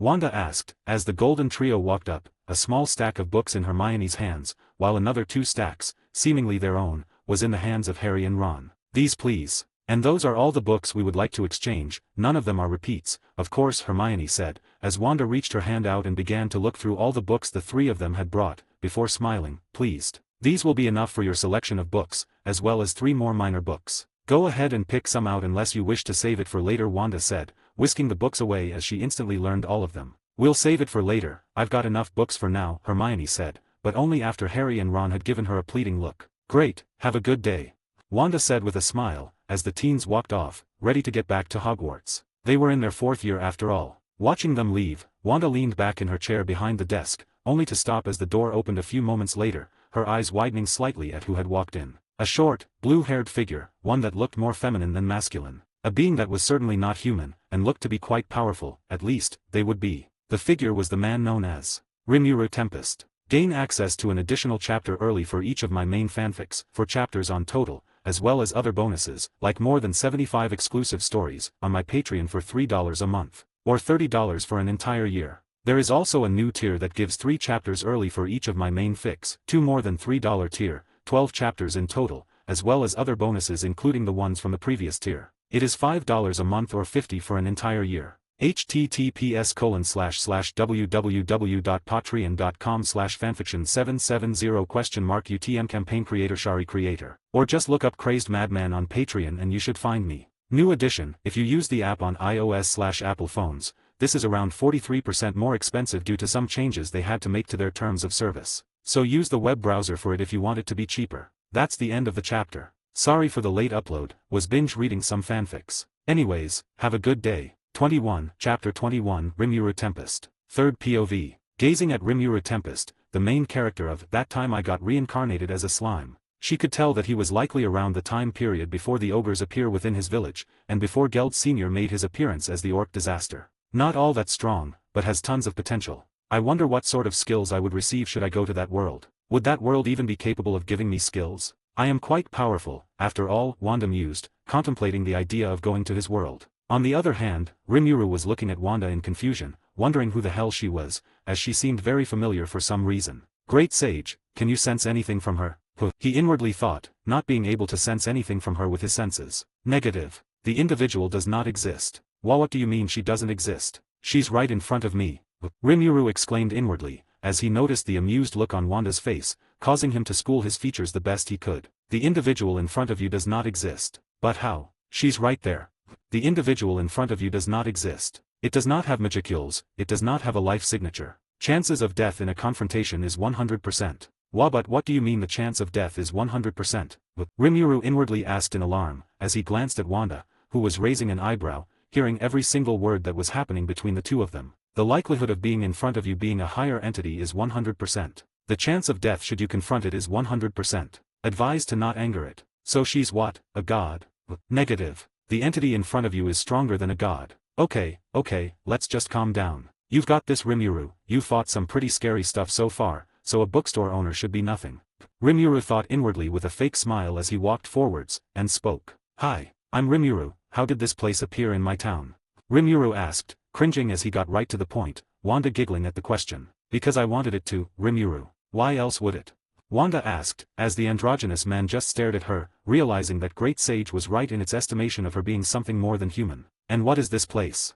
Rimuru asked, looking around. He already had an idea, but he wanted confirmation. Why, a bookstore, of course. But you already know that, don't you? Just like you already know that I am not human. After all, you've been interacting with that sage of yours, Wanda replied with a small smile, as the man flinched slightly, understanding that she could hear everything that he was saying to Great Sage, which was concerning. Don't worry though, I could care less that you're a slime or a reincarnator, I just run a simple bookstore. In exchange for currency from your world or other knowledge and books, you may buy my own. I've got books from around existence, magics that don't belong to your world, and my wares will only continue to increase over time.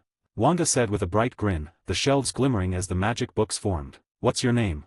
Rimuru asked, hating that he recognized her, but he simply couldn't place her name. Looking at him, her grin formed into a wide smile, as she replied, Wanda Maximoff, it's a pleasure to meet you, Rimuru Tempest. At the name Wanda Maximoff, his eyes shot wide. He had read comics in his past life, even if he preferred manga and anime. And in those comics, especially the American ones, he remembered Wanda Maximoff, the Scarlet Witch. The woman who had wiped out mutants across an entire multiverse, one of the most powerful beings in Marvel Comics. A being of chaos and magic and impossibility. And she was standing in front of him. No need to be afraid, I'm both her and not her. It's quite complicated really. I won't go all no more on you or anything, of that you should have no worries, Wanda continued, knowing that the man was growing increasingly afraid of her, knowing just how powerful she was. She was capable of single-handedly wiping out the entire Tensura universe with ease, not a single one of them being able to fight her. Not Guy Crimson, not Milim, not Rimuru at his very peak, and not even Feldenava himself. None of them. And it seemed that Rimuru understood that.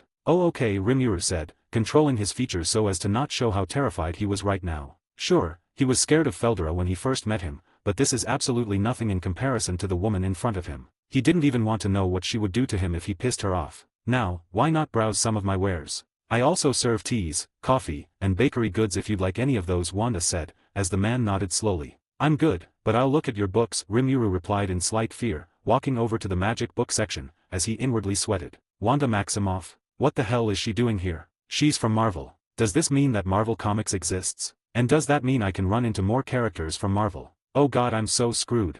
Rimuru thought in terror, only to stop as Wanda spoke. I'm the only one you'll run into, Rimuru. And even if you did somehow run into them, I'll deal with them for you. I'm quite fond of your story, after all, Wanda said with a smile, as he shuddered, but nodded. What does that mean? My story? Does that mean she can see the future or something? Rimuru thought, having many questions, and he was beginning to only have more and more coming to his mind. Wanda just listened to all of this in amusement, finding this entire situation to be hilarious as he seemed so very terrified of her, even if she wasn't going to do anything to him, nor did she have any reasons to. He had a lot of potential for the future, and for her store, and there was no way she was going to do anything to ruin that. Shaking off the fear, he began to look over the books, reading many of them only to blink in surprise. Isn't this a book from Harry Potter? Rimuru thought with furrowed eyebrows, realizing that she wasn't lying about the books around existence part. Great sage, how useful would Harry Potter magic be to me? 94.5% of spells are useless.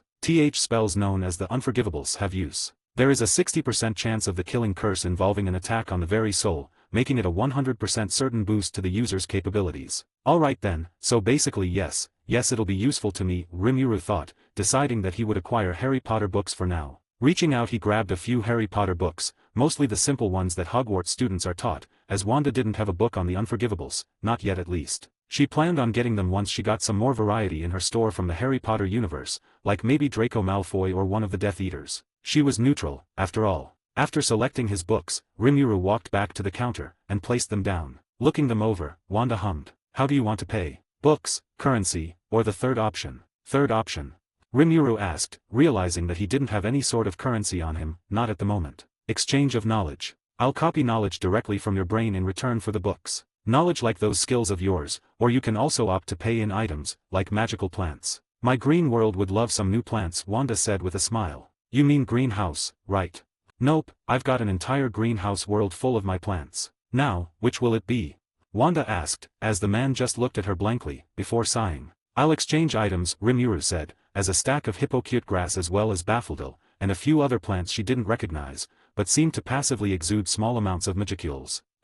Alright, that'll be enough for the books, Wanda said with a hum, as all the books he had bought were low-level ones that weren't worth very much, so she was okay with the plants. They'd be helpful for new teas and other stuff anyways. Flicking her wrist, the plants were sent off to her greenhouse world, and were planted instantly, as they rapidly grew thanks to her creating the world with a time dilation on it, making time move much faster inside, as well as other things like automatic gathering and planting, and other stuff like that. Alright then, is that all? Wanda asked, as the man nodded slowly. Great, have a good day, Rimuru. Oh, and next time you should bring some books. Or perhaps find a way of exchanging skills, as I'd love to gain some skills from our world, Wanda said with a smile, watching in amusement as Rimuru practically sprinted from the store, leaving her alone once again. Watching as he fled, she giggled, as she had one thought on her mind, as she prepared to wait for her next customers. That was amusing. Gain access to an additional chapter early for each of my main fanfics, 4 chapters on total, as well as other bonuses, like more than 75 exclusive stories, on my Patreon for $3 a month, or $30 for an entire year. There is also a new tier that gives 3 chapters early for each of my main fics, 2 more than $3 tier, 12 chapters in total, as well as other bonuses including the ones from the previous tier. It is $5 a month or $50 for an entire year. https://www.patreon.com/fanfiction770 UTM campaign creator Shari or just look up Crazed Madman on Patreon and you should find me. New addition: if you use the app on iOS/Apple phones, this is around 43% more expensive due to some changes they had to make to their terms of service. So use the web browser for it if you want it to be cheaper. That's the end of the chapter. Should Wanda go to Tensura and get some skills? And if so, give me ideas for the skills and their abilities. Rimuru and his people will be frequent customers in time, and she'll be meeting more and more Tensura characters, some of them being quite amusing to her, like a certain pink-haired munchkin. Next chapter will be either the next round of new people, or some in DC stuff going down, not sure which just yet. Anyways, have a good day. 22, Chapter 22, Another League Meeting, The Savior and Evil Queen. Third POV. While Wanda was continuing to run her bookstore, selling books to all sorts of people, ranging from those from this universe, to all sorts of other ones, the Justice League was in a meeting once again, as they had been called together by Bruce once again, which was concerning, until they found out what they had been called together for. "You called us together over a book?" Wonder Woman asked, both annoyed and confused. She had been looking into the woman that had knocked her out once again, but had yet to find anything on her, even after quite some time of searching. No matter what she did, no matter who she asked for help, she could find nothing on her. As if she simply didn't exist, or as if she had disappeared from the world as a whole. It was aggravating, to say the least. "It's not just a book, Diana. It's something not of this world," Bruce said, as he tapped on the holographic keyboard that appeared in front of him, the book's contents forming in a holographic form. "So is it alien?" Oliver asked, growing a bit more interested now that he heard this. It wasn't every day they had knowledge from other worlds that appeared on Earth, especially not in book form. The last time something like that had been found and taken care of, was over a year ago, and it was not a fun time for the League. From what I can tell, not exactly. It is primarily human in nature, from Earth, written by a human. "But, I believe it is not from this world," Bruce said, as Barry Allen, who was reading through the page, felt his eyes widen the more he read. These formulas are well beyond anything we have on Earth. Stuff like this would revolutionize the energy industry. But from what I can tell, that one is alien. The others though, are you thinking this is a multiverse situation?" Barry asked, as they did know of the multiverse, primarily thanks to Dr. Fate, and his own knowledge on it. Speed Force for the win. But their knowledge was limited to say the least. "I believe so, yes. It's well beyond our Earth, but it is likely within the capabilities of another Earth. I don't know how or where they come from exactly, but I do know that the owner of the bookstore that I had gotten these from is not a normal woman, far from it," Bruce said, as a picture of Wanda flashed into view, none of them recognizing her thanks to her magic shielding her from Diana remembering who exactly she was. Wanda Maximoff, 25, unmarried, no children. She is the owner of the popular bookstore known as Emporium, as well as the writer of several comics and books, ones that are becoming increasingly popular online as more and more people buy them. She's a sort of growing celebrity in the book and comic industry, for her unique and often brutal stories, Bruce said, as the picture shifted to her sipping on some coffee at her favorite coffee shop. She is currently living in her bookstore, or at least the apartment above it, in Gotham. And from what I can tell, that is all there is on her. No college degree, dropped out of high school, no family, nothing. She's almost like a blank slate, little to nothing on her, Bruce continued, as they all looked at him in silence. "And what about her business? How did she afford a bookstore? As it should have cost quite a bit to buy, right?" Black Canary asked, as Bruce sighed. "An inheritance from her grandparents. They passed and she was beholden to quite a lot of money, enough to buy the bookstore and then some. The sort of money that allows one to live in comfort for a long time," Bruce replied, knowing that her background was basically a dead end. There was little information on her that stood out, besides her dropping out of high school. But that could be explained by her love for books and opening her bookstore. "So what do we do? Do we approach in our civilian covers, try to glean a bit more information from her? Or do we just go out and be blunt with it?" Clark asked, as he really didn't know how to approach something like this. An unknown woman with knowledge not from their world, or even their universe, how do you go about talking to someone like that? "We go in our civilian cover and try to get as much information as we possibly can. If that does not work, then we go out and be upfront with her. Which I am sure that'll be necessary eventually, but for now, we go in quiet and stealthy," Bruce replied, as the League all nodded in agreement, finding the idea to be the best one. They didn't know anything about the woman, and it would be best to be careful about how they speak to her, and with her. Good, now, how has your search been for the woman who knocked you out? Back with Wanda, the woman sat behind her counter, watching in interest as her newest guests had begun to shop around the store, watching her out of the corner of their eyes as they wondered who the hell she was. The new customers were an interesting group of people, ones that Wanda hadn't exactly expected, from a show that she quite liked in her past life. A blonde woman who exuded light and warmth. This woman was known as the savior in her world, Emma Swan, daughter of Snow White. A short brown-haired boy, who was looking at her with wide eyes of confusion, as he held a large book in his hands. This boy was Henry Mills, son of Emma, adopted son of the last individual in the shop. A beautiful black-haired older woman, who was staring at her with narrowed eyes, gave off darker magic, and darker feelings. The evil queen, known as Regina Mills. Glancing at the three in amusement, she could tell that they were currently at some point during Season 2 in terms of timeline, likely after Emma came back from the Enchanted Forest, from the way it looks. They were all very weak, but she had to admit that their magic was quite interesting, especially the magic known as love, a magic that could break any curse, break the very laws of magic itself. It was interesting to her, and the light and darkness within the two women were interesting as well, especially considering there was a rather interesting spark between them. Interesting. Suppose the Swan Queen shippers from my past life were onto something after all, Wanda thought in amusement, before she opened her mouth and spoke. You don't have to be afraid of me, you know. I'm not going to harm any of you, Wanda said with a small smile, as she looked at them. Who are you? Henry asked before either of his mothers could stop him, causing her to smile wider. Wanda Maximoff, owner of the Emporium, the bookstore you three are currently standing in. And must I say, I didn't expect for the savior, the evil queen, and their son to appear here, Wanda said genuinely, as Regina pulled Henry closer to her. And this, bookstore, what is it? It didn't exist before, but now it does, Regina asked, as Wanda hummed. A pocket dimension of my own design. Quite the complicated thing really, well beyond anything anyone in your universe could create. Even with your rather interesting darkness and light, and the oh so powerful love your universe holds within it, Wanda replied with a small smile on her face, as she magicked a tea into her hands. Our universe? You talk as if you are not from our universe, Regina spoke, eyes narrowed. Who says I am? Existence is an infinite expanse after all. Plus you're in a world of fairy tales and magic, other worlds existing can't be that shocking to you, Wanda replied with a wave of her hand, the nearby books that were not put back being neatly floated back into place. They all watched with wide eyes as she did so, amusement forming in her eyes for what felt like the 30th time today. As she looked them over, the magic books forming on her shelves, as she began to speak once again. So, what sort of books are you looking for?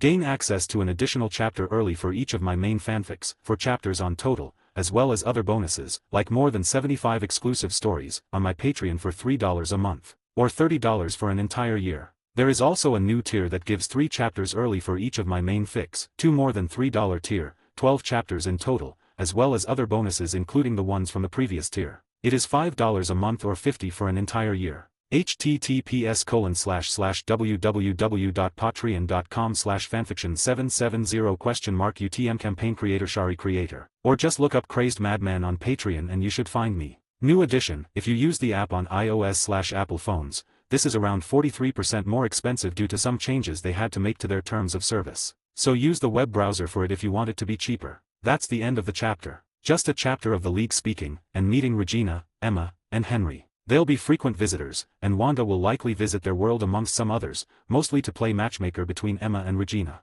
Sorry about the late upload, I was binge reading a bunch of fanfics lol. I read too, and wanted some time to just read some got/HOTD fanfics, so I sorta lost track of time. Anyways, have a good day. 23, Chapter 23, Once Upon a Time. 3rd POV. You expect us to buy books from this place? From some random lady that appeared out of who the hell knows where?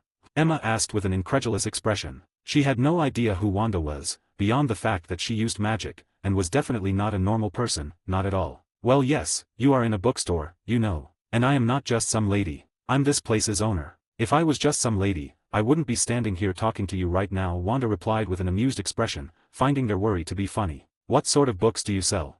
Henry asked, as his mothers looked at him to stop him, but Wanda replied before they could. All sorts. Fiction, non-fiction, comics, manga, even books on magic. Magic beyond your universe, ones that can help in all sorts of situations, and ones that even Miss Swan there can learn with relative ease, even with her lack of magical knowledge, Wanda replied with a smile, as Emma looked a little surprised at this. I could learn magic? Emma asked, while Regina looked at her with a frown on her face, realizing that she was growing interested in Wanda's wares. Oh, most certainly. You are the savior after all. You'd be particularly good at light magic, healing, and magic involving protection. While the queen there would be excellent at curses, dark magic, and protection magic as well, with that overwhelming love she holds for your son, Wanda replied with a smile. I'm not going to harm the three of you, I swear. Certainly not like Rumpelstiltskin would have, I simply wish to sell my books to you, and perhaps some baked goods if you're interesting, Wanda added, inwardly hoping that Regina would have some books to exchange to her, as she no doubt had all sorts of interesting spells that could prove useful to her, or others. Speaking of others, Raven was currently upstairs, taking the day off as she decided to work on her spell control, and watch some of the shows that Wanda had in her TV, literally every show in her first life, besides the DC Comics involved ones and the Marvel ones. How do you know about all of us? How do you know about Rumple? About who my son is?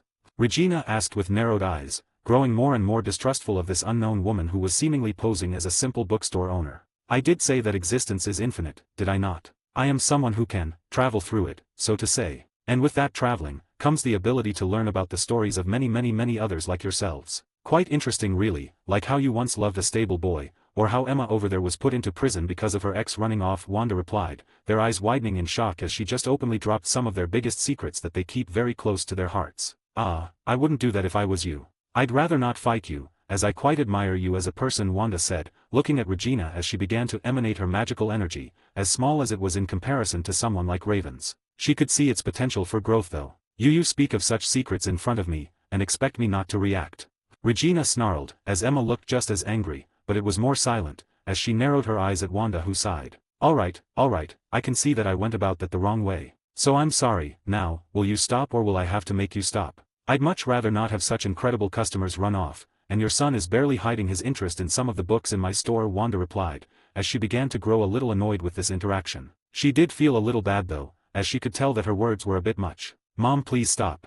Henry begged, as he looked up at his irate mother, who slowly turned down to him, staring him in the eyes before letting out a low grunt, with her magic receding a few moments later, deciding to stop for now. Good, now, as I asked before, what sort of books are you all looking for? Wanda asked, as Henry spoke up first. Do you have books like this? Henry asked, holding his storybook up, as Wanda looked down at it with interest, the title of the book being Once Upon a Time. I've got a few. Stories and Myth of Other Worlds, but this one is quite unique. How about you let me copy it, all of the stories and notes within, and you can pick out 3 books in return. Wanda offered, as the child looked up at her with surprise. You can copy it.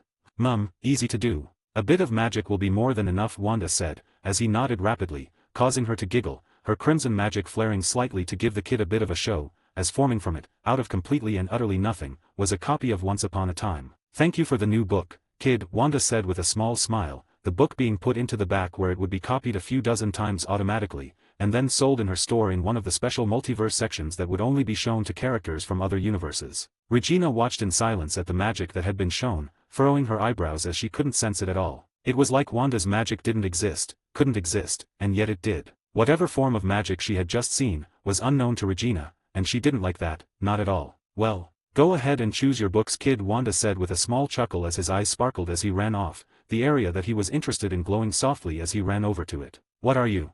Emma asked, watching as Henry looked over the titles of the books he wanted. Complicated question there, Swan. I'm not human, nor am I a god, I'm something more I suppose. Although I like to just think that I am Wanda, and that is enough, Wanda replied with a small shrug of her shoulders. So neither of you are interested in any of my magical books? Even ones that can help you track others, seal dark beings, and all sorts of magical miracles that your universe cannot do? Wanda asked with a raised eyebrow, as Regina looked interested at the mention of sealing dark beings. Your son gets 3 books to choose from, but you will have to pay the old-fashioned way. That or you do an exchange of your own books, or knowledge, the latter is through a simple spell I've devised. The more interesting, rare, and powerful the books and knowledge, the more you'll get in store credit, Wanda added, as Regina nodded slowly. I believe I'll be checking out some of your wares. Let's just hope they're as incredible as you seem to believe they are, Regina said, as Wanda just snorted, watching her walk off to the magical section, leaving Emma alone. You know, you two are a rather interesting duo, Wanda said, looking at Regina as Emma stopped. What? I mean the bond you two have. Light and dark, quite interesting really. And before you say anything, I am a higher being, Swan, seeing that you're interested in her is easy enough, Wanda said, before the woman could say anything more. Emma's eyes widened slightly at the words. Shut it. Emma yelped, as Wanda just grinned. Oh, seems my new customer is embarrassed over her crush on the little queen, Wanda teased, giggling at the blush that was beginning to form on Emma's face. She can't hear me, so don't worry that head of yours about your crush finding out, Wanda smirked, as Emma glared fiercely at her, wondering if she should stay or not. Asshole, Emma grumbled, as Wanda's grin just widened. How would you like some bakery goods and coffee? Emma stopped at these words, as she looked at Wanda and responded, you got anything stronger? Gain access to an additional chapter early for each of my main fanfics, 4 chapters on total, as well as other bonuses, like more than 75 exclusive stories, on my Patreon for $3 a month, or $30 for an entire year. There is also a new tier that gives 3 chapters early for each of my main fics, 2 more than $3 tier, 12 chapters in total, as well as other bonuses including the ones from the previous tier. It is $5 a month or $50 for an entire year. https://www.patreon.com/fanfiction770 UTM campaign creator Shari creator. Or just look up Crazed Madman on Patreon and you should find me. New edition, if you use the app on iOS/Apple phones, this is around 43% more expensive due to some changes they had to make to their terms of service. So use the web browser for it if you want it to be cheaper. That's the end of the chapter. So Emma is going to be a frequent guest, probably the most of them all, as she's going to become a good friend to Wanda, mostly so she can whine about her relationship with Regina. Anyways, have a good day. 24, Chapter 24, Putting a Queen in Her Place. Third POV. Sitting across from Emma as she sipped on a beer, Wanda watched with a chuckle as the woman let out a sigh at the taste. Damn, this is good. Where'd you get it? Emma asked, taking another sip of it. She had tried a lot of beer in her life, thanks to being a teenager in the past, but she had never had something as good as this one. I made it. Quite easy to do, Wanda replied with a smile, as she had used her power to make quite literally the perfect beer imaginable, as it would taste different depending on the preferences of the drinker, making it the most delicious beer out there for anyone, no matter what types they preferred. Of course you did, why am I not even surprised? Emma said with a snort, shaking her head in exasperation. With the little she had talked with Wanda, she had seen that the woman was well beyond anything she had ever encountered, and it wasn't even remotely surprising that she was capable of making some beer that tasted really good. You should try the stuff I bake. It'll change your life, Wanda replied with a giggle, as the woman sighed. Fine, fine, can I just get a blueberry muffin? Emma asked, as Wanda smirked, holding her hand out as a plate with a muffin flew over and onto the table that they sat at. The muffin was freshly baked and smelt absolutely divine. It was Wanda's personal favorite for breakfast. How much? $2, Wanda said with a smile, as she made all of her bakery goods and drinks cheap, mostly because they were easy to make, and she liked to make it affordable for everyone. She had even begun to give some out to the local orphanage in Gotham when she could, as the hero in her quite enjoyed the cute reactions the kid would give. That's pretty cheap, Emma replied with a slight look of surprise, before handing Wanda the $2, as Wanda sent them off to the cash register. All money that Wanda made was either used to buy books in the native world, or donated to people that actually, needed money. She was going to eventually find a way to use the currency for something a bit more progressive, and had a few ideas in regards to currency and money. One such idea involved playing God on a scale she hadn't yet done, by giving her a form of entertainment to watch while running her store, a multiverse chat group of her own creation, with rewards and all. She was still contemplating if she actually wanted to go through with that idea or not, as it could also become annoying. She decided to wait until she got more customers, and gained some more forms of magic. Watching as Emma took a bite of the muffin, she let out a soft gasp of joy at the taste, before taking another bite as she let out a low moan at the taste. Wanda watched with amusement in her eyes as the woman devoured the muffin, her son and Regina watching on the side with weird looks on their faces. Swan, what in the hell are you doing?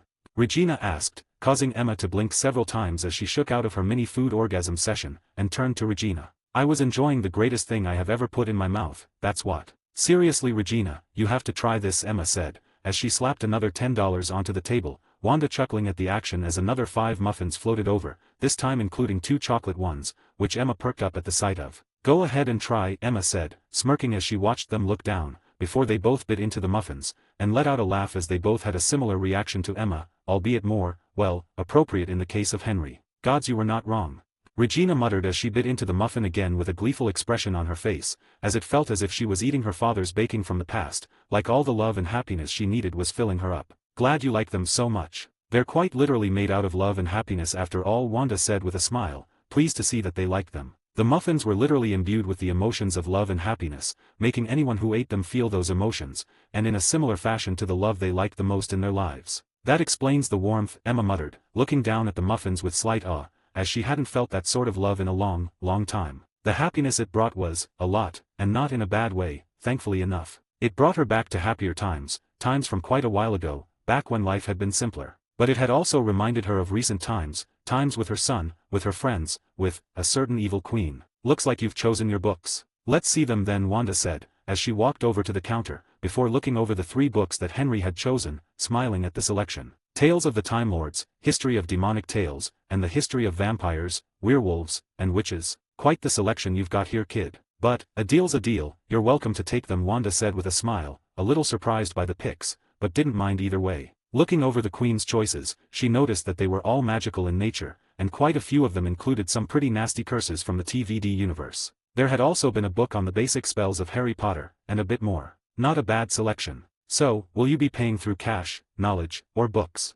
Wanda asked, only to stop as she noticed the look on Regina's face. How about you put these on my ta-dash? Don't try to mess with me, little queen. I didn't mind the arrogance before because I found it amusing, but it becomes a bore when you do it so much. Wanda stopped her, a glare of annoyance on her face as Regina stopped. To Regina, it felt as if the entire world had been pressed down upon her, as if all her darkest, deepest, horrid fears all began to assault her at the same time. But she could also feel Wanda's killing intent, quite literally. It was stained with the lives of untold numbers, thousands, hundreds of thousands of billions. An uncountable number of people had died by Wanda's hands, and Regina couldn't help but shake slightly underneath it. It made her mother's glare and Rumpelstiltskin's look like child's play, like the glare of a newborn puppy. Knowledge Regina struggled out, as Emma and Henry both looked alarmed at the reaction, only to look to Wanda as she smiled and stopped glaring. Great. I'll be taking your knowledge in dark arts, alright? If it's better than I am expecting, then you'll receive store credit, Wanda said with an eye smile, the woman nodding slowly as Wanda effortlessly looked through her mind, before copying all the dark arts within and pasting them in her own mind.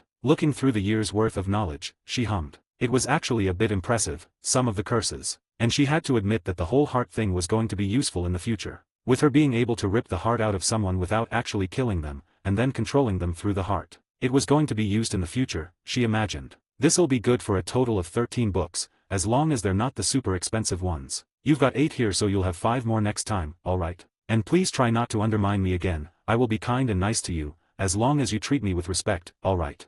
Wanda said, looking at the Queen, who was obviously shaken by the experience. Alright, I apologize for the way I have been acting, Regina replied, as Wanda just waved her off, not all that mad, just a little annoyed, and she'd prefer not to be annoyed in her own store. That's enough for today, see you, Wanda. Emma said with a fake smile as she dragged the woman she 100% didn't have a crush on, and her son, out of the shop. Suppose that was a natural reaction, Wanda hummed, before shrugging, deciding she didn't care that much at the moment, only to blink as the shop doors opened once again, this time new figures stepping in. These ones caught her eye as she raised an eyebrow, a small smirk forming on her face as she gazed at them all. There were 4 of them, 2 women, 2 men. Your Grace, should we really be in here? We have no idea what sort of witchcraft is at work here. The man exclaimed, as he gazed at the regal-looking woman. A door has appeared in the middle of my throne room, Ser Barristan, and I'd like to know how and why it has, the woman said with a no-nonsense tone, as Wanda grinned, before speaking, as the 4 people all noticed her standing there. Can't say I was expecting someone like you in here.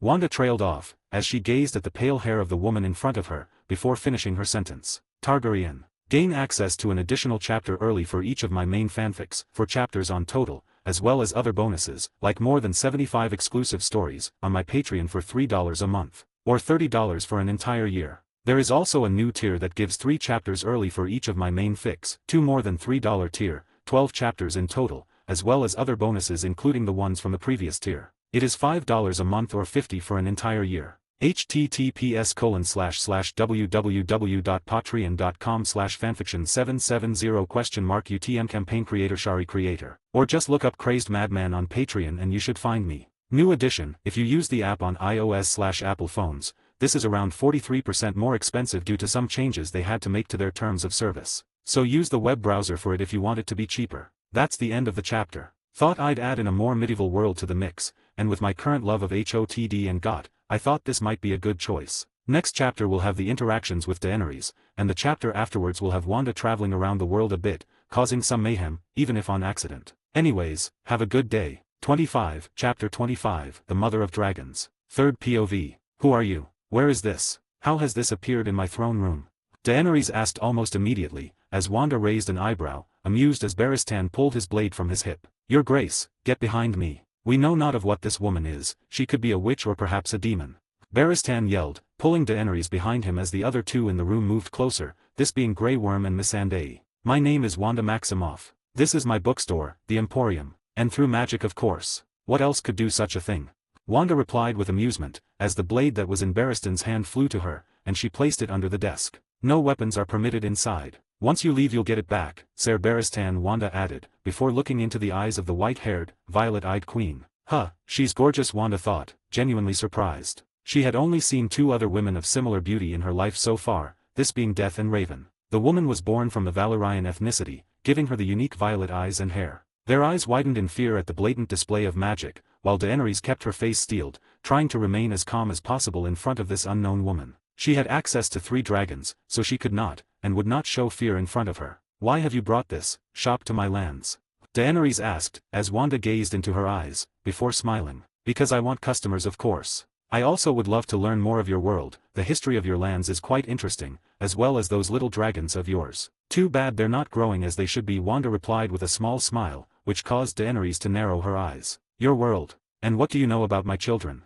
Deneries asked, speaking of the 3 dragons she had birthed: Drogon, Reinal, and Viserion. None of them were all that large yet, as Deneries had recently locked them up below the lands that she ruled. Mirian was what it was called. There are many worlds out there, Deneries Targaryen. Yours is but one of them. As for your children, you are not allowing them to grow properly by locking them up in that basement of yours. They will grow far faster by remaining free. It is simply up to you to keep control over them so they will not kill anyone else, Wanda replied, explaining the reason as to why the dragons were better off running about. Drogon had ended up burning a 3-year-old child alive, and that was why Deneries had locked him up. And as horrible as that was, he was better off running about, at least, if Deneries truly wished to use them to conquer Westeros. As her ancestor had a far larger dragon when he went on to conquer it. How do you know this? How do you know of my children? Of who we are?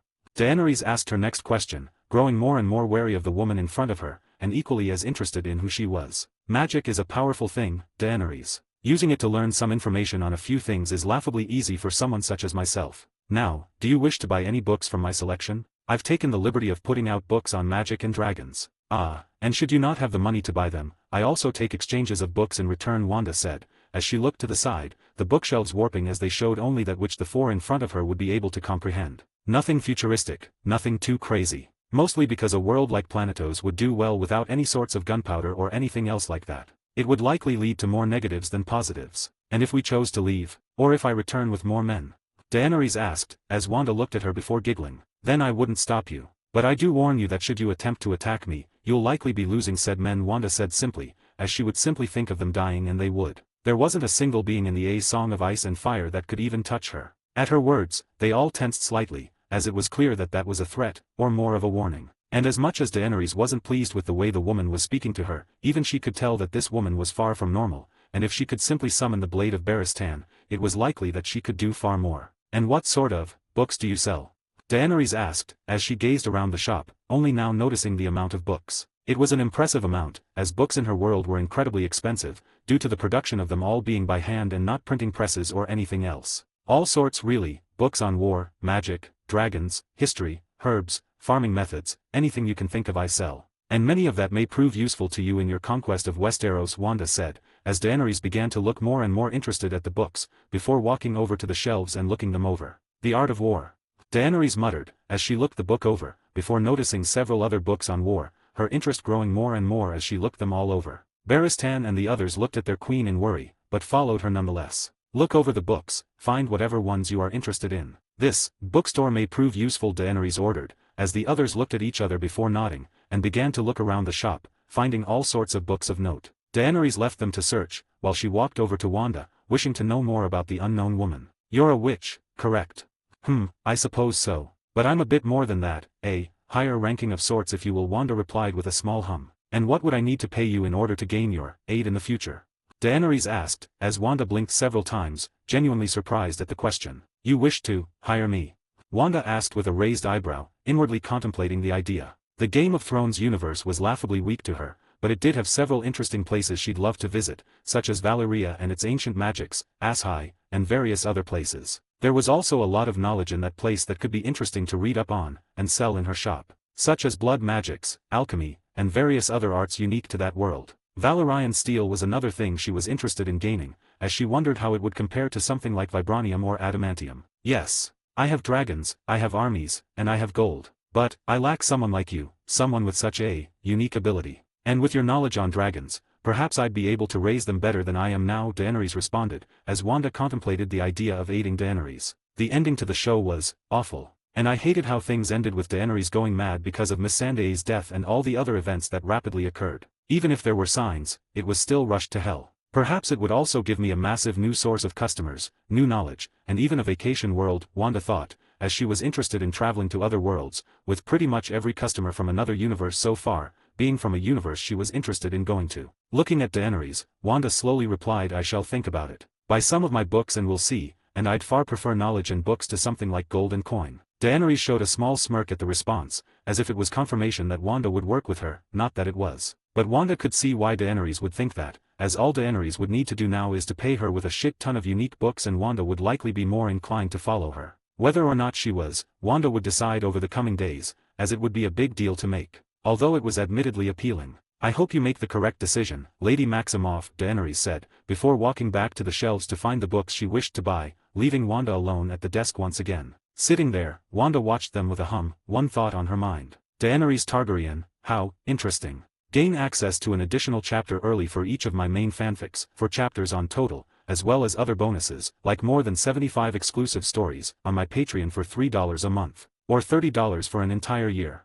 There is also a new tier that gives 3 chapters early for each of my main fics, 2 more than $3 tier, 12 chapters in total, as well as other bonuses including the ones from the previous tier. It is $5 a month or $50 for an entire year. https://www.patreon.com/fanfiction770 UTM campaign creator creator. Or just look up Crazed Madman on Patreon and you should find me. New edition, if you use the app on iOS/Apple phones, this is around 43% more expensive due to some changes they had to make to their terms of service. So use the web browser for it if you want it to be cheaper. That's the end of the chapter. Next chapter will be the rest of the interaction with Deneries, and likely Wanda's adventure out into the DC world for a bit, before going to Planetos for a while. Should Deneries be her third and final love interest? I've had a few people requesting it, and I'd love to hear everyone's thoughts. Anyways, have a good day. 26, Chapter 26, Books and Teaching. Third POV. Watching Deneries and her advisors look through the books, she watched with amusement as the Mother of Dragon's eyes practically sparkled as she flipped through her various books on magic and magic that she should be able to utilize, from what she could sense from the young woman. Magic was quite literally in her blood, so she had some decent potential in it, especially blood magic and fire magic, both of them being more in tune with her thanks to her having dragon blood running through her. She noticed the wary glances of the advisors, Missandei, Grey Worm, and Barristan Selmy, but she opted to ignore them as they were of little importance to her, at least, for now they were. Eventually the group of 4 had finished their browsing, as they walked over with a small stack of 8 books, each of them being on dragons, fire magic, and blood magic. Smart choices for a Targaryen, that's for sure. She noticed Barristan and Grey Worm slip out of the shop, causing her to hum, realizing she might be getting some books out of this after all, much to her own glee. So, how will you be paying, Queen Deneries? Wanda asked, as Deneries gained small smug smirk, as soon a few moments later, Barristan and Grey Worm walked in with what looked to be over 40 books, stacked in their hands and being balanced with some difficulty. The sight was impressive, to be honest. That is quite the selection you've got there, Wanda said honestly, looking them all over. Each of the books were different, and were on various topics, most of them in another language, likely Valyrian or something of the sort. There was books on history, geography, herbs and plants, and all sorts of other ones. Will this be enough for the books I have chosen? Deneries asked with a small smirk, upon noticing the way Wanda was looking over the stack. It should be enough for all of them, as well as credit for 4 more books. Had any of these been magic books, it would have been worth a lot more. And before you say anything, books are considered cheap here in comparison to your world, so you'll have to get rarer books to really get my attention, Wanda replied, fighting off a grin at the way Deneries faltered at those words. She knew that Wanda had a lot of books, but to hear they were considered cheap to her was a shock, considering how expensive books were back in Westeros and Essos. These are the rarest books we have on hand, and you deem them as cheap. I didn't say your books were cheap. I simply said that the books in this shop are considered cheap in comparison to your world, meaning that your books aren't worth as much to me as they are in your world, Wanda said, rolling her eyes at the words of Barristan Selmy, but not getting angry with him, as he knew little of her world and the difference between the two of them. That is all right, Lady Maximoff. The credit is more than enough for me. We must be off now, a lot to do, as I am sure you understand. But please do think about the offer I had made, Deneries said in somewhat of a rush, after realizing she had been in the shop for a while, and she could already see that Barristan and the others were beginning to grow irate with Wanda, and that wouldn't end well for any of them. Well, thank you for shopping with me, Deneries. Do come back again, Wanda said, as she watched in amusement as they practically raced out of the shop with her books, trying their best to look regal, even though it was quite obvious that Deneries was rushing them out. As they left, Wanda chuckled. I'll look forward to our next intersection, little Targaryen. Sitting in her living room, Wanda was watching as Raven levitated objects in front of her, concentrating as she used her power to levitate objects that weighed several tons, despite being only the size of an apple. She had been focusing on this aspect of her powers for the past few days, and had been progressing well, even by Wanda's standards. You're doing well, Raven. But you need to not strain yourself so much. Being calm and relaxed is a big part of magic, especially telekinetic magic, and it will be important that you begin to meditate regularly in order to keep your power under control, Wanda explained, as the woman nodded slowly. Do you meditate?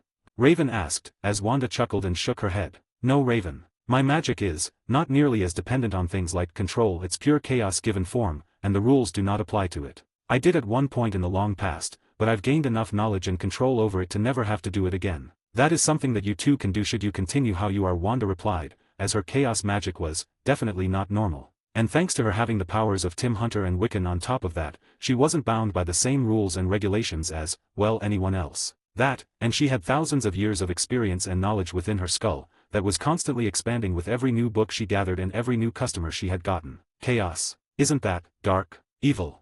Raven questioned, as she hadn't really wondered about what magic Wanda actually utilized until now. It can be, but magic is all about intent and how you use it. The Lords of Chaos use chaos magic for evil and bad, and thus, it's evil. I use it however I wish, doing whatever I want, whenever I want, more chaotic than them, but without the unnecessary evil acts that they're committing. I could be evil like them, I could do things that make your father look like a tiny worm beneath my boot, but I'd never do that, Wanda responded. Raven furrowed her eyebrows at the response. Why?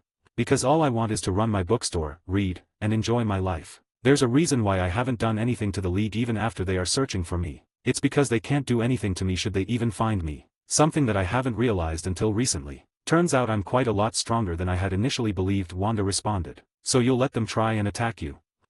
No. I am still proud of the power I've got, Raven. No, if they try anything, I'm not opposed to putting them in their place and making them understand the difference between me and them. Think of it like this. They're small ants, and I'm a god. Why would a god ever care for the actions of an ant when they could crush it whenever they wish, no matter how hard they try, no matter what they do?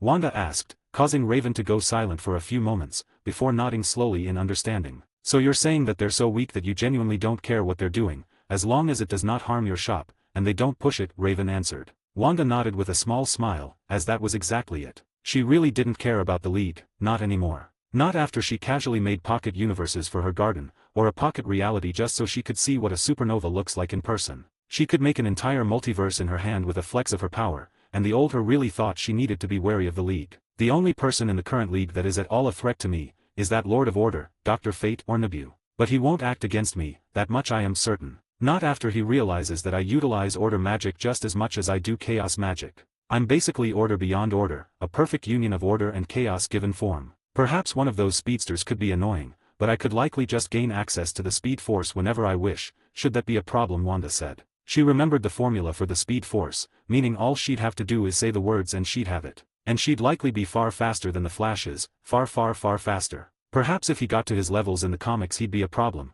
but the current, younger him, is not at the level of outrunning the Speed Force itself, outrunning time, death, space, and everything else. That was a level of speed that even she'd have to be wary of, but that wouldn't come for a long time, that's for sure. Glancing at the time, Wanda got to her feet. Now, time to go and watch a movie, as even we magic users need our breaks, alright. Wanda said, as Raven nodded slowly, also getting to their feet as they watched the movies in the theater that Wanda had made. It was an enjoyable experience whenever they did that, and Raven very much enjoyed it. As they began to make their way to the theater room, Wanda smiled, one thought on her mind as she walked. Who knew teaching was so fun? Gain access to an additional chapter early for each of my main fanfics, 4 chapters on total, as well as other bonuses, like more than 75 exclusive stories, on my Patreon for $3 a month, or $30 for an entire year. There is also a new tier that gives 3 chapters early for each of my main fics, 2 more than $3 tier, 12 chapters in total, as well as other bonuses including the ones from the previous tier. It is $5 a month or $50 for an entire year. https://www.patreon.com/fanfiction770 campaign creator Shari creator. Or just look up Crazed Madman on Patreon and you should find me. New addition, if you use the app on iOS/Apple phones, this is around 43% more expensive due to some changes they had to make to their terms of service. So use the web browser for it if you want it to be cheaper. That's the end of the chapter. Sorry about the rush at the end, but I am dead tired. Anyways, have a good day. 27, Chapter 27, The Lord of Chaos. Third POV. After the rather important teaching session with Raven, and spending the rest of the day watching movies, a lot of them being fantasy movies that Raven was interested in, Wanda decided to spend the next day in the real world, leaving Raven to run the shop for the day, well, the normal shop at least. She wasn't going to have individuals from other universes showing up during this time. Wanda was doing this because she wanted to explore a bit, and maybe even meet a couple of other individuals of note from this universe, ones that might have knowledge and books that even she couldn't get access to normally. At the moment Wanda was walking through the streets of Washington, D.C., mostly because she was interested in seeing if she could find the local Cadmus facilities. Cadmus being an organization that dealt with aliens and such, and if this universe truly was based off of Young Justice to a certain degree, then it would also be the place that would house Superboy, and the real Roy Harper, with the one she had met seemingly being a clone of him. She wasn't going to do anything with the facility, but she was still interested in seeing if it existed. She also thought it could be a good source of entertainment to watch the plot of Young Justice in person, as if it was a show, which to her, it basically was one. It didn't take her long before she had found the thing, and lo and behold, it did indeed house Superboy within it. And from what she could tell, he was currently unconscious, held in stasis until the time was right for him to be awoken. Seems this universe is more based on Young Justice than I thought. He is much closer to his comic counterpart in power though, Wanda thought with a hum, able to easily tell how strong he was. He was far from Superman, but he was definitely on par with his mainline comic counterpart. If he's that close to his counterpart, then he and his little team will likely be going through a lot more difficulty than in the show. Otherwise there is no way they'd struggle against a majority of the Light, Wanda thought. The Light was a secretive organization made up of various powerful villains that have a lot of power politically speaking, and almost all of them were in charge of individual organizations, or were simply so powerful individually that it was similar in range to that of an organization, such as Clarion who was part of the group.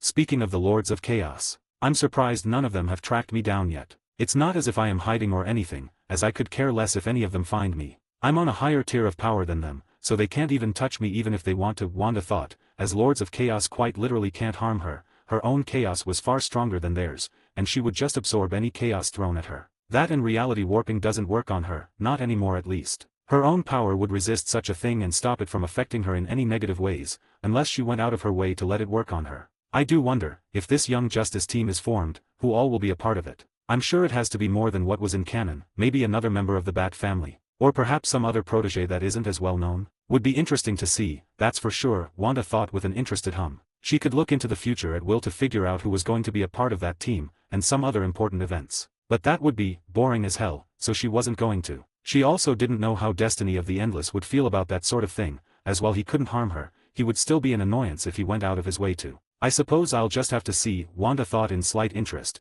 wondering who else could be part of the Young Justice team, as she walked off, ignoring Cadmus, for it was the younger kids that needed to do that, not her. It was important to them and their development, and she wouldn't take that from them. After touring around DC for a while longer, she soon came upon a rather interesting sight. This being Wonder Woman battling it out with one of her major rivals, Cheetah. Cheetah was a fast villain that looked like, well, a cheetah. She was amongst the fastest characters in DC, and moved faster than the speed of light, and was faster than Diana, from what Wanda could tell. She could easily see the two battling from her viewpoint on a nearby building's rooftop, sipping on her slushie as she watched the fight, chips at her side as she also munched on her snack as she enjoyed the entertainment. She was soon pulled out of her enjoyment as she stopped. She could sense a presence behind her that caused her eyebrow to shoot up, recognizing the power, before a chuckle escaped her. I was wondering when one of you would track me down, Wanda said with a hum, continuing to watch the fight as a giggle sounded out behind her. Yeah, well, you're harder to find than I thought. That delicious chaos of yours is way harder to track down than one of those prissy Lords of Order. The voice of Clarion sounded out, his familiar tickle in his arms as it purred at his touch. So, I'm assuming you want me to come with you in order to speak with your little group? If so, I can tell you now that I am not interested, Wanda said, causing the entity to giggle. You don't have much of an option, sweetheart. Either you come with me willingly, or I drag you there. I really hope you'll choose the latter, 'cause it'll be so much more fun. Clarion exclaimed with a grin, as Wanda snorted. I've got no interest in your little group, Clarion. And trust me, you can't drag me anywhere, even if every single one of your kind banded together to try, Wanda replied, as the entity's face grew into a scowl, chaos magic beginning to flare around him, reacting to his anger. Well, you asked for it.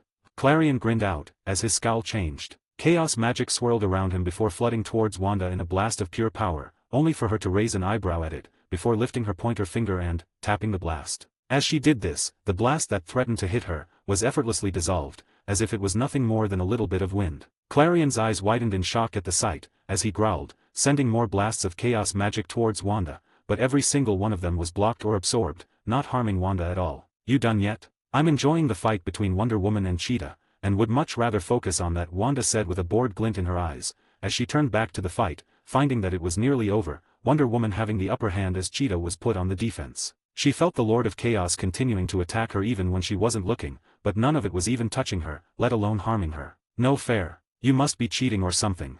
Clarion screeched, as Wanda yawned in boredom, before lifting her hand, palm pointing towards the man as he stepped back in alarm. You're boring, Wanda said simply, as Clarion's eyes widened in fear, as he felt a powerful sucking sensation begin to pull on him. Wait, stop. No. Clarion screeched in pain, as Clarion disappeared into crimson light, that was absorbed by Wanda a moment later, his chaos magic becoming her own, as she glanced down at Teakle, who meowed before stalking over to her, and plopping down in her lap. Petting the cat behind its ears, she looked down at the ad, a small smile forming in her face as she absent-mindedly pet it, while watching the ending of the fight between Cheetah and Wonder Woman, one thought on her mind as she did so. My shop could use a cute cat. Gain access to an additional chapter early for each of my main fanfics, 4 chapters on total, as well as other bonuses, like more than 75 exclusive stories, on my Patreon for $3 a month, or $30 for an entire year. There is also a new tier that gives 3 chapters early for each of my main fics, 2 more than $3 tier, 12 chapters in total, as well as other bonuses including the ones from the previous tier. It is $5 a month or $50 for an entire year. https://www.patreon.com/fanfiction770 UTM campaign creator Shari creator, or just look up Crazed Madman on Patreon and you should find me.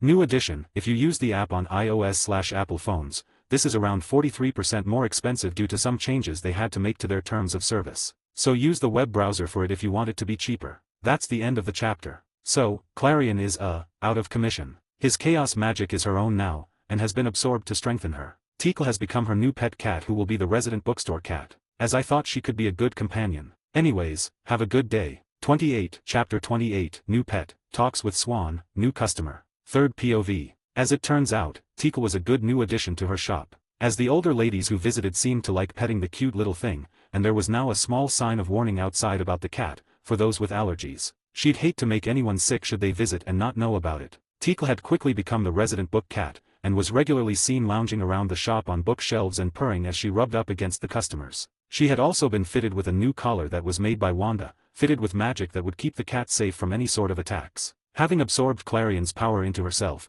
Wanda had quickly noticed that her own chaos magic had been strengthened by a decent margin, as it had grown purer and now had another aspect of chaos within it, courtesy of the unique magic of this universe adding a new twist to it. A couple of the otherworldly customers had returned during the next few days, the first of which being the Golden Trio, who had brought a lot of books to exchange in return for some of her own. The books had promptly been copied and put out to sell, as well as copied of course. Emma Swan had surprisingly returned on her own, which had been interesting. Flashback. So, Swan, what are you back here for? I didn't expect you to return after I scared the piss out of that little queen of yours, Wanda asked, staring at Emma in slight surprise as the woman sat across from her, a thing of bourbon in front of her, courtesy of Wanda. Yeah, well, finding someone to vent to is impossible in Storybrooke. Half of them are loyal to my parents, or are just dickheads. You on the other hand, are an outside opinion that might actually help me out with all of, well, my life, Emma replied, as Wanda raised an eyebrow, before chuckling. I'm assuming trouble in paradise.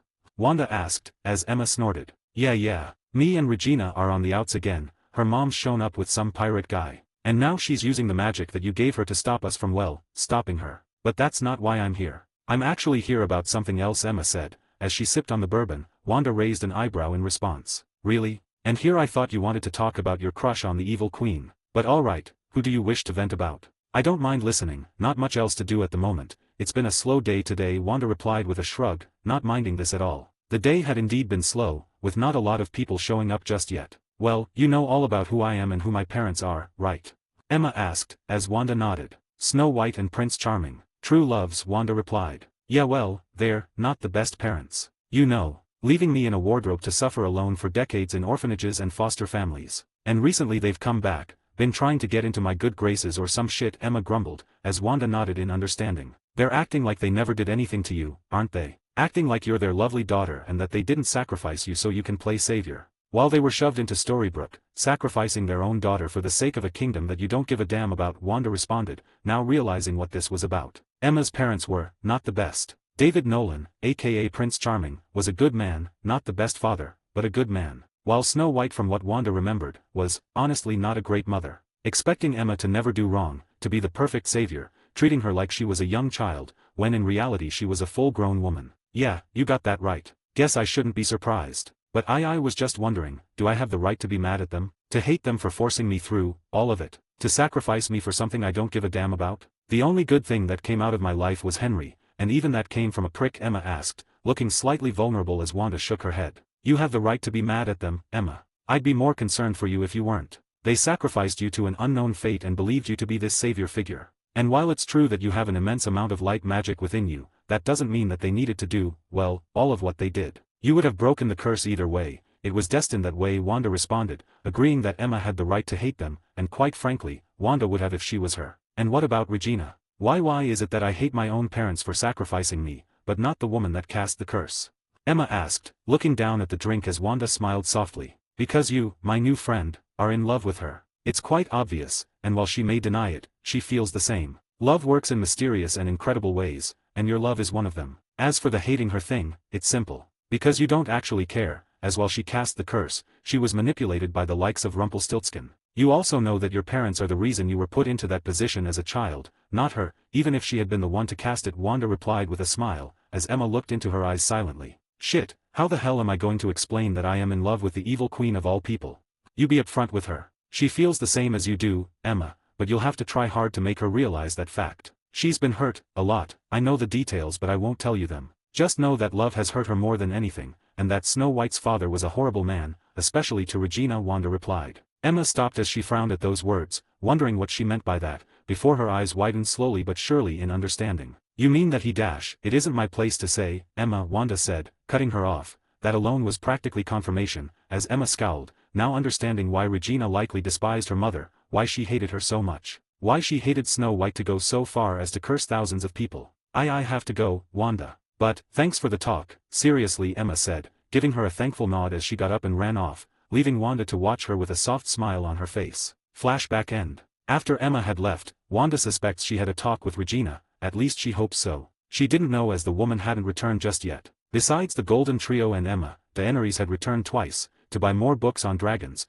and to exchange more books in order to curry her favor. Which was beginning to work, as Wanda was interested in seeing Planetos in person, even if it was laughably weak. Mostly because she was interested in old Valeria and its neat little secrets, whatever they were. That, and she wanted to see if the world truly housed gods or not. In terms of normal customers, there hadn't been anyone too interesting that had showed up, besides another visit from Dick and his friends, who had bought a few more comics and some more books that interested each of them. She was suspecting that Bruce was going to be visiting soon, or perhaps one of his fellow League members, as she knew they had talked about her. Not something she was surprised about, but she was waiting to see what was to happen. At the moment Wanda was sitting behind the desk, Teakle on her lap, purring as she ran her hands through her new pet soft fur, as the cat nuzzled against her warmth. Wanda had come to love the cat over the past few days, and was quite happy with her decision to take her as her pet. Wanda looked up from her pet as the door dinged, and opened. Upon looking at who entered, her eyebrow shot to the sky, a small smirk formed upon her lips, as she gazed at the form of the one and only John Constantine. Gain access to an additional chapter early for each of my main fanfics, 4 chapters on total, as well as other bonuses, like more than 75 exclusive stories, on my Patreon for $3 a month, or $30 for an entire year. There is also a new tier that gives 3 chapters early for each of my main fics, 2 more than $3 tier, 12 chapters in total, as well as other bonuses including the ones from the previous tier. It is $5 a month or $50 for an entire year. https://www.patreon.com/fanfiction770 campaign creator Shari creator, or just look up Crazed Madman on Patreon and you should find me. New edition, if you use the app on iOS/Apple phones, this is around 43% more expensive due to some changes they had to make to their terms of service. So use the web browser for it if you want it to be cheaper. That's the end of the chapter. John Constantine has officially entered the fray. Wanda has a long talk with Emma, and some other stuff. Anyways, have a good day. 29, Chapter 29, John Constantine. Third POV. Gazing at John Constantine, Wanda inwardly hummed in thought on why the man would be there. He wasn't strong or anything, not compared to her or Lucifer, but he was incredibly crafty, and quite the trickster. He also wasn't stupid, meaning that should he know about who she was, he was likely not here for a fight. So, what can I do for you, Constantine? Wanda asked, deciding to not even hide the fact that she knew the man. Right, of course you'd know who I am. Bloody Lords of Chaos, Constantine grumbled, looking like he wanted to be anywhere but there. Not a surprise to Wanda, as she doubted the man wanted to potentially battle it out with someone like her. "Oh, what makes you think I am a Lord of Chaos?" Wanda asked with an amused expression, inwardly already having an idea about how the man knew. As she wasn't exactly hiding her power within the shop, and she didn't really care to. The man couldn't do anything to her, so he wasn't much of a threat. "You're not exactly hiding it, are you? Can sense you from across the damn world as long as I know what to look for," Constantine replied with an eye roll, causing Wanda to raise an eyebrow at the response. It was true that she wasn't hiding it, but it was also quite hard to sense her normally, making it impressive that he had found her while Dr. Fate hadn't. Although she suspected that Dr. Fate had an idea of where she was, and who she was, but was avoiding a confrontation with her until he was prepared for a battle. Not that any sort of preparation would be enough for him to contend with her. "I suppose not. Although it is impressive that you have found me, when not even Fate or Zadra could," Wanda said with a small smile, sipping on her tea without a care in the world for the fact that the man in front of her could rat her out to the League at any moment. "Not even surprised you know about them. What's a bloody Lord of Chaos doing running some bookstore?" Constantine asked, as he looked around the room, noticing Tikal, who was sitting next to Wanda on the desk. He also noticed the magical books, some of them being quite powerful from what he could tell. He didn't show it outwardly, but he was interested in them. "It's what I enjoy, Constantine. And just because I utilize chaos, does not mean I am a Lord of Chaos. I am quite a bit higher on the totem pole than them." "Oh, and how high up are you then?" Constantine asked with a raised eyebrow. On par with Lucifer and that brother of his, by my estimations. Death cannot claim me and Lucifer doesn't seem interested in fighting me or anything, so I'd assume I am around there in power," Wanda replied with a shrug, not really knowing for certain. She doubted Lucifer could beat her in a fight, but she also doubted she could beat him. It would likely be an infinite draw. At the mention of Lucifer and Death of the Endless, Constantine's eyes widened ever so slightly. Wanda inwardly noticed the sense of fear that began to come off the man. As while the man was a badass when dealing with someone like Trigon, or other demons, even he knew that he stood absolutely zero chance before a member of the Endless or Lucifer Morningstar himself. "You have met Lucifer Bloody Morningstar? Not only the damned devil himself, but also Death of the Endless herself too? Who exactly are you?" No mere Lord of Chaos would get the attention of either of those two. Constantine asked, as while he could tell that Wanda was powerful, he couldn't exactly get a read on it. He just thought she was a Lord of Chaos, which while powerful, wasn't something that would bring the attention of anyone like Lucifer. This meant that she was much higher on the totem pole than any Lord of Order or Chaos. "Does it matter who I am? I'm simply a bit more than a mere Lord of Chaos, that's all. Now, would you like to buy any books or perhaps some bakery goods? I even have drinks of all sorts," Wanda said, as the man looked to the side in interest. "For the books I take cash, exchange of books, and exchange of knowledge. The more interesting and rare the book is, the more it's worth for an exchange, and the more it costs to purchase," Wanda explained, as the man nodded slowly, before looking at the magic books shelves. "Makes sense. Alright, I'll look through these books of yours. You got any whiskey I can get?" Constantine asked as Wanda smirked, reaching underneath the counter and pulled it out, the man handing her a $50 bill for it, much to her surprise, before he took the bottle and walked over to the bookshelves with it. Taking a sip of it, the man let out a sigh of pleasure. "Damn, this is some bloody good whiskey. Guess being whatever the hell she is gives her some neat perks," Constantine thought as he sipped on it, while looking over the shelves. Finding various books that looked rather interesting, like a book on dark magics from another world, a book on ancient Valyrian history and their magics, basic spells from Harry Potter, and many more. Reading over the titles of each of the books, Constantine realized that he didn't recognize a single one of the books. They were all completely and utterly new to him, which was a surprise as he should have at least heard of a few of them, but nope, not a single one of them was recognizable. Lifting one of the books, he flipped through it, scanning the pages in surprise the more and more he found. Placing the first book to the side, he continued to look through book after book, finding himself more and more absorbed into the various books that he was selecting. A stack was soon formed from him as he found quite a few books that he wanted, mostly simple spells that he found could be useful, and even a couple books on the history of other worlds, like a history of magic book from Harry Potter. After getting his stack of 9 books, he walked back over to Wanda. "These books aren't from around here, are they? These spells are completely different from what we use here," Constantine asked. Wanda smiled at the question. "The multiverse is a wide infinite space, Constantine. And there is more than just that out there," Wanda said simply, causing the man to nod in understanding, as that was basically confirmation of his question. "Well, these are the ones I want. You take cash?" "I do, but I must ask, why have you come here, Constantine, besides the fact that you thought of me as a Lord of Chaos?" Wanda asked, the man stopping at the response before sighing. "Because a couple of twats from the Justice League have been hounding me to look into this shop of yours. They were confident that you were either unknowingly taking alien books, or are a magic user. And it looks like they were right," Constantine responded.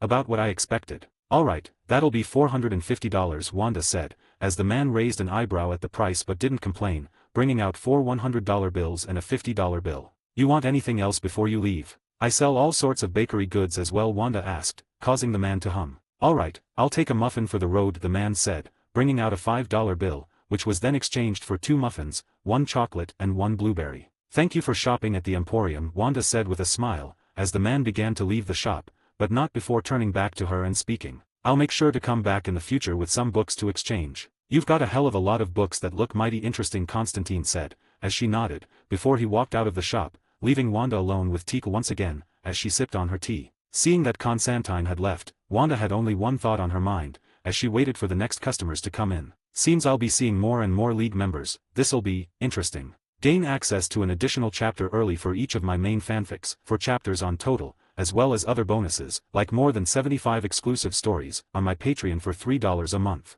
or $30 for an entire year. There is also a new tier that gives 3 chapters early for each of my main fics, 2 more than $3 tier, 12 chapters in total, as well as other bonuses including the ones from the previous tier. It is $5 a month or $50 for an entire year. https://www.patreon.com/fanfiction770 UTM campaign creator, or just look up Crazed Madman on Patreon and you should find me. New edition, if you use the app on iOS/Apple phones, this is around 43% more expensive due to some changes they had to make to their terms of service. So use the web browser for it if you want it to be cheaper. That's the end of the chapter. No idea about the writing for Constantine, as writing his character was difficult. He is based around the comic version of him, not the movie version. He'll be making more appearances in the future. Give me more customer ideas. Anyways, have a good day. 30, Chapter 30, Ignorant Heroes. 3rd POV. After Constantine had left her shop, he had made his way through Gotham, towards the Zetatube networks that led to the Watchtower where he could speak to the League.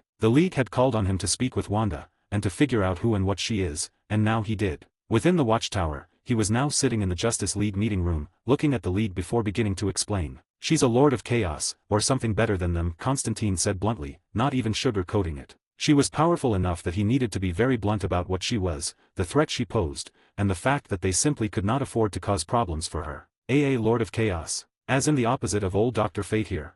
Shazam asked, paling a little as he knew that Nabu was powerful, one of the strongest in the League, so to hear that there was someone out there that was his opposite, was, a little alarming. No, a Lord of Chaos is more than just a mere opposite. And she isn't just a Lord of Chaos. Frankly, I have no bloody clue what the hell she is, only that she is immensely dangerous, and immensely powerful. To the point that none of you idiots can do anything to her, so I'd suggest you stay on her good side and leave her be, Constantine warned, being very serious about this for once, as usually he was more, well, apathetic about things, but in this case he had to be serious. Wanda was simply that dangerous. We can't just let someone like that sit there, Constantine. We have to find a way of locking her up, or at least making sure she can't harm anyone, Barry Allen said with a shake of his head, something that got Clark to nod in agreement. Are you purposely stupid? I just said that she is more than a mere Lord of Chaos, you ignorant twat. She is a being beyond mortal comprehension, beyond Lords of Chaos and Order. She is a being on part with the devil himself, and that is not a claim I make lightly. You'd be fucking fools to even try anything. Why? Because she likely already knows we are having this conversation, and there is nothing you can do to stop her, Constantine said, beginning to grow angry by the ignorant claims they were making. Lucifer, the devil is real.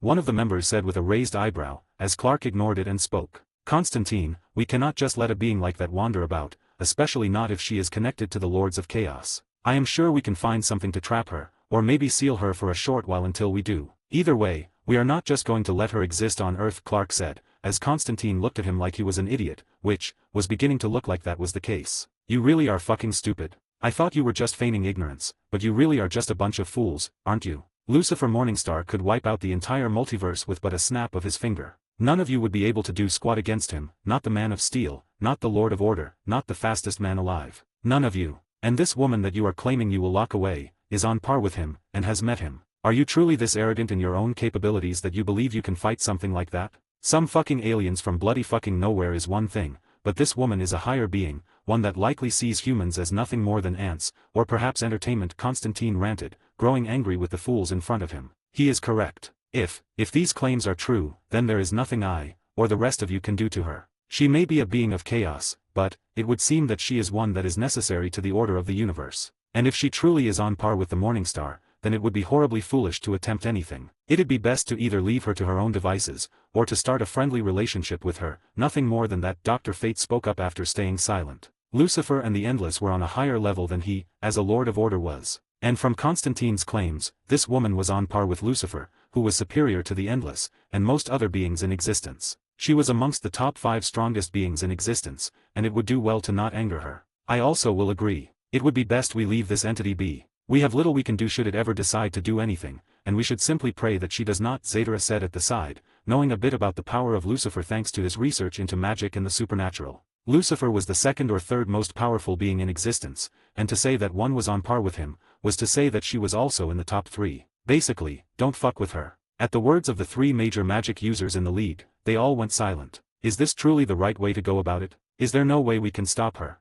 Dinah asked, as they all nodded. It is simply the only option we have. And that is simply the way of things when involving higher entities like this one. It is why we do not involve ourselves in the conflicts of higher beings, Zadara said, as the league all leaned back, groans escaping most of them, and sighs from others. Alright, we'll leave this, Wanda alone for now. But should she try anything, we will do our best to stop her. Now, on to other things, like have we gotten any more information on the one who had knocked Diana unconscious? Clark asked, as they all looked at one another. Well. Back with Wanda, she was watching the meeting from her shop, amused with the interaction. She found their belief that they could harm her and even trap her to be hilarious. The only one in their team that had the chance was perhaps the Flash or Dr. Fate. The former due to the speed force and the nature of it. Seems they're a bit more foolish than I thought. But at least they aren't dumb enough to attack me outright, and have actually listened to Constantine, even if it was only after Zadara and Fate backed his claims up. I doubt they'll be following that promise for long, as all it will take is one incident and they'll be trying to stop me, like they will be able to, Wanda thought, as she stopped watching them, growing bored with the conversation that came afterwards. I guess it'll be fun to see their faces when they can't even enter my store once they try anything. Especially if I decide to punish them, perhaps I can turn them into toy figurines and display them at my store for a little while. Wanda thought with a hum, contemplating what she could do to punish them should they attempt anything against her and her store. I'll decide that should they try anything, which knowing them, they inevitably will, Wanda thought with a shrug, deciding to focus back on the door, waiting for her next customer to enter, and it didn't seem she would have to wait long, as the door opened, and Wanda raised an eyebrow at the one that walked in. 2 figures walked through the door. One a tall figure with long purple and gold-orange robes, with a rather interesting form, with the figure lacking any sort of skin, being a literal walking skeleton. This figure was, in Zol gown. At his side was a beautiful woman with a white dress, showing off her impressive cleavage. She had brightly glowing yellow eyes that narrowed threateningly at Wanda, a scowl on her face as she gazed at the unknown woman that was Wanda. This was Albedo, In's trusted servant, and one of the protectors of Nazarick. Looking between the 2 individuals, Wanda felt a smirk form on her face, as her eyes glowed with excitement, one thought on her mind as she gazed at them. Oh, I'm about to get so much new magic.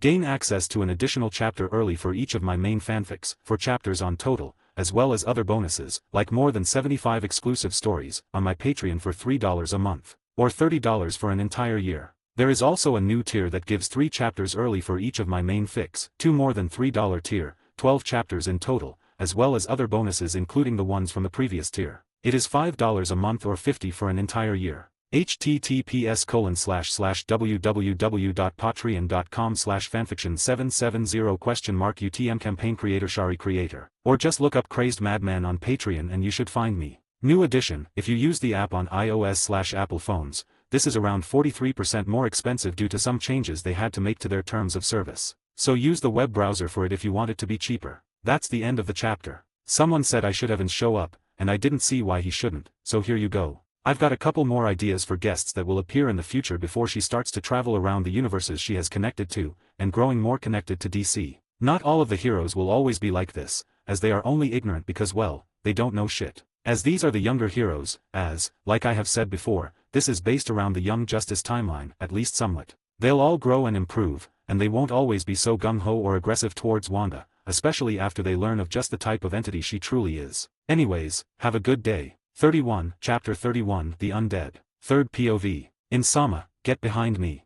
Albedo screeched upon seeing Wanda standing there. Even without revealing her power, she and Ins could feel the natural power that she radiated, power that made even the powerful and arrogant Albedo sweat slightly. It was akin to standing in front of a god, which she hated to even think. Ins was her god, but this woman, this unknown woman, was something more. And even she could see that much, and with the way Ins was silently looking at her, he seemed to think so as well. Inwardly the skeleton was sweating buckets in fear, but outwardly he couldn't show that, for his emotions were dulled and hidden. They were limited thanks to his physiology and the skills that he had. These skills were due to his form, the form of Inzol Gown, in fact, being from a game. The game Yggdrasil, a game from far into the future of his own world, used entirely through virtual reality, and being immensely impressive for what it was. It was beyond anything that current technology could make, at least, currently public technology. It was these skills that granted Inz a variety of powers and abilities, ranging from immunity to instant death, resurrection-based powers, to super strength, improved magic, and all sorts of neat little perks that he had,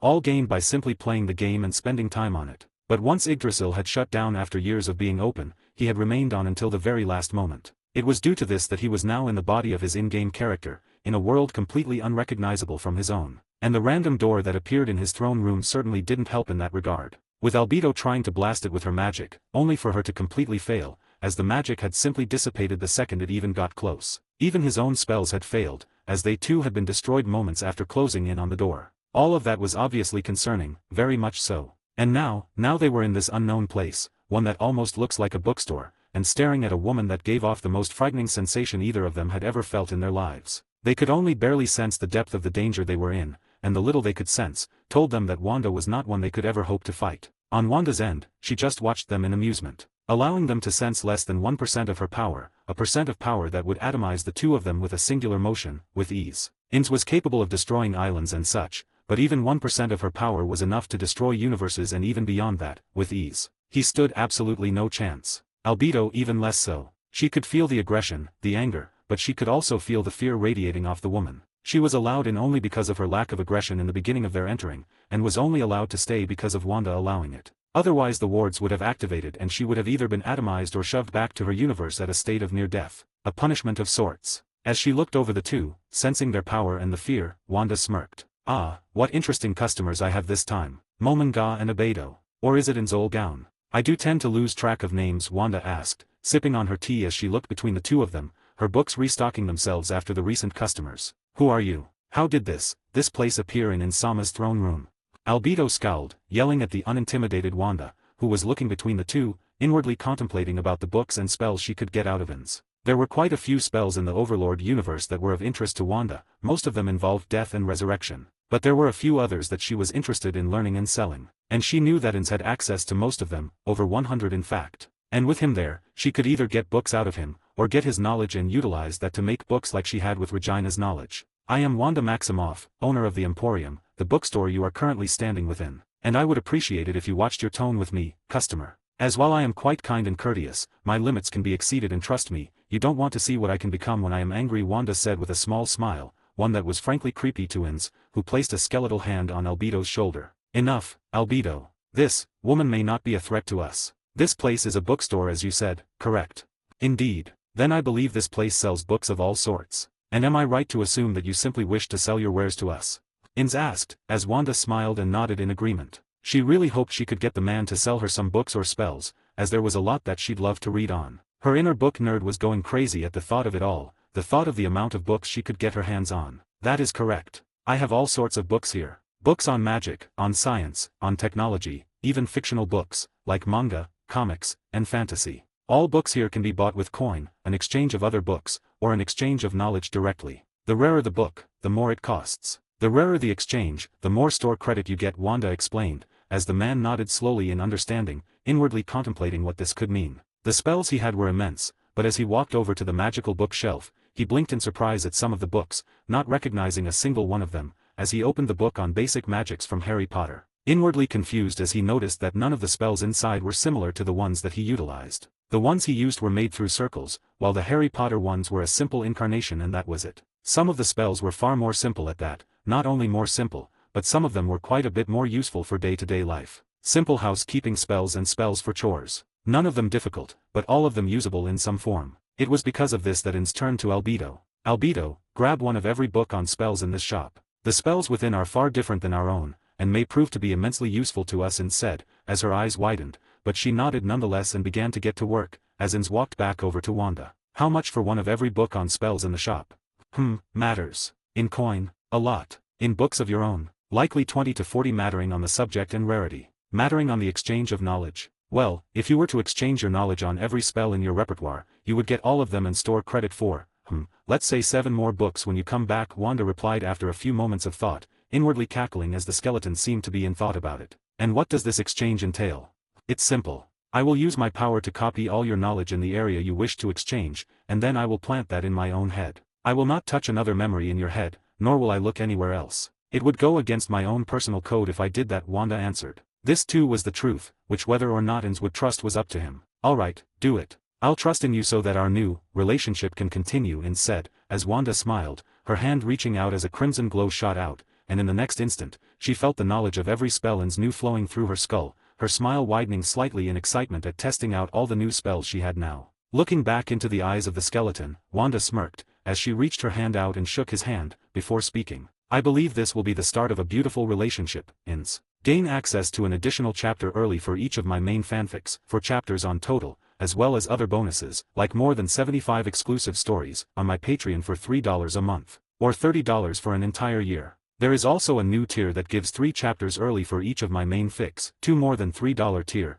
12 chapters in total, as well as other bonuses including the ones from the previous tier. It is $5 a month or $50 for an entire year. https://www.patreon.com/fanfiction770 UTM campaign creator Shari or just look up Crazed Madman on Patreon and you should find me. New edition, if you use the app on iOS/Apple phones, this is around 43% more expensive due to some changes they had to make to their terms of service. So use the web browser for it if you want it to be cheaper. That's the end of the chapter. Sorry if this felt rushed or sloppy, but I feel like shit right now, to be honest. Anyways, have a good day. 32, Chapter 32, The God of Wine. Third POV. Ins had left soon after the exchange had been confirmed, alongside large stacks of books that were promptly put away into his storage, each of them being filed away so that he could read them later, in hopes that some of them could have magic that he could use in the future. Whereas Wanda had almost immediately made dozens of books based around the memories that she had gotten from Ins. And these weren't just dozens of the same books,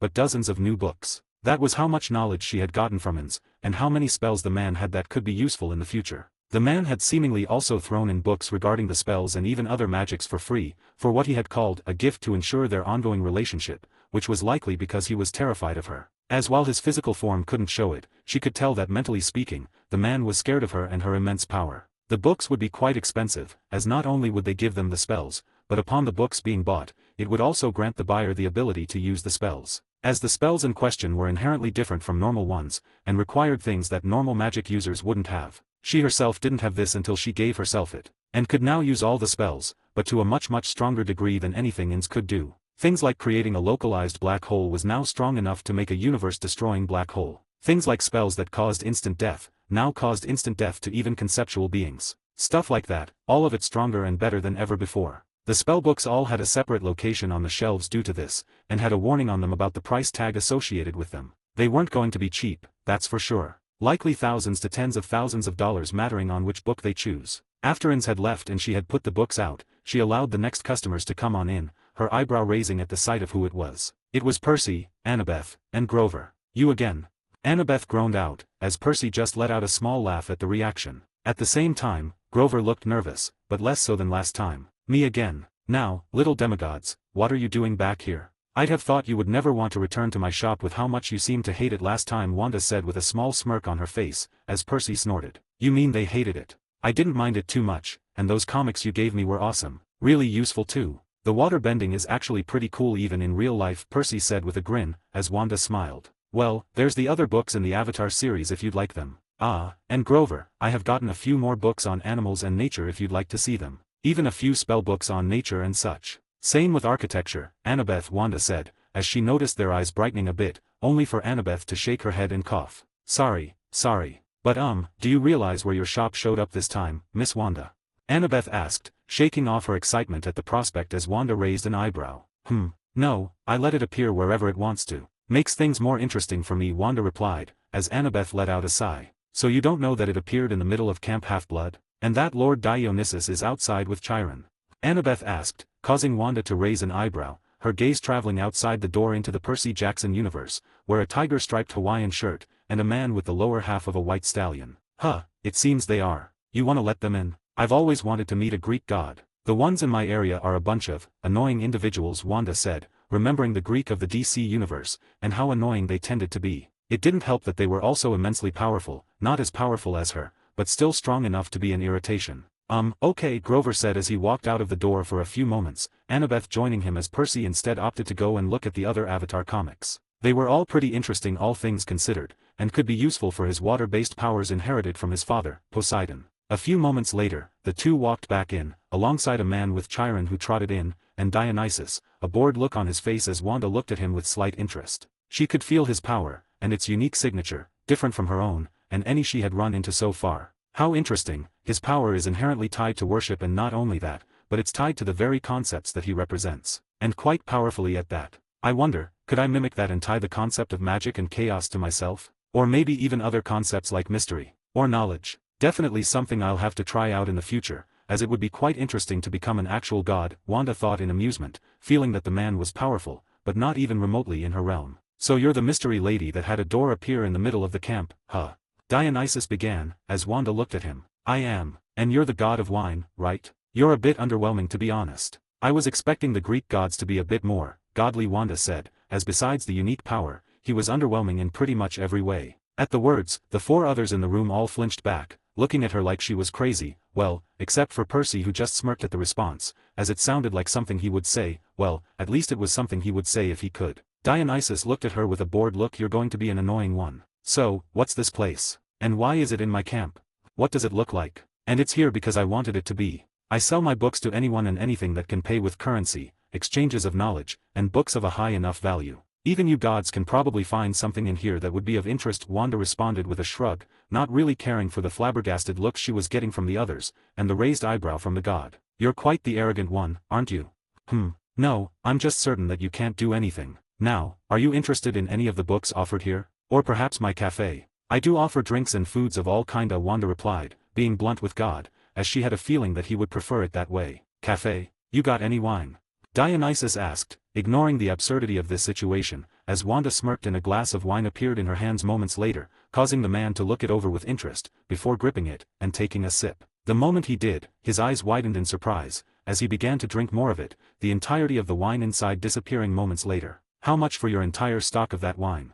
Dionysus asked, as she raised an eyebrow. Books, and it matters how many, as I have quite a lot of wine. Ah, and not just any books, but ones that are based around magic, that you gods have written, demigods, stuff like that, Wanda replied, inwardly squealing in excitement as the man nodded slowly, before snapping his finger, as Wanda allowed him to use his power to summon whatever it was that he was summoning. And the next moment, 10 neat stacks of books appeared around him, over 120 books, each of them entirely different to one another and unique. All of them being magical in nature, or related to Greek mythology in some way. At this, Wanda excitedly smiled, as she snapped her finger in response, 5 large barrels of wine appearing on the counter in front of her. This should be enough to pay for those. Ah, and I do have other wines if you're interested, but it would require more.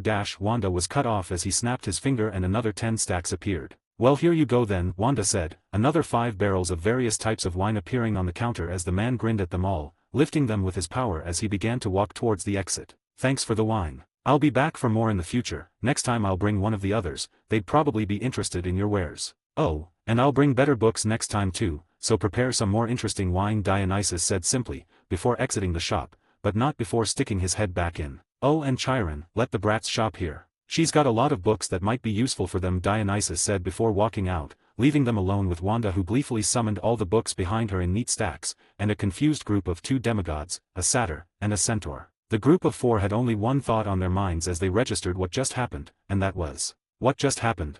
Gain access to an additional chapter early for each of my main fanfics, 4 chapters on total, as well as other bonuses, like more than 75 exclusive stories, on my Patreon for $3 a month, or $30 for an entire year. There is also a new tier that gives 3 chapters early for each of my main fics, 2 more than $3 tier, 12 chapters in total, as well as other bonuses including the ones from the previous tier. It is $5 a month or $50 for an entire year. https://www.patreon.com/fanfiction770 campaign creator Shari creator. Or just look up Crazed Madman on Patreon and you should find me. New edition, if you use the app on iOS/Apple phones, this is around 43% more expensive due to some changes they had to make to their terms of service. So use the web browser for it if you want it to be cheaper. That's the end of the chapter. No idea how well I had written Dionysus, as I haven't written anything on him yet. Anyways, have a good day. 33, Chapter 33, Advisor of the Queen. 3rd POV. Well, he's an interesting one, isn't he?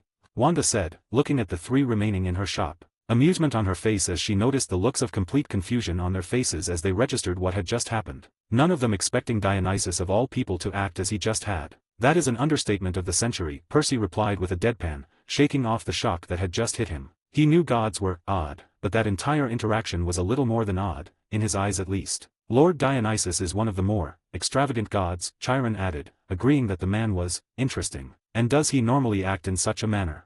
Wanda asked in interest, as she had never actually met a god before. Not one that was quite literally divine, at least. Yes, they all responded at the same time, bluntly. Deadpans on each of their faces, even Chiron's, who looked like he was used to Dionysus and his oddity. Well, at least I know he wasn't acting too strangely with me. I do love a new customer after all. Ah, speaking of new customers, do you wish to buy anything, Chiron? I do have many books that might be of interest to you, Wanda offered, as the man shook his head. I'll have to decline. I simply came here to make sure that this place was safe. And seeing as Lord Dionysus has bought from you, I suspect it is. Ah, that's too bad. And what of the other demigods in your camp? Will you allow them to shop from my store?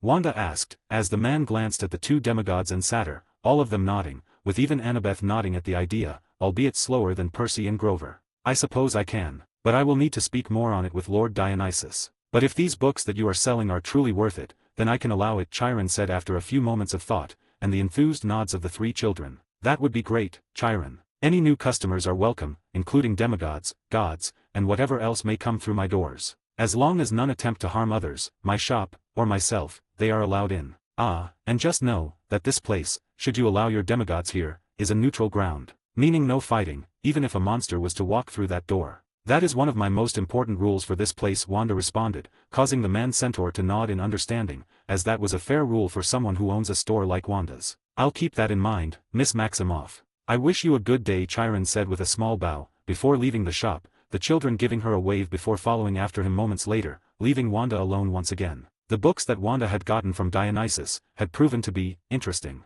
Most of them were on Greek lore and magics, and were entirely unique to the world of PJO. The books were all read within the next few days, as she had greedily learned everything within them. There were a total of 250 books that Dionysus had given her, and each and every single one of them were completely new and unique. They were all now being sold in her shop in specific sections, as some of them were quite odd in nature, making them expensive and rare. With the groups leaving, Wanda had opened up the shop a few days later, only to be greeted by Deneries once again. Ah, the Queen of Mirian. What can I do for you, Deneries?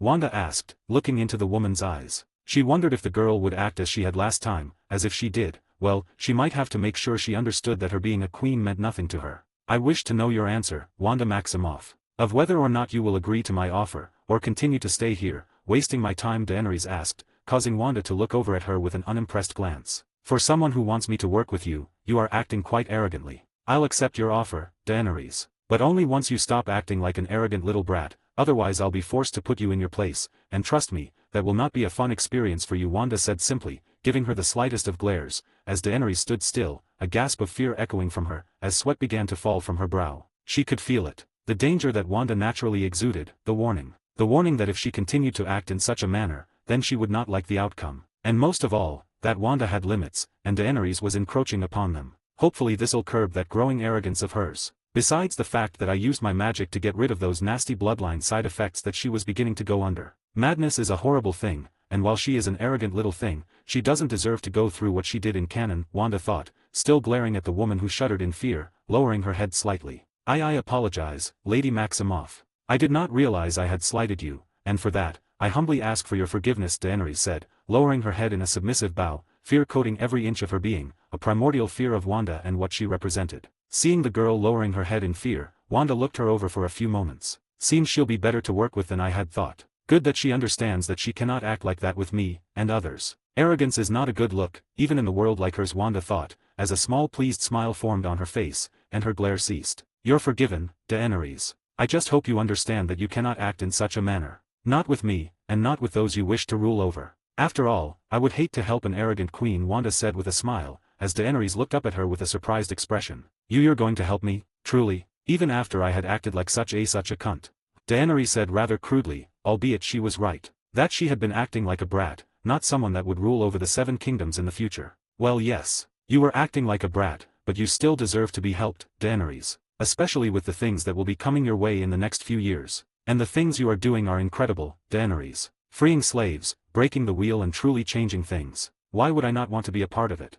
Wanda replied, as the woman straightened her clothing awkwardly, as it had gotten a little ruffled up thanks to what had just happened. I thank you, Lady Maximoff. This will make a huge difference in the growth of my claim for the throne. I would greatly appreciate your aid in reclaiming the 7 kingdoms, but also in the running of the lands that I currently run, Deneries responded, as Wanda chuckled. I'll be helping you, that much is certain. You need to learn how to not only run these slavers-based cities that you are conquering, but how to keep them. As once you leave to Westeros, you cannot just abandon these people you have freed, Deneries. No one deserves such a thing, Wanda explained to the woman, as she remembered that eventually Slavers Bay would have been taken back over by the slavers, meaning nothing she had done would have changed much, and the slaves that had been freed do not deserve a fate like that. I understand. I'll need your aid in keeping control over my lands. I do not wish for the innocents that I have freed to be brought back under the monsters that had previously ruled over them. It is time that I stop thinking so much of the reclaiming of the Westeros, but also keeping the lands that I have already liberated, Deneries said with a serious glint in her eyes. Hearing this, Wanda looked her in the eyes with a smile on her face, before replying to the woman.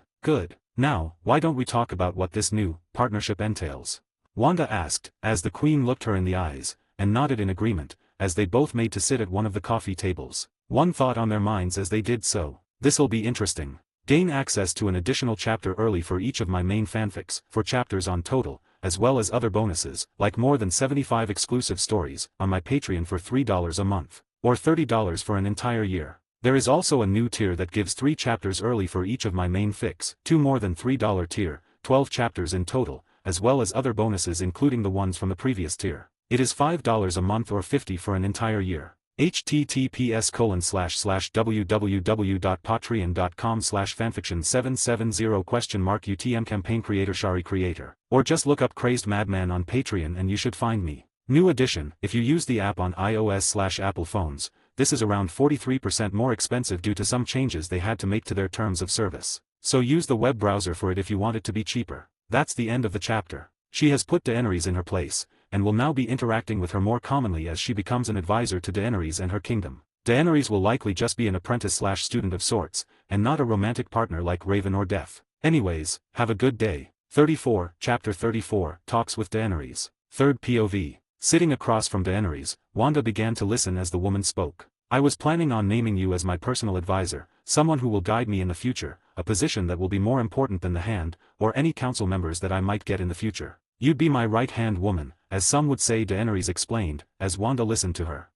Interesting. Such a position sounds like it would include a lot of duties, most of which I will not have the time to take part in, with my store. But, maybe a clone will be the right method of doing this. It won't be used for anything besides traveling around Planetos, and helping Deneries, so it should be fine to make one. And with my mind, I'll be able to control it casually. And it's not like I'll use it to do anything too crazy, Wanda thought with a hum, contemplating the advisor position and what it would entail. And when do you plan on sailing to Westeros, Deneries? As the longer you wait, the more of a threat that those north of the wall become, and trust me, you must be as strong as possible before the time comes, Wanda asked, causing Deneries to furrow her eyebrows. Those north of the wall. What could possibly be beyond the wall that is a threat? Is it the free folk? Deneries asked, genuinely lost. Her knowledge on the happenings of Westeros was pretty much nothing, as she simply didn't have the influence for such a thing. She had no spy ring or anything like that would give her the means to know these sorts of things. No, Deneries. I speak of the White Walkers, and the Night King, Wanda replied, which got an even more befuddled look out of Deneries. White Walkers, the Night King? But those were only myths, legends, scary tales that parents told their children, correct? They cannot possibly be real, can they? Deneries asked, as she didn't seem to believe her own words, now that Wanda had brought it up, someone who seemed to know pretty much everything. They are, Deneries. And they will be coming for the world of man soon enough. Your dragons are instrumental to defeating them and their leader, the Night King. Just as instrumental as Dragon Glass and Valyrian Steel will be, for it is only weapons with those as their blades that can kill the Night King and his White Walkers, Wanda explained patiently to the unknowing woman, who would need to prepare thoroughly for what was to come in the future. Wanda wasn't sure who the Azor Ahai was, but she suspected that it was between Deneries and her nephew, Jon Snow. The man in question likely had a Targaryen name, but she highly doubted it was Aegon, for there was already an Aegon Targaryen when he was born. She doubted that the world that Deneries was from would be so easy. There is simply no way that someone like Arya Stark would be able to kill the Night King, and it would be up to Deneries to make sure he dies. And Wanda would be there to help her achieve that, alongside her other goal for the throne. As long as she gets her payment, of course. After all, there are so many books that she wanted from the world of A Song of Ice and Fire. And what should I do?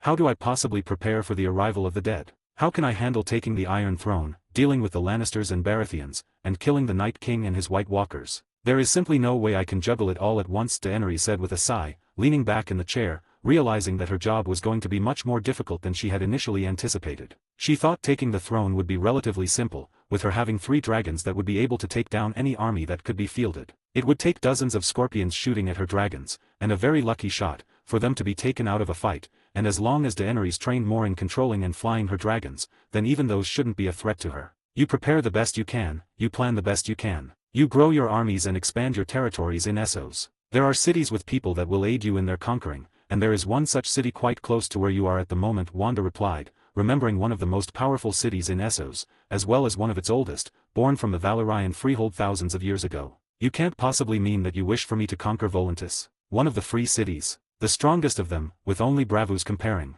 Deneries said with an incredulous expression. The idea of conquering such a city was terrifying. The followers of the Lord of Light will aid you, Deneries. That much I am quite certain. Your dragons will be enough to wipe out any army they field, and with the conquering of Volantis, you will be freeing tens of thousands, if not hundreds of thousands of slaves. Not only that, but you will gain access to a massive influx of soldiers and ships, all of which you will need. But what will be even more important, is the wealth that the city holds, wealth that will be yours once you conquer it, Wanda explained. And what of the reactions of the other free cities? Myr, Lys, Tyrosh, none of them will let it stand, except maybe Bravos. The political fallout of such a conquest could bring ruin to what I have built, Deneries responded. Then you will simply need to conquer them as well. It wouldn't be difficult, once you have the forces of Volantis and your dragons. And with them under your banner, retaking the Iron Throne will be all that much easier, Wanda said in response, shrugging at the woman's concern. Are you certain that that is a good idea? I just fear the consequences that it may bring, should I begin to conquer cities within Essos, more than I already have, Deneries responded. You wish to free slaves and break the wheel, right?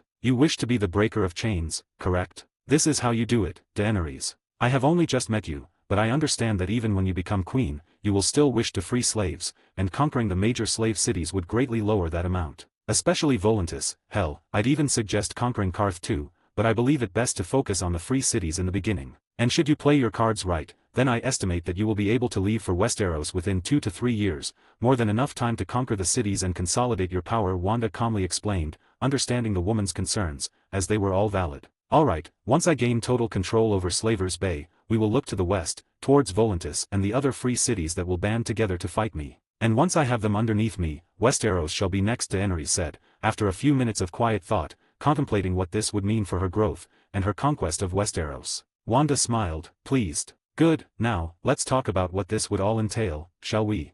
Later in the day, after Deneries had returned back to her world, leaving Wanda alone, she ended up shutting down the shop for the day, instead opting to go upstairs and watching some movies with Raven, who had been focusing more on her personal training over the past few days, so she hadn't really seen her much. She had been growing rapidly thanks to the training she was undergoing, and thanks to the influx of more and more books on magic and training, as well as Wanda consistently training her every single day, or at least, pretty much every single day. The growth was impressive, and Wanda made sure that Raven knew that. At the moment Wanda was sitting next to Raven, watching TV as her protégé slept next to her, peacefully snoring in her sleep as she leaned against the amused Wanda. This had been a regular occurrence over the past few weeks, and Wanda was beginning to enjoy it more and more. Glancing back from Raven to the TV, her eyebrow shot up as she watched the headline, which was talking about a fire in DC, one that the League had shown up to. Reading the headline, Wanda spread her gaze to where they were, understanding filling her, as a small smirk formed on her face, and one thought won her mind. And so it begins. Gain access to an additional chapter early for each of my main fanfics, 4 chapters on total, as well as other bonuses, like more than 75 exclusive stories, on my Patreon for $3 a month, or $30 for an entire year. There is also a new tier that gives 3 chapters early for each of my main fics, 2 more than $3 tier, 12 chapters in total, as well as other bonuses including the ones from the previous tier. It is $5 a month or $50 for an entire year. https://www.patreon.com/fanfiction770 campaign creator Shari creator, or just look up Crazed Madman on Patreon and you should find me. New addition: if you use the app on iOS/Apple phones, this is around 43% more expensive due to some changes they had to make to their terms of service. So use the web browser for it if you want it to be cheaper. That's the end of the chapter. Sorry about the quality of this chapter, as I am tired. I got like 3 hours of sleep last night, so the quality likely isn't the best. Next chapter will be a lot better. Anyways, have a good day. 35, Chapter 35, Clone Spell, New Books, and Ideas. Third POV. With the decision to work with Deneries being made, Wanda ended up deciding to learn how to use a rather important spell, one that would allow her to properly aid and teach Deneries, without neglecting her shop and all the duties that entailed. A cloning spell. It was an easy enough thing to learn, well, normally at least. But she was far from normal, and she found that making a copy of her with even 50% of her power was, well, impossible. It simply didn't work, as if there could only ever be one her, even if the clone was a fake, a copy made of her own power, like a shadow clone from Naruto or something. So she limited the clone to less than 1% of her total power, strong enough to deal with any threats that may arise in the world of A Song of Ice and Fire. At least, the threats that Deneries shouldn't be dealing with. Like the gods, who she knew would no doubt be displeased with her existence, should the gods even be real. The clone would be hers to control, and would be controlled by her at all times. It would be a neat ability to use to learn more of the books in that world, and she planned on using it for several other worlds as well. These clones would never be used for more than learning and teaching, so anything less appropriate would not even be considered. After the clone spell had been mastered and properly trained to a level that was deemed safe enough for her to use, she had sent her clone off with Deneries, the clone in question wearing a formal dress befitting that of the Game of Thrones universe. It was the making of the clone that made Wanda realize that she would eventually need to connect to the Naruto universe, as there were plenty of unique techniques and abilities in that universe that could be insanely powerful in her hands. Something like the Tensegan, Rinnegan, and various others could be boosted to entirely new realms of power with her as their users. Not to mention the likelihood of her having an entirely different level of chakra in comparison to someone like Kaguya or literally any other at Satsuki. It would be another form of power that would only serve to make her even stronger, making it an appealing universe for the future. But for now, she decided to focus on the universes she already had connected to the shop, which is why she was watching in amusement as the Doctor and Rose looked through the newer books she had gotten. The Doctor's eyes gleaming in interest at the books on magical creatures, and the books that Dionysus had given her. Are these all new? They're certainly different than the old ones you had here, the Doctor asked, looking back at her with his glasses on, which she nodded in response to. Yep,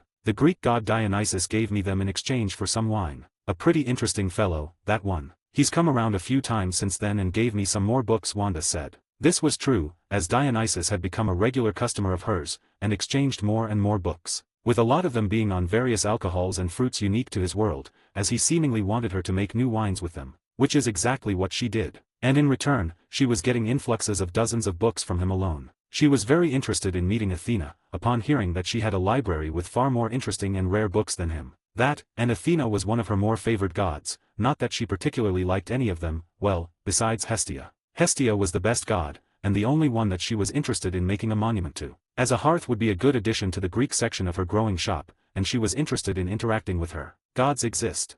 Rose asked in surprise, as the Doctor looked interested. There were indeed gods in his universe, but they were, well, not the nicest, and very powerful. He shuddered at the thought of more beings like Suti existing out there in numbers akin to that of the Greeks. In the universe he is from? Yep, there's pretty much every pantheon you can think of over there. Celtic, Norse, Egyptian, Roman, Greek, so on and so forth. The strongest of them is the Hindu pantheon, Wanda explained. And are they as open as they are in the myths? Very. It's honestly a little creepy how much cheating is regular for them. Not to mention all of the incest, wars, and the way they treat their demigod children, Wanda replied, as she wasn't very fond of the gods and the way they acted. Well, I'd rather not meet them, if they are ever here. So please do warn us if they ever arrive, the Doctor said, not really wishing to meet someone like Zeus or Ares, both of them being historically horrid men. Noted, Wanda said with a chuckle, understanding his discomfort at the thought. As while the gods were weak in her eyes, they were immensely powerful in the Doctor's. They were capable of destroying stars at their peak, with the primordials likely having the power to destroy entire solar systems should they ever truly go all out, but it entirely mattered on which god and which primordial. In her eyes that was nothing, with only Cows herself being a potential foe to her. But to the Doctor they could all kill him and his companion with a snap of their finger, well, probably. Now, I'll be taking these ones, the Doctor said, putting a stack of 13 books onto the counter, with Rose smiling and putting her 4 books on there as well, all of them being fictional books on romance, sci-fi, and forbidden love. Reading them, Wanda glanced between the two, before a smirk formed on her face. How cute. It's too bad what's going to happen. Although, perhaps I can fix that little issue.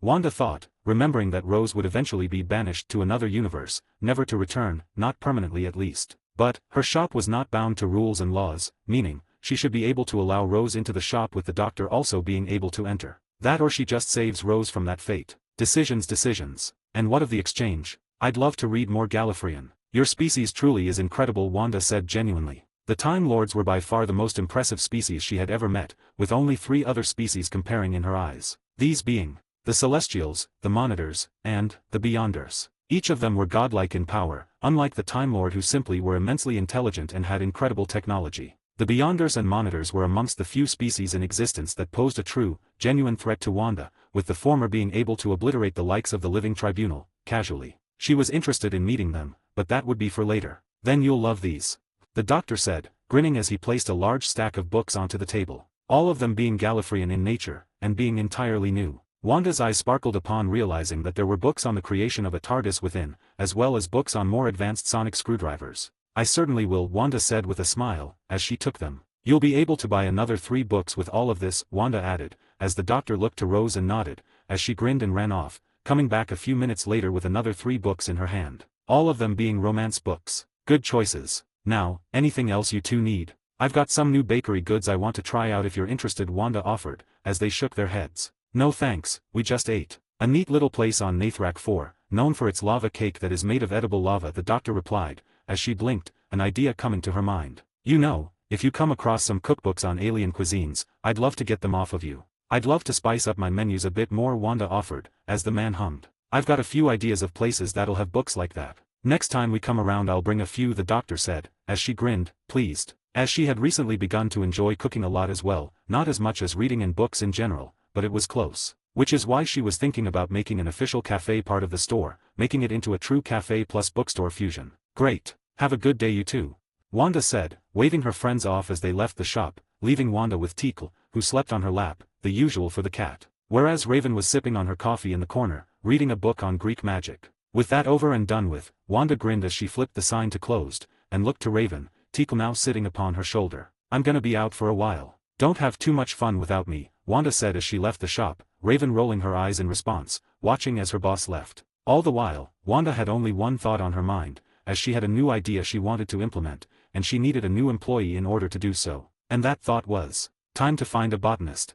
Gain access to an additional chapter early for each of my main fanfics, 4 chapters on total, as well as other bonuses, like more than 75 exclusive stories, on my Patreon for $3 a month, or $30 for an entire year. There is also a new tier that gives 3 chapters early for each of my main fics, 2 more than $3 tier, 12 chapters in total, as well as other bonuses including the ones from the previous tier. It is $5 a month or $50 for an entire year. https://www.patreon.com/fanfiction770 UTM campaign Shari creator. Or just look up Crazed Madman on Patreon and you should find me. New edition, if you use the app on iOS/Apple phones, this is around 43% more expensive due to some changes they had to make to their terms of service. So use the web browser for it if you want it to be cheaper. That's the end of the chapter. So she is off to find herself a botanist, as she wished to make her shop a bit greener. I'll upload an auxiliary chapter for her powers tomorrow or sometime in the coming days. Anyways, have a good day. 36, Chapter 36, Poison Ivy.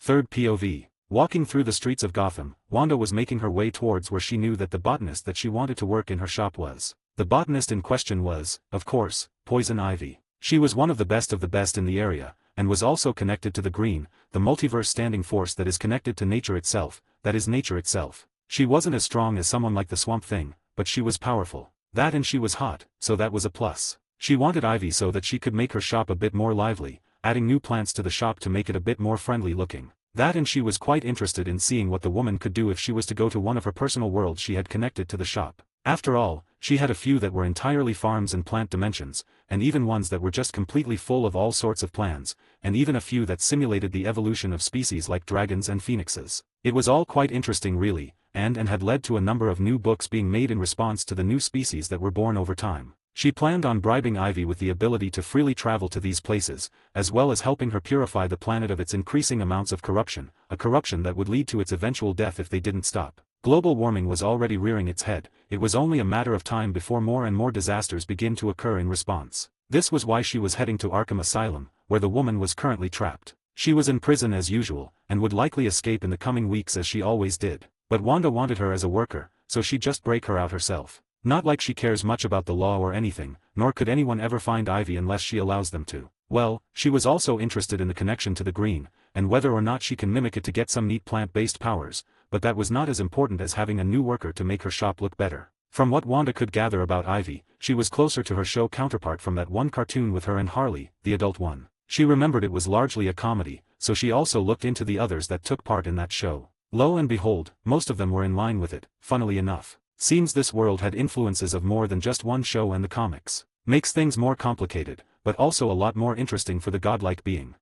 Maybe if she and Harley hook up I can have her as a worker too. No idea what Harley could do as a job though. Maybe something involving one of my dimensions? Or maybe something involving traveling to other worlds? Or even advertisement? I'll have to think about it. She would be an interesting person to have working, Wanda thought, as hiring Harley was also an interesting idea, but that woman was, well, psychopathic. And while she was seemingly close to getting out of her Joker phase, she was still, not mentally there, at all. Speaking of the Joker, Wanda had decided she would wipe him from this universe's existence should she ever run into the mad clown. Especially after she had looked into his crimes in this universe, something even she, an entity with memories of all sorts of horrors, was disgusted and angered by. Joker was a monster, even by her standards. The fact that he was left alive by the Bat and the League was disgusting, and one of the reasons why she was not particularly fond of their rules and beliefs. As not all villains deserve redemption, and Joker was one of them. It was like trying to redeem Hitler after his actions in WW2, it simply didn't make any damn sense. They were both monsters, and both deserved death, something that the public seemed to agree on,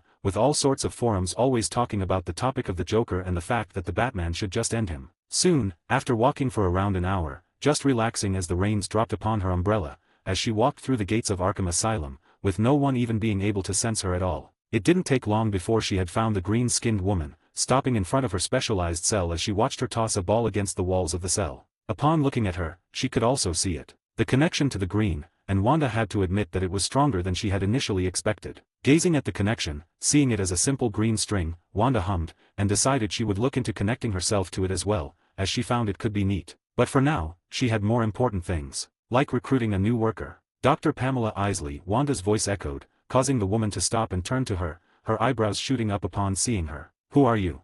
Ivy asked, having never seen her at the prison before, and she had been there so often that it was hard not to know all the workers. Hell, she called most of them by name at this point. "A potential employer," Wanda said after a couple of seconds of thought. "An employer? You wish to what? Hire me?"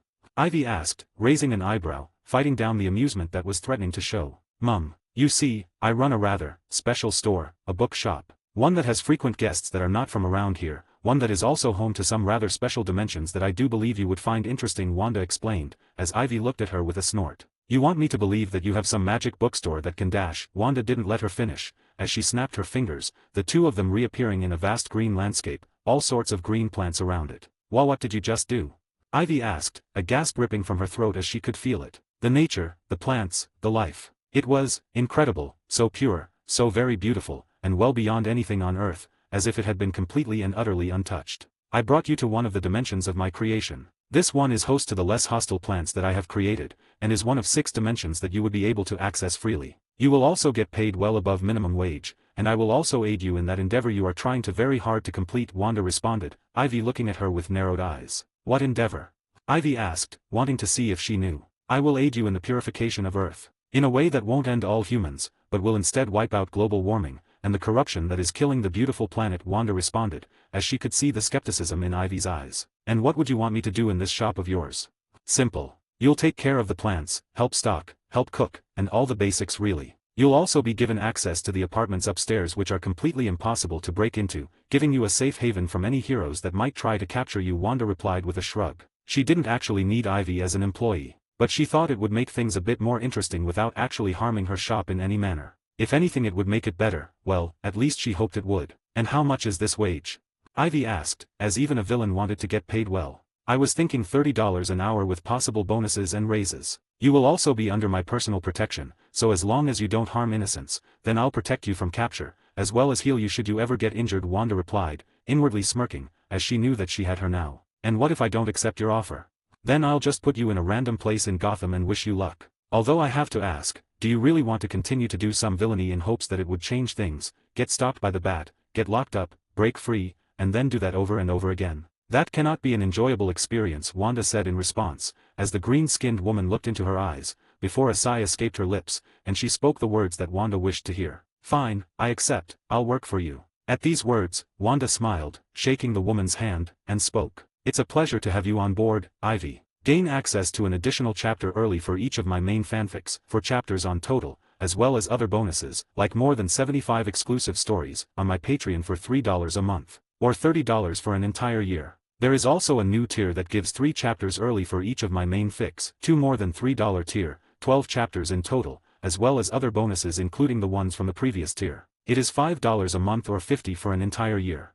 https://www.patreon.com/fanfiction770 campaign creator Shari creator. Or just look up Crazed Madman on Patreon and you should find me. New addition: if you use the app on iOS/Apple phones, this is around 43% more expensive due to some changes they had to make to their terms of service. So use the web browser for it if you want it to be cheaper. That's the end of the chapter. Sorry about the quality, but I had a bit of a scare today. There was a rather sizable fire not even 50 yards from my house, and we were in threat of having to evacuate, so it was not a very fun time. But we're all good now. At the time this was written this was the case, but that was a few days ago, so we're all good now. Next chapter should be a lot better. Anyways, have a good day. 37, Chapter 37, Sunshine, Cyclops, Forehead and Duck Butt. First POV. As I had expected, Ivy had been very excited after I had shown her the dimensions she now had full and complete access to. Dimensions that were completely untouched by the corruption of humanity. The sort of dimensions that a lot of magic users and those connected to the green would likely kill for.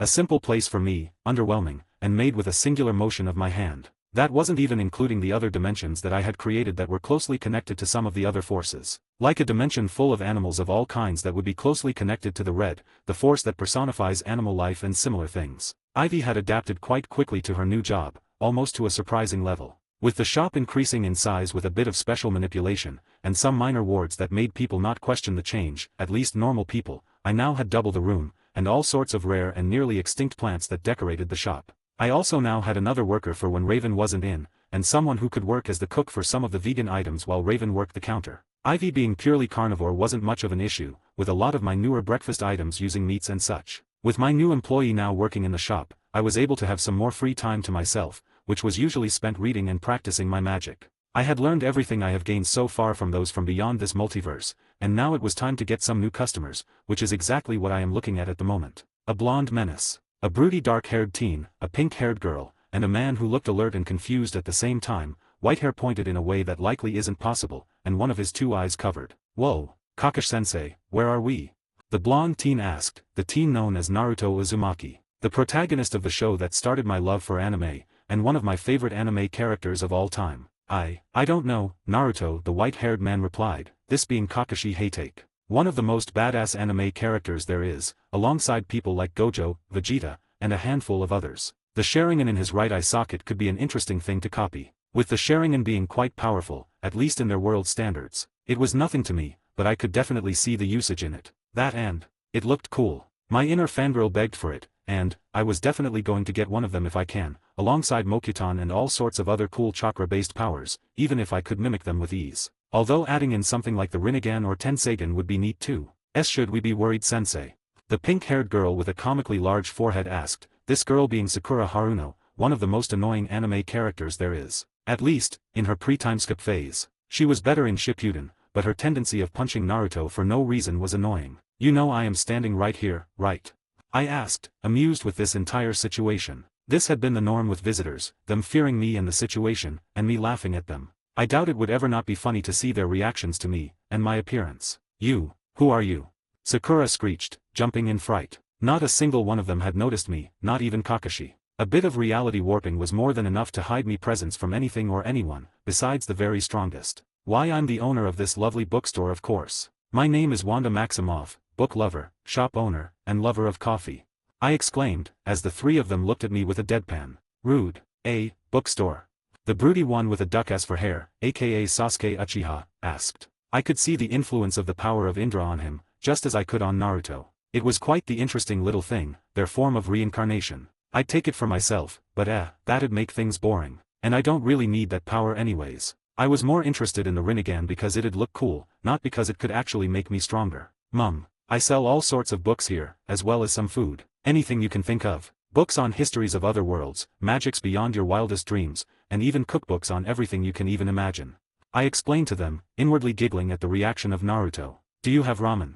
Naruto asked. The kid was adorable, impossibly so. I could see why his talk no jutsu worked so often, his natural charm and the protagonist aura around him was quite immense. I make all sorts of foods, child. What's your name? Naruto Uzumaki, Batabiya. Naruto said with a grin. And what of you three? Kakashi Hatake, they're Jonin-sensei. Sakura Haruno. Sasuke. Interesting. The last members of not just 1 or 2 clans, but 3. I said with a smile, as they froze. Huh. Naruto said rather, dumbly. What? Did you not know? Your sensei there is the last of the Hatake clan, Sasuke is the last of the Uchiha, and you, Naruto, are the last of the Uzumaki clan from Uzushiagakur, the village hidden by whirling tides. I replied, was true. He was in fact, the last in line to the previous Uzukage of the clan before its destruction, with his mother being the princess of the Uzumaki people. I had a family. Naruto asked in shock, as the others looked just as surprised, except Kakashi, as I expected. Mum, I don't have any books on your people here, sadly. As I have primarily books that are less common, rarer. Although I'm sure you can find some back in Konoha. Especially if you were to ask for your inheritance, as I am sure the Uzumaki people had quite a lot stashed in Konoha. I replied, as yet again, this was true. I felt bad for the kid. That, and he had a wealth of knowledge once he took over both the Uzumaki clan, and his dad's inheritance. Once you take your rightful property, I'm certain there would be books there on your people, and even your parents. Perhaps if you do take it over, you bring some to me. I've always wanted to learn more of the Uzumakis, I added, as this is once again true. Sealing was overpowered in Naruto, and even in my eyes, it could be useful. Although I could already do better, I'm sure that some of the sealing techniques of that world would be incredible in my hands, especially once I gain access to Chakra. Kakashi was looking at me with narrowed eyes, not trusting me in the slightest. Which was understandable, as not many in the village knew of this, with my shop being outside the village in the form of a small shack. Naruto Baka is a part of a clan. Sakura muttered in surprise, with Sasuke having a similar reaction. And it looks like I might have just changed the future, if the way he was looking at Naruto in an entirely new light was any indicator. Well, what happened to them all?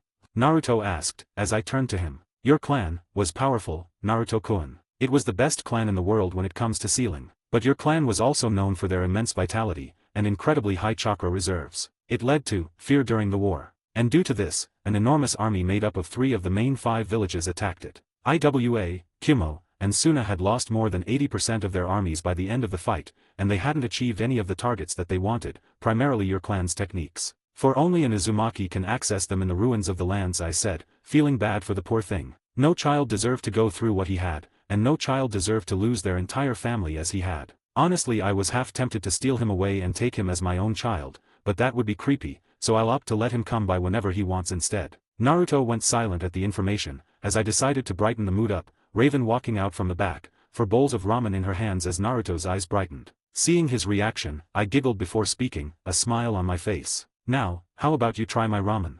Gain access to an additional chapter early for each of my main fanfics, 4 chapters on total, as well as other bonuses, like more than 75 exclusive stories, on my Patreon for $3 a month, or $30 for an entire year. There is also a new tier that gives 3 chapters early for each of my main fics, 2 more than $3 tier, 12 chapters in total, as well as other bonuses including the ones from the previous tier. It is $5 a month or $50 for an entire year. https://www.patreon.com/fanfiction770 UTM campaign creator Shari creator. Or just look up Crazed Madman on Patreon and you should find me. New edition, if you use the app on iOS/Apple phones, this is around 43% more expensive due to some changes they had to make to their terms of service. So use the web browser for it if you want it to be cheaper. That's the end of the chapter. Starting in a couple of chapters, she will begin to get really involved into DC, so that it won't be so repetitive with the bookstore stuff. I'll also be introducing more and more unique and out-of-the-ordinary customers, as well as quite a few mini-adventures to other worlds, and even intermissions for her clone's time in Azoth. Sorry if it was repetitive so far, as I had seen the complaints and criticism, and I'm going to work on improving on that aspect. But I will say that this is a slice of life FIC more than anything, so it won't be super action-heavy. I will also be working on the slice of life aspect, because so far I can tell it's not the best. So more dates, just traveling around, messing with people, and fun stuff. More and more chaos will be caused by Wanda, as she begins to get more and more confident in herself, and begins to care less and less if others know of her and her powers. Anyways, have a good day. 38, Chapter 38, Chakra. 3rd POV. Sitting back, Wanda watched in amusement as Naruto sat with his team, absolutely devouring the delicious meal in front of him, slurping it down rapidly as he ate the entire bowl of ramen that tasted better than anything he had ever eaten in his entire life. The rest of his team, Team 7, were also eating, albeit much slower than him. None of them were deep lovers of ramen like him, but even they couldn't help but feel their eyes widen at the delicious ramen that they ate. It was easily the best meal any of them had ever had, all thanks to Wanda learning to cook thousands of different dishes with all sorts of cookbooks that were being brought in by her customers from around the multiverse. Even Ins brought in a few. The sight of the team devouring their meals was more cute than anything, as Naruto let out a sigh of pleasure, a burp leaving him as he patted his comically bloated stomach. Something that Wanda attributed to anime logic. That was amazing. I didn't think that I could find ramen better than Old Man took it.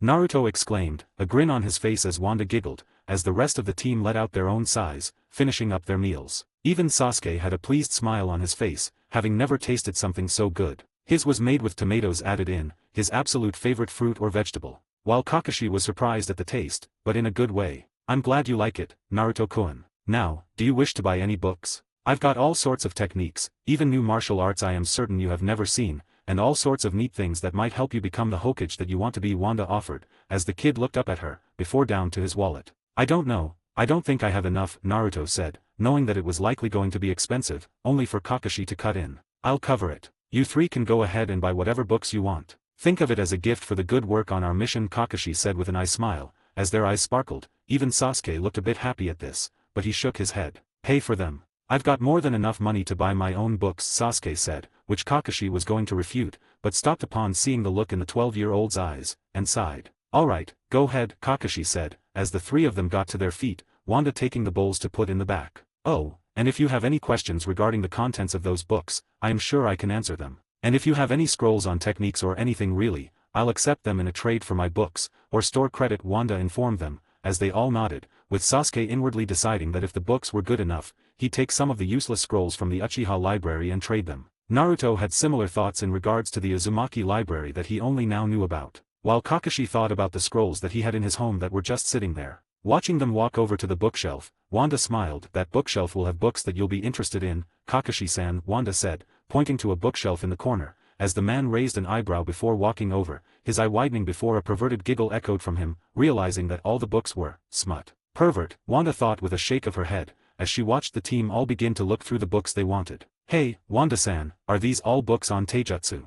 Sakura asked, looking at the shelf specifically for martial arts. Mum, all of them are unique to my shop, not a single other place has them. They're all relatively easy to learn, and should be quite useful to a genin, Wanda explained, as the three of them began to flip through the books, which were books on karate, jiu-jitsu, and Krav Maga.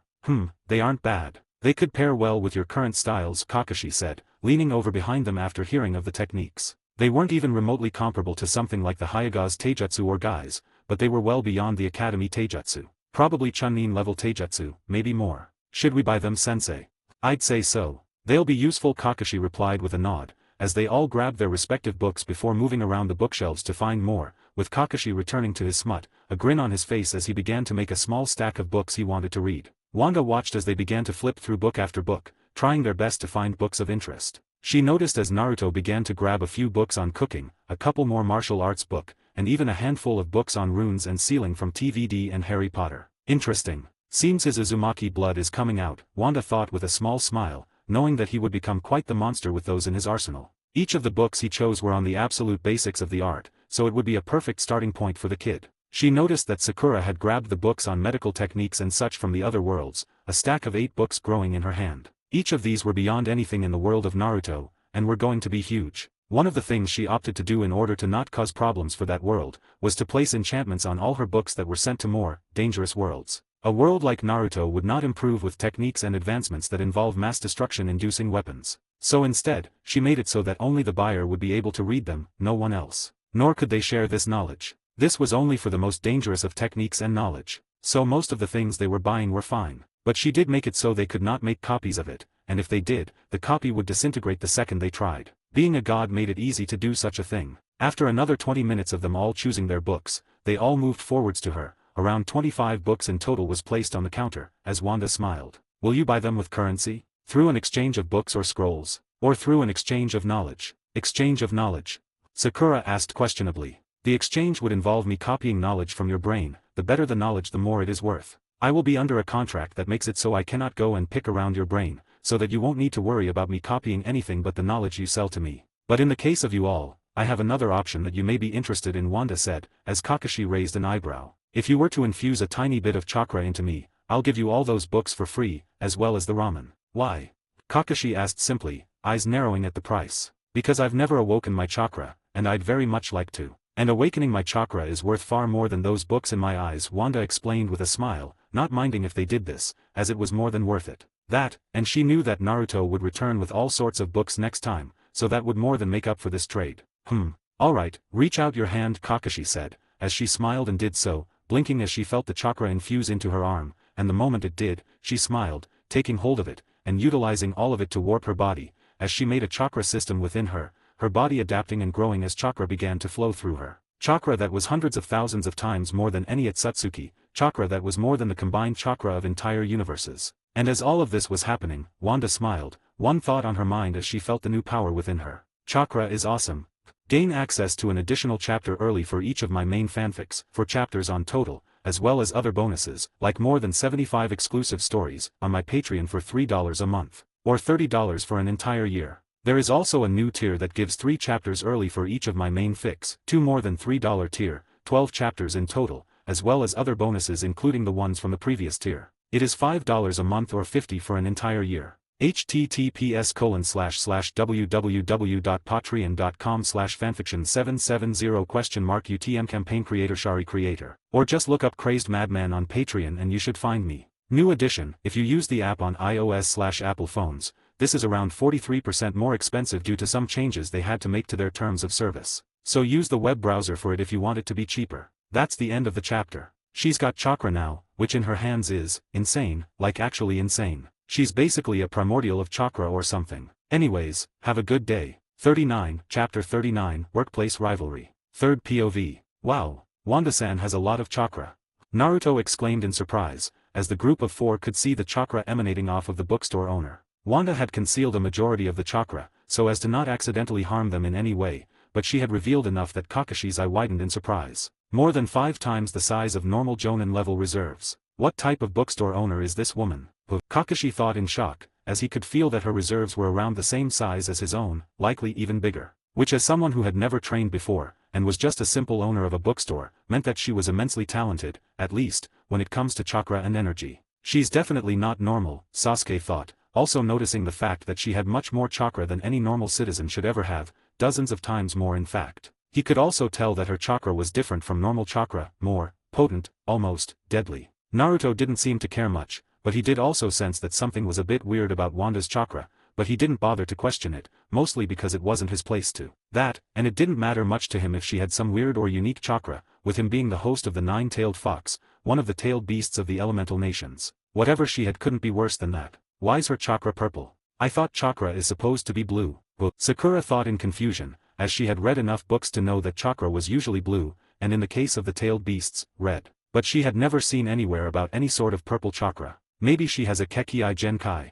Kakashi pondered, wondering what the likelihood of that was. If she did have a Kekii Genkai, it was likely related to chakra. Either way, he would have to report this to the Hokage, Hiruzen Sarutobi. Especially with her shop appearing out of nowhere, and being not that far away from Konoha. Not even a 5-minute walk from the entrance to the village. Thank you for that, I've always wanted to see what chakra felt like, and now I know, Wanda said, a smile on her face as she felt the new power within her. It was immense, only because of her other powers and innate traits from the various species that make her. Her chakra was purer, more potent, and more dense than any other chakra user in the entire Naruto multiverse. She would have to look into copying bloodline traits from Naruto later, as she was interested in a number of them, including Yugo's, as she believed that manipulating natural energy would be the way into becoming connected to the green on a higher scale. She also knew that if she was connected to the green, and learned Sage Mode, she suspected it would boost her power by quite a lot. Not a problem, Wanda-san. Small price to pay for all these books you're giving us, Kakashi said with his trademark eye smile. The smile felt a little fake, but Wanda decided against calling him out on it,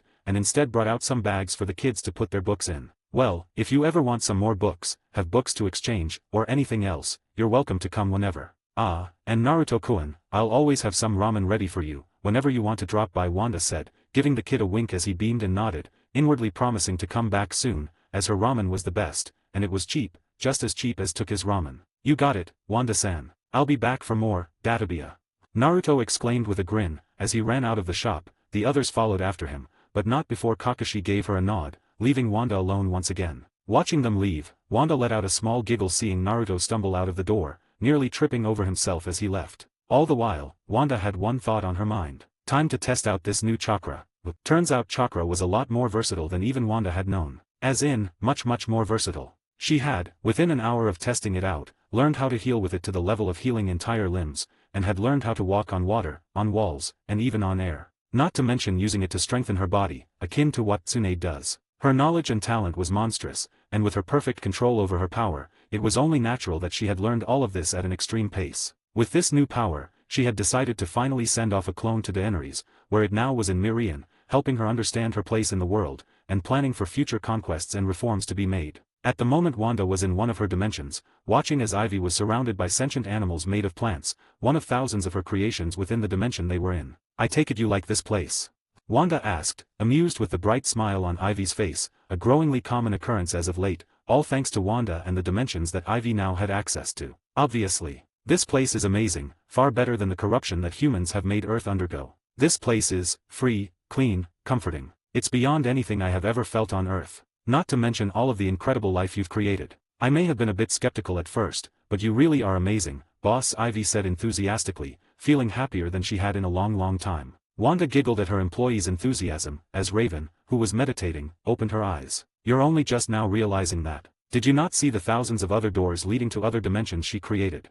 Raven asked, deadpanning at her coworker. They had become frenemies of sorts, which Wanda found to be more cute than anything. Yeah, well, you can't blame me. Who would ever believe that a simple bookstore owner is in fact a nigh-omnipotent deity that could create dimensions as casually as breathing? I'd look crazy if I was to ever try and explain that to someone, Ivy replied with a scowl, while Raven snorted. You already look crazy, Green. You'll only cement that fact, Raven replied with a small smirk upon hearing the growl escaping Ivy's lips. All the while, Wanda listened and watched in growing amusement, finding the back and forth to be hilarious, almost like they were siblings or something. You. Ivy growled, ready to attack her with vines, only for Wanda to give her a look. I'd appreciate it if you didn't get physical, Ivy. I allow for you to argue verbally, because it's cute. But attacking one another in a physical manner is not something I shall permit, understood? Wanda warned, giving her a narrowed look, a frown on her face. Ivy flinched under the look, knowing better than to anger Wanda, and nodded. Sorry boss, Ivy said, before giving Raven a glare, especially once she saw the small victorious smirk on the woman's face, making Ivy realize that Raven had done that on purpose in order to bait her. Good, now come on, it's time for dinner, Wanda said, as Ivy's eyes lit up, remembering the delicious steak that Wanda had promised to make. As while she doesn't eat any plants, she does love herself a good steak and anything else that is meat. She loved nature and plants enough that she despised the mere idea of consuming any of them. But animals? She didn't mind eating them, although she knew that animals were also very important to nature and plants. Can you make tea too? Raven asked, remembering the special tea that Wanda always made. The best tea in the world that she had learned from thousands of different books she had read, as well as unique herbs that could only be found within her dimensions. Of course, I'll whip both of us up one. Can't forget to have a good cup of tea at least once a day, Wanda replied with a nod, as Raven smiled, satisfied that she'd be able to have more. Now, let's go eat. Gain access to an additional chapter early for each of my main fanfics, 4 chapters on total, as well as other bonuses, like more than 75 exclusive stories, on my Patreon for $3 a month, or $30 for an entire year. There is also a new tier that gives 3 chapters early for each of my main fics, 2 more than $3 tier, 12 chapters in total, as well as other bonuses including the ones from the previous tier. It is $5 a month or $50 for an entire year. https://www.patreon.com/fanfiction770 UTM campaign creator Shari or just look up Crazed Madman on Patreon and you should find me. New edition, if you use the app on iOS/Apple phones, this is around 43% more expensive due to some changes they had to make to their terms of service. So use the web browser for it if you want it to be cheaper. That's the end of the chapter. Basically just a slice of life chapter with her interacting with her employees more. Anyways, have a good day. 40, Chapter 40, Messing with Some Products. 40, Chapter 40, Messing with Some Products.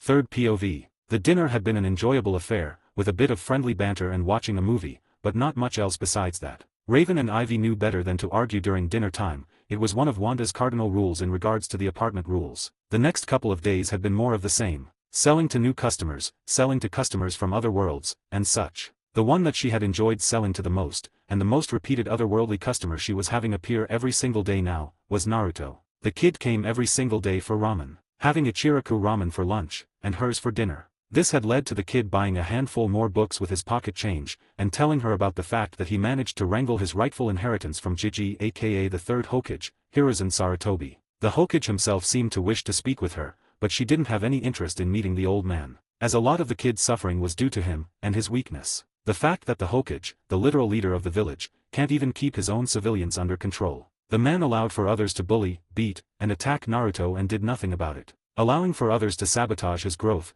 greatly limiting it from what it could be. And because of this little fact, Wanda heavily disliked the man. It was also why she ended up gifting Naruto some clothes that were left behind by an old employee, which was a lie. She had made clothes perfectly fitted for him, comfortable, and heated so the child would have a ton of clothes to wear and not just the orange monstrosity that he had worn for his entire life. He had brought quite a lot of Fuinjutsu books after he had started living in the Uzumaki compound, but only the ones he had more than one book of. In return, Wanda had traded him other books she was getting more and more of, and she had helped him by telling him of the very overpowered usage of the Shadow Clone Jutsu. Something that he had immediately taken advantage of, creating hundreds of clones at a time to learn all the books in the Uzumaki library, especially Fuinjutsu, which he had quickly proven to be a monstrous genius at, courtesy of his Uzumaki lineage. Using those new books, Wanda had learned quite a bit of Fuinjutsu, which when combined with runes and wards, had proven to be quite the powerful thing, especially once her power had been infused into them, making her wards even stronger than before. At the moment, Wanda was walking through the streets of Happy Harbor. She had been a bit bored as of recent, and decided that she wanted to get involved in some bigger events, mostly because it'd be fun. As the longer she lived this new life as a nigh-omnipotent entity, the more she began to live life for fun and enjoyment, her desire for others not noticing her lessening as she realized that they couldn't actually do anything to her, no matter how hard they try. The Young Justice team was still in its infancy, to the point that Artemis hadn't even joined the team yet. And instead, they were around the time when the android Mr. Twister was going to appear. Or more like, today was the day that he was to appear, as she noticed the winds picked up far off in the distance. Mr. Twister was weak, very much so, having the basic powers of controlling whirlwinds and generating lightning, but the version from this universe was a bit stronger thanks to it being more comic-like in terms of power levels, with him now being able to make whirlwinds large enough to destroy a small city. Not a threat to Wanda, but certainly one to the city of Happy Harbor. And from the sizes of the winds in the distance, it seemed to be an immediate one, as she walked towards it, watching from a distance with a hum as the Young Justice began to battle it out with Mr. Twister, the Superman clone with Lex Luthor's DNA, Superboy,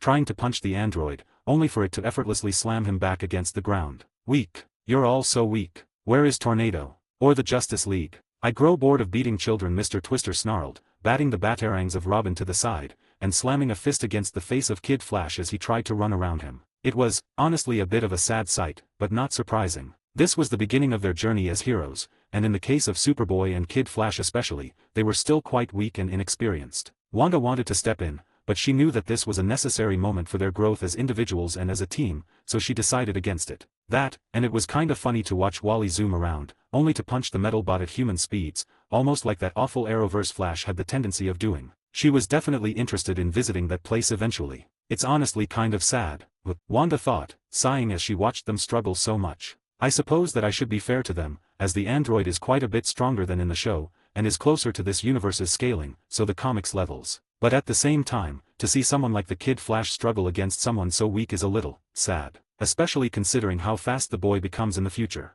Trillions of times the speed of light, so fast that he becomes faster than thought, faster than an instant, hell, even faster than the speed force itself, Wanda thought, remembering just how incredibly fast he was supposed to become in the future. Or at least, that's how fast he would become in the mainline universe. She suspected he would get that fast here too, but it would just be slow going, and would go drastically different. Seeing them struggle against the foe for the next 20 minutes, before eventually working together as a team for the first time, Wanda smiled as they finally defeated the android, with Miss Martian finishing the battle by crushing the android's form with her telekinesis. Walking over to the group, she kept her cloak up, so that none of them could see her face, even though she had nothing covering it. A bit of reality warping went a long way in this. You know, you'd have defeated him faster if you used your speed in tandem with your punches, she spoke, as they all jumped in fright, turning to her in alarm, only to blink as they looked at her. They couldn't see her face. It was almost blurred or something. Wah dash. Can't see my face. Don't worry about that. I just don't want to deal with the League just yet. They can be very annoying when they put their minds to it, Wanda said with an amused smile, as Wally rubbed his eyes fiercely, as if trying to clean them or something. Why can't we see your face?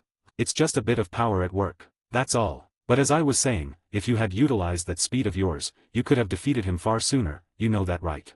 What do you mean? Wait, why am I even listening to you? Wally asked in alarm, as Wanda giggled. Because you're interested in what I have to say. And it's simple. If you had vibrated your hands and shoved it through him, you would have been able to destroy him in a singular movement. And if Superboy over there had utilized that hearing of his, he would have been able to tell that Mr. Twister over there is a simple android and not human, Wanda said with a small smile on her face, especially upon seeing the wide-eyed expressions of the team, as she began to point out their inadequate performance. Miss Martian over there could have utilized her telekinetic powers and ripped him apart from the inside out, since she knew he was an android. Quite honestly, the only ones that I don't have anything to say about is Robin and Aqualad, Wanda explained, as they all looked at her in complete and utter confusion and disbelief. And as they heard her explanation, Wally once again had only one question. Who the hell are you? Wanda just grinned at the question, as she began to disappear from the area in a swirling motion akin to a certain one-eyed Uchiha's teleportation power. A friend, Wanda said, as she fully disappeared. All the while, she had one thought on her mind. I've got to do this more often. Gain access to an additional chapter early for each of my main fanfics, 4 chapters on total, as well as other bonuses, like more than 75 exclusive stories, on my Patreon for $3 a month, or $30 for an entire year. There is also a new tier that gives 3 chapters early for each of my main fics, 2 more than $3 tier, 12 chapters in total, as well as other bonuses including the ones from the previous tier. It is $5 a month or $50 for an entire year. https://www.patreon.com/fanfiction770 UTM campaign creator Shari or just look up Crazed Madman on Patreon and you should find me. New edition, if you use the app on iOS/Apple phones, this is around 43% more expensive due to some changes they had to make to their terms of service. So use the web browser for it if you want it to be cheaper. That's the end of the chapter. So something that I had noticed, and some complaints that I have received on Webnovel, was the lack of action and her doing things besides, well, running her bookstore. So, she'll start to do more in DC, interacting with more characters and causing a lot more chaos as she start to care less and less if others find out. Not sure if this is a good change, but I hope it is. Although the bookstore aspect will still be the primary part, just not as much and not as repetitive. Anyways, have a good day. 41, Chapter 41, Helping Harry. Third POV. Turns out messing with the young heroes was a lot more fun than she had thought it would have been. And because of this, she decided that she would start to do it a bit more often. Not right now of course, but a lot more than she had beforehand. At the moment Wanda was listening in as Harry was complaining about the Triwizard Tournament. Something that he had been forced into as of recent, due to the actions of an unknown individual who had entered him into the tournament. I can't even get out of the damn thing. Someone entered my name into the Goblet of Fire, and for some reason, I am legally forced to take part. If I don't then I'll lose my magic, and I don't even know why. I don't even want to take part in it, especially if it leads to what's happening now. My own house thinks I entered for my own glory or something, as if I need that sort of thing, Harry complained to her as he sipped on his tea, grunting in annoyance. Since you've been entered into a tournament that legally can only be partaken by someone who is of legal age, theoretically that would mean that by law and by magic, you are now legally classified as an adult, no? Meaning you are now emancipated, and should be able to do some things that were not possible before, Wanda replied, as the teen's eyes widened in surprise. Well, what does that mean? I know what emancipated means, but what does that give me? Harry asked, as Wanda was the most knowledgeable person he had ever met in his entire life, even more than Dumbledore or Hermione, by a long shot at that. It means that you can legally claim your lordships that are owed to you, such as the Potter lordship, and potentially even the Black, Peveril, and Slytherin lordships. This also means you'll have access to your parents' wills, a lot more wealth than before, and your family's properties that were not accessible before. Properties that are heavily protected, Wanda replied after a few moments of thought. She had read a few books on such things after Hermione had brought them in upon her request, so she knew wizarding law like the back of her hand. As she was planning on making a clone to send into the world so that she could gain all of its knowledge, and maybe get herself another pet, besides Tickle who was sitting on her lap. Means you could also sue them if they try forcing you into this. That, and there are magical oaths you can take that will prove that you did not enter the tournament, Raven spoke up as she placed a book onto a shelf. She had also read a few books on wizarding law, mostly out of boredom and interest in laws of another world. Magical oaths. Third shelf to the right, second down. Titled, Magical Oaths and Everything to Know About Them, Wanda replied, as the teen walked over and grabbed the book, handing her galleons almost instantly as he realized that this might be what he needs to get out of his situation. Thanks, I'll have to see if I can get out of this tournament. And if I can't, I sure as hell will make everyone forcing me into it pay for this. And where do I go to receive my lordships?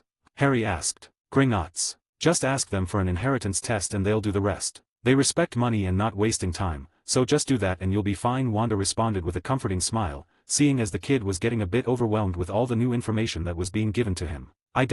Could you help me? I know that's a lot to ask, but I've got no bloody clue what the hell I am doing. And if you do help me, I'll give you all the dark books that I get out of it. Merlin knows I don't need any cursed books or anything, Harry asked, as Wanda looked at him, surprised at the ask. I can. But, it will be my clone that will help you. You can think of this clone as an extension of me. It is essentially a puppet that I control, see through, and talk through. So don't worry about it failing on you or anything. And I'll gladly take those books off your hands. Cursed books are no problem for me. And should you wish to learn anything from them, I'll let you have the copies for free. You'll also get a good bit of store credit out of this as well. Wanda responded with a nod, as a clone popped into place beside her, giving the wide-eyed teen a wave and smile.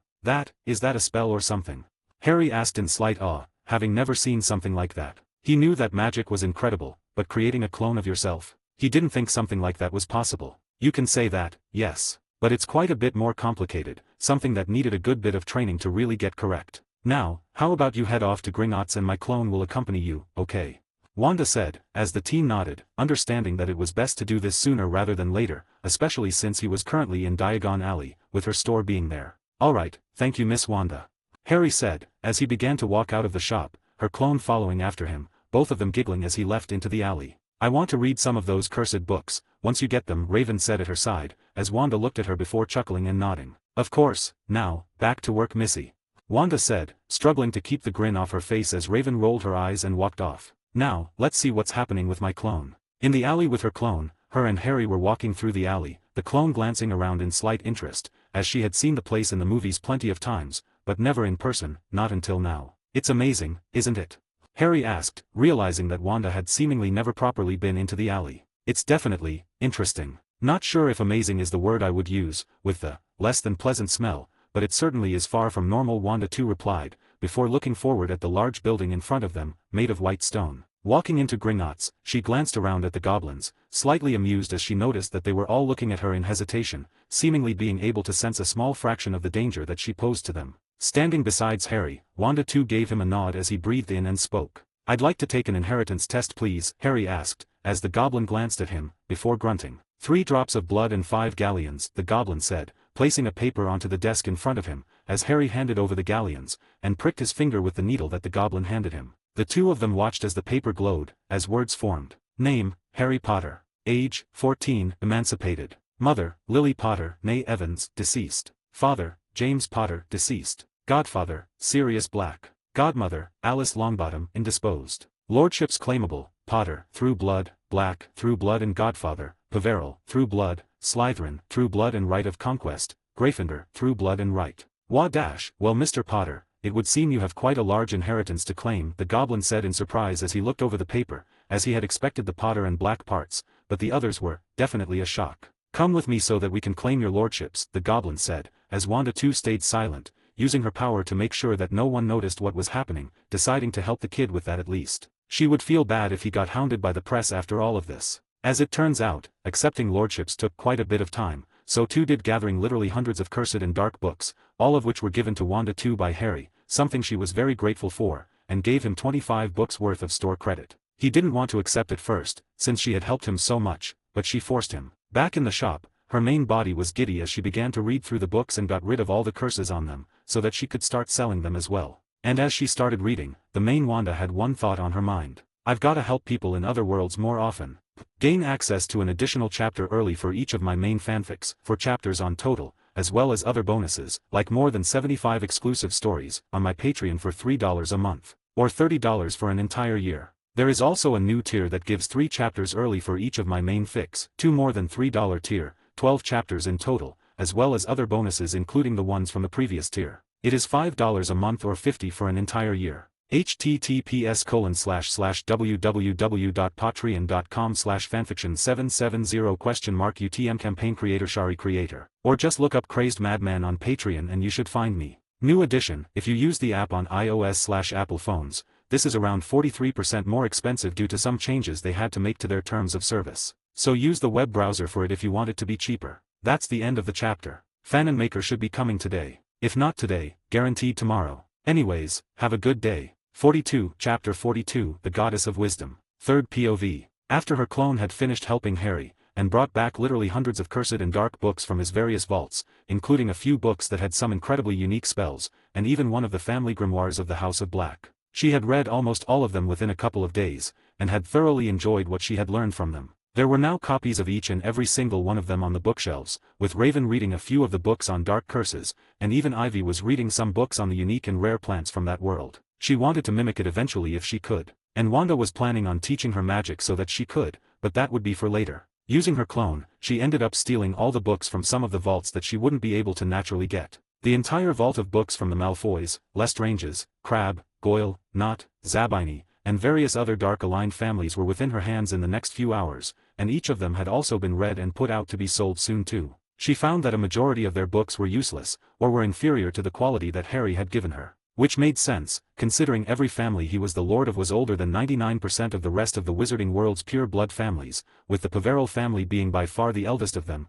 and by thousands of years at that. It turns out that the Peverell family was far older than what was shown, existing back during the times of the ancient Romans, thousands of years ago. They were older than even someone like Merlin, which was an impressive thing to say. Although Merlin was younger than even the founders of Hogwarts, so, perhaps not too crazy. Wanda had ended up keeping her clone in Harry's world, and gave it the duty of traveling around the world to collect rare books from around the world, but to keep England out of its sight so that Harry and the others could continue to come and trade in books and get something out of it. Instead, it had gone off to Greece to start off. At the moment Wanda was smiling as she watched a group of demigods picking through her books. The first round of demigods from Camp Half-Blood had finally been allowed in, and were coming in by droves to buy books from her. All sorts of books, and in exchange she was getting tons of new books, exchanges of knowledge, and coin. Wow, these books are insane. I've never seen a forging method like this before.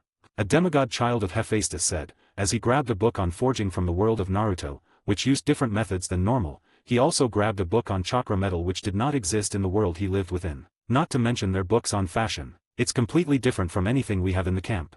One of the daughters of Aphrodite said, as her eyes practically sparkled upon reading on the fashion of the Game of Thrones universe. Wanda had gotten a few books that showed illustrations of them, and it seemed they were quite popular with the Aphrodite kids. There were similar reactions to various other topics that were being sold at her shop, and thanks to that, she was making a lot of profit, both in knowledge and in power. And she was enjoying the reactions of the kids even more, happy to see others enjoying the knowledge she was selling. As she sat there reading and glancing at the kids browsing, she stopped when the door dinged open, her eyebrow raising as she saw who had entered. It was a beautiful woman that was radiating quite a lot of divine power. She had a no-nonsense look on her face, and seemed to be surveying her surroundings with narrowed eyes. I was wondering when she would appear. She was the goddess I was most interested in interacting with, after all, well, besides Hecate, Wanda thought, as the woman stopped in front of her desk, with Wanda beginning. What can I do for the goddess of wisdom herself?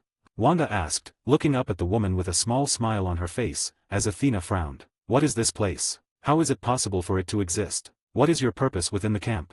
This is my bookstore, simple as that. It exists because I will it so, and because I want it to. And it is in the camp so that I can sell my books to the campers, and in return gain knowledge and coin from them. It's quite simple really. I believe I explained all of this to Dionysus already, did he not tell you? Wanda asked, as the woman seemed to ignore her question in favor of narrowing her eyes at her. And what gives you the right to open a shop within our territory? Athena said, trying to be intimidating, but it didn't really come off as that to Wanda. Wanda glanced at her unimpressed, finding her attempt at intimidation to be laughable at best. She was massively weaker than Wanda was, so much so that she could flare her aura and the woman would die, permanently at that. I don't believe it is your territory though, is it? You don't own the United States, do you? And even then, you can't do anything about it. Perhaps if that little creator god of yours came here themselves then maybe they'd be able to get rid of my shop, but even then I doubt it, Wanda said, giving the woman her first strike inwardly, as she went off a 3-strike rule with people like her. Upon the 3rd strike, she'd show her place. She was being kind even doing that much. And the only reason she hadn't done anything yet was because all the kids in the shop didn't notice Athena, likely using her divinity to conceal herself. Creator, you speak of cows. And so brazenly, you are quite the arrogant woman, aren't you? Athena asked with a frown. Probably a little bit. But I am more confident and sure of my power than anything. I could wipe out your entire little pantheon with a single snap of my fingers. Do you really think I care so much for your threats and attempt at intimidation? Now, are you here to buy any of my books, or are you going to continue being a disappointment to your title as the goddess of wisdom? Wanda asked, as the woman slowly began to show a scowl, but one tiny flare of Wanda's aura, and she went silent. She had only shown Athena it, but it seemed it got the effect she wanted as the woman paused, her eyes wide as sweat began to fall from her figure, her own divine power refusing to move to her will as she felt the power of Wanda, only a small fraction of it, but enough to make her feel small, so very small. I apologize, Athena stuttered slightly, fear in her eyes, even though she was doing well at hiding it on her face. Apology accepted. Now, do you have any books you wish to buy or sell to me? I've got quite a collection growing, and I am quite confident that you have never seen a majority of them, Wanda said, as if she hadn't just put the fear of God, or in this case, the Scarlet Witch, into the goddess. Athena, hearing this, went silent for a few moments before snapping her finger, Wanda's eyes gleaming in excitement as stacks of books surrounded Athena, likely over 500 books in stacks, each and every single one of them being completely unique and new, and upon seeing them, Wanda smiled. Well, with that many books, you could likely half the books in the shop. So go ahead and pick out what you want while I file these away, Wanda said, only for Athena to snap her fingers again, another group of books appearing, likely another 350 or so books. Will this be enough to buy one copy of every book in this store? Athena asked, as Wanda blinked several times, before nodding. Making a swishing motion with her wrist, a small bag appeared in her hand. Here, since you've given me so many new books, I'll allow you to take this with you. It's a new book bag that I'll be selling that is the size of a small country on the inside, so you can hold as much as you want inside of it. This is the largest option, but considering some of those books you're giving me are quite rare, I'll give it to you, Wanda said, as she handed Athena the book bag, the woman looking surprised as she glanced at it. Incredible. You created a pocket dimension just to hold books, and one of such size. Athena couldn't help but say as she gazed at it. She could feel that inside there was a bunch of books, but she could also see that it was far larger inside than what it looked. Mum, I'm more than powerful enough for such a thing, Athena, Wanda said with a nod, as the goddess of wisdom looked up at her in silence, before bowing. I apologize for my actions earlier. It was unbecoming of a goddess of wisdom, and I must thank you for showing me the error of my ways. I shall be back with more books soon, I just hope you'll have more new books to show me in return, Athena said, with Wanda smirking in response. I'll have a lot of new books coming soon, Athena, trust me. I do hope to see you soon. Wanda said, giving the Greek goddess a wave as she walked out of the shop. Seems I'll be getting a new regular, and one that might actually be capable of growth too, Wanda thought with a pleased smile, knowing that Athena would likely grow massively in power thanks to her shop, more than any other god besides Hecate, and that was because of her power relying on knowledge, and her bookstore brought massive amounts of that. As Wanda gazed at the stacks of books, she smiled as they all flew into the back room to be read and sorted later. And as she did this, she had only one thought on her mind. I've got to get more godly customers. Gain access to an additional chapter early for each of my main fanfics, 4 chapters on total, as well as other bonuses, like more than 75 exclusive stories, on my Patreon for $3 a month, or $30 for an entire year. There is also a new tier that gives 3 chapters early for each of my main fics, 2 more than $3 tier, 12 chapters in total, as well as other bonuses including the ones from the previous tier. It is $5 a month or $50 for an entire year. https://www.patreon.com/fanfiction770 UTM campaign Shari creator. Or just look up Crazed Madman on Patreon and you should find me. New edition, if you use the app on iOS/Apple phones, this is around 43% more expensive due to some changes they had to make to their terms of service. So use the web browser for it if you want it to be cheaper. That's the end of the chapter. I expect for Athena to become a regular at her shop, as I think it would make a lot of sense for her to. And like all gods/goddesses, she was immensely arrogant and rude in the beginning, but will be growing now that she knows the difference between her and Wanda, well, at least a fraction of the difference. Anyways, have a good day. 43, Chapter 43, New Scrolls from Naruto.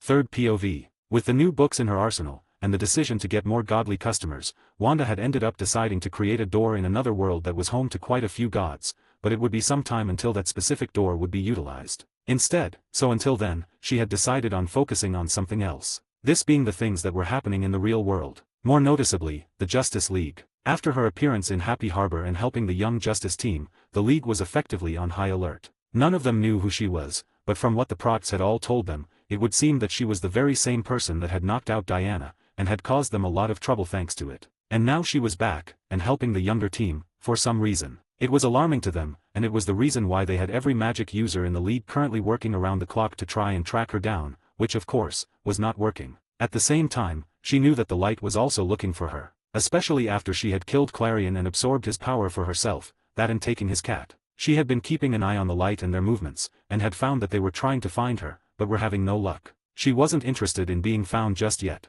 which is why the Justice League had also not found her yet, even with Constantine visiting her shop again recently, as well as Lucifer who had brought her a few books from tens of thousands of years ago. In return she had traded him some of her wine and some of her food too. At the moment Wanda was sat behind her desk, sipping on her tea as she waited for her first customer of the day, and it seemed she was about to get them, as the door creaked open, her smile widening as Naruto came into the shop with a bright grin on his face, her eyes widening slightly upon seeing the clones that came soon after, each of them carrying comically large stacks of scrolls in their hands. Hey, Auntie Wanda. I've got a bunch for scrolls for you. Managed to get the old man to hand over my inheritance finally.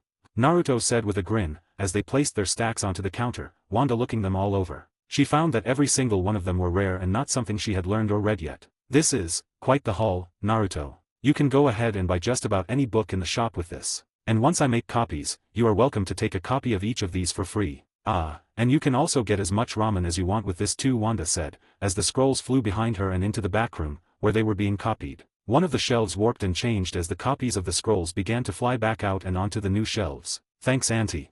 Naruto said with a grin, as he ran off to the bookshelves to find the books he wanted, and then he would buy his ramen, the best ramen in the world that he hadn't eaten for a few days now, and was severely missing. He had actually come to the shop for some new books on taijutsu as he knew that his taijutsu was one of his weakest points. Not only that, but he hadn't been trained much by his sensei in the art, so it was up to him to overcome the obstacles and become at the very least, decent at taijutsu. It didn't take him very long to find a few books to buy, all of them being on various martial arts from Wanda's universe, PJO, and a handful of others from some of the other universes that her shop was connected to, one of them even including some martial arts from the Doctor's universe. After around 10 minutes of browsing, Naruto had brought up all of his books and checked them out, before ordering a large order of 15 bowls of Wanda's ramen. Wanda could only watch in complete and utter amusement as the kid absolutely devoured the ramen that was sat in front of him, to the point that it was all gone within the 30 minutes after that. All the while, Naruto had asked her about her shop and why she liked being a bookstore owner. Around 20 minutes into him eating, Wanda ended up noticing that she had another customer that had entered her store, this being Kakashi, who blinked in surprise at the sight of Naruto being there. It looked like he was back to get some more smutty novels and books, considering he loved them, and had read literally over a dozen of her smut-filled books within the last few weeks. Kakashi-sensei, what are you doing here?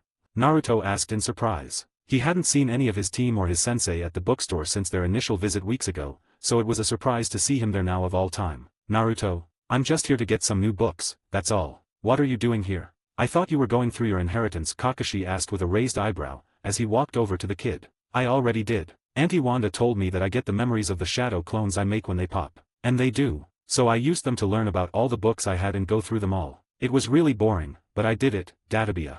Naruto replied with a bright grin on his face, Kakashi looking surprised at this piece of information. He knew about the usage of the shadow clones, but he didn't even think about the way Naruto could uniquely use it better than anyone else in the world. All because he had so much chakra that he could literally make hundreds of them in order to learn dozens of times faster than any normal person. It was impressive, especially to Naruto's standards, as he was, not exactly known for being the smartest in terms of using things to his advantage. He was more unpredictable than anything. That is, actually smart. Did you find any good scrolls to learn from? Kakashi asked Naruto, who nodded with a bright smile. Yep. I brought them all to Auntie and sold them to her. She made copies for me to take back though, so my clones are bringing back one copy of each. And in return I get a bunch of ramen and new taijutsu styles to learn. Naruto said with his usual bright grin, as Kakashi looked alarmed at this news. You gave an unknown woman clan scrolls? Naruto, those have been passed down in your clan for centuries. You cannot just give them to someone. Kakashi said in rare seriousness, as Naruto waved him off. Meh, I didn't give her the super special ones, I wanna learn them first before thinking of it. And Auntie Wanda already promised that the truly dangerous stuff won't be sold in her shop, cause I guess she's gotten other books that are better off not being sold to the public, so she keeps them for herself to learn, and that's all. Naruto replied with a shrug, not really caring much. He still had the copies of them, and he trusted Wanda enough to let her sell the copies. New books on taijutsu and other arts mattered more to him than what he had given her, and the ramen of course, mainly the ramen. Honestly, if he could have, he would have given her more books so he could get even more ramen, but he realized that he needed to go through literally thousands of scrolls and books, and he didn't really want to make that many clones, not yet. He had a splitting headache just from the first burst that he had done, imagining over 100 clones popping at the same town sounded unfun to say the least. Kakashi could only sigh at his students, not very intelligent move, but he could also see the appeal behind it, the scent of the delicious ramen traveling through his nose, and he knew then that he would be buying some for himself. But for now, he had only one thought on his mind, a perverse giggle echoing from his lips at the same time and that was, time to get some new books. Gain access to an additional chapter early for each of my main fanfics, 4 chapters on total, as well as other bonuses, like more than 75 exclusive stories, on my Patreon for $3 a month, or $30 for an entire year. There is also a new tier that gives 3 chapters early for each of my main fics, 2 more than $3 tier, 12 chapters in total, as well as other bonuses including the ones from the previous tier. It is $5 a month or $50 for an entire year. https://www.patreon.com/fanfiction770 UTM campaign creator Shari creator. Or just look up Crazed Madman on Patreon and you should find me. New edition, if you use the app on iOS/Apple phones, this is around 43% more expensive due to some changes they had to make to their terms of service. So use the web browser for it if you want it to be cheaper. That's the end of the chapter. Basically just a chill chapter and that's all. Anyways, have a good day. 44, Chapter 44, Everything Has Darkness, Magicules. Third POV. With the new books in hand, Kakashi had left a little while later, his perverse grin not leaving his face as he left to go and tell the Hokage of Naruto selling a major amount of scrolls to the unknown bookstore owner. A bookstore owner that was causing more and more controversy and interest within Konoha. Seeing that his sensei had left, Naruto looked to Wanda. "Hey, Wanda-san, how come I've never seen you in Konoha?" Naruto asked. It was a question that had been on his mind for a little while now, and he really wanted to know the answer to it. He had tried to use some of his clones to see if he could find her out in Konoha, but he never did, meaning that she wasn't in Konoha, or was good at hiding. "That is because I've never been into Konoha, Naruto. I just have my shop on its outskirts, but I have never ventured into the city itself," Wanda replied with a calm smile on her face, as the kid looked up at her in surprise. "How come? Konoha is awesome. It's got some of the best food in the whole world, is safe, and probably has all sorts of bookstores you can find new stuff from," Naruto exclaimed, rising to his feet at the travesty of it all. Of the fact that his new friend had yet to actually enter the town that she literally had her shop outside of. "Because I prefer to stay in my shop, Naruto. It might look safe, but even the brightest of places have shadows, and the brighter the light, the darker the shadows tend to be. And while I don't mind Konoha, I have no interest in interacting with some of the people there," Wanda replied with a patient smile, knowing the reaction that was about to come from the 12-year-old. "Hey, don't talk about Konoha like that. Even if there are shadows, I'll just have to bathe them in light once I become the Hokage, Databia," Naruto yelled with conviction, as Wanda looked at him before giggling softly. "I know you will, Naruto. But perhaps before that, you should try not to spill the rest of your ramen. It'll be a little hard to clean up," Wanda said, as the kid blinked several times, before glancing back, his eyes widening in horror as he noticed that half of his bowl of ramen was on the ground. "No, my ramen!" Naruto yelled in heartbreak, as Wanda giggled louder, before snapping her finger, the ramen disappearing, as a new bowl appeared on the table, causing Naruto to look back at Wanda with a bright grin. "Thanks, Auntie Wanda," Naruto said with a grin, as he began to dig back into his meal, completely forgetting about what could have been an argument, something that Wanda found adorable. "Honestly, if it wouldn't cause Naruto all sorts of trouble, I'd adopt the little munchkin and take him in myself," Wanda thought, as she had to admit that adopting a kid sounded appealing to her. She still remembered her sons, with her Wanda memories being the most prevalent, and the Billy memories being far less pronounced, with most of them having been long since eliminated for her own sanity. She wasn't sure if it was this way with all Wandas, but she definitely wanted to be a mother at some point, either through adoption, or good old-fashioned magic. She'd never actually get with a guy though, not her thing. "I suppose we'll just have to see how his world goes. If it goes like in canon, then I'll leave him be. Otherwise, I might have to step in and take the little sunshine under my wing," Wanda thought, knowing that not all the worlds she was going to connect to were canonically accurate, with some of them being different. Like how in the Game of Thrones universe that her clone was currently working in, the world had several book characters and book influences. She suspected that Naruto's world may be darker than what it was in canon, and she hoped it didn't go how she was suspecting it might. For now, let's just feed the little thing and see who the next customer is. A little later, after Naruto had left back to Konoha, Wanda was sitting, reading one of the new scrolls she had been given by Naruto. It was a book on sealing chakra, and was quite interesting, not to mention incredibly complex, and very impressive. She could already see the uses of it, once she figured out how to warp it into something else. She planned on starting to create more and more of her own custom books that she herself would make, books that were full of spells and such that she would make. She had already created a number of spells over the past few months since her rebirth, and she would only continue to make more. On her lap was Tikal, who was sleeping soundly, which was a norm for the lazy kitty. Wanda was cut off from her reading as the door opened, and in stepped Rimuru, who was looking at her with a more serious glint in his eyes than last time. It had been quite some time since he had last been there, and it looked like he was now far stronger than before, probably in hopes of having a chance against her, should she try anything. He would never possibly reach that level, but he didn't need to know that. "Sage, what's the possibility of me beating her now?" "Your death is 100% certain, and your possibility of defeating her is 0. "Yeah, I expected that much. Alright, guess I'll just be upfront with her," Rimuru thought, before speaking to the amused woman, who he knew could hear him. "I'm here for an exchange. You said last time that you were interested in gaining access to skills and magicules, right? Well, I'm here to offer you that, and in return, I just ask for a single favor, and maybe a few books," Rimuru said, as Wanda raised an eyebrow at the offer. Deal. As long as the favor does not go against my morals or beliefs, I will help you with just about anything, Wanda replied with a smile, as she reached her hand out, causing him to look at her in confusion. I just need your hand, and I'll do the rest. Giving myself the ability to utilize magicules should be easy enough, Wanda said with a smile, as the man looked at her hand, before breathing in and gripping it, and the second he did, she began the process. Rimuru could only silently wait as Wanda began to manipulate her very soul and body, warping it into something capable of holding and adapting to magicules, a new source of energy that would boost her power by a decent amount, and should she go to Rimuru's world in person, a clone wouldn't work, she'd even be able to get skills, likely a lot of them at that. The entire process lasted only a few moments, before an aura exploded out of her. Rimuru couldn't sense it, but it was so large that it filled the entire dimension that her bookstore was inside of, a dimension larger than most universes, as it shook. At the same time, Great Sage spoke inside of Rimuru. Individual known as Wanda has achieved magicules. Magicules levels beyond levels that can be estimated.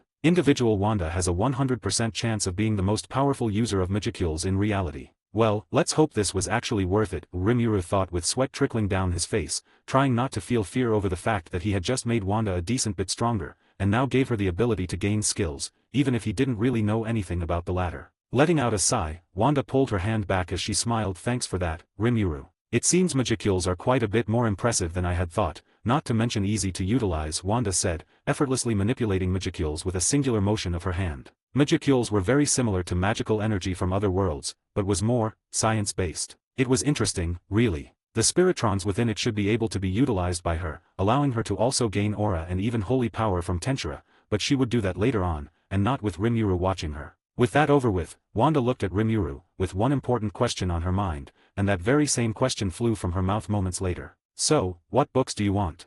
Gain access to an additional chapter early for each of my main fanfics, 4 chapters on total, as well as other bonuses, like more than 75 exclusive stories, on my Patreon for $3 a month, or $30 for an entire year. There is also a new tier that gives 3 chapters early for each of my main fics, 2 more than $3 tier, 12 chapters in total, as well as other bonuses including the ones from the previous tier. It is $5 a month or $50 for an entire year. https://www.patreon.com/fanfiction770 UTM campaign Shari creator. Or just look up Crazed Madman on Patreon and you should find me. New addition, if you use the app on iOS/Apple phones, this is around 43% more expensive due to some changes they had to make to their terms of service. So use the web browser for it if you want it to be cheaper. That's the end of the chapter. Wanda is officially a user of magicules, and will be gaining some skills soon. Not sure where in the timeline Rimuru is, but I'll say he's before Milim, but only by a short while. Wanda might be getting another helper in the form of Milim,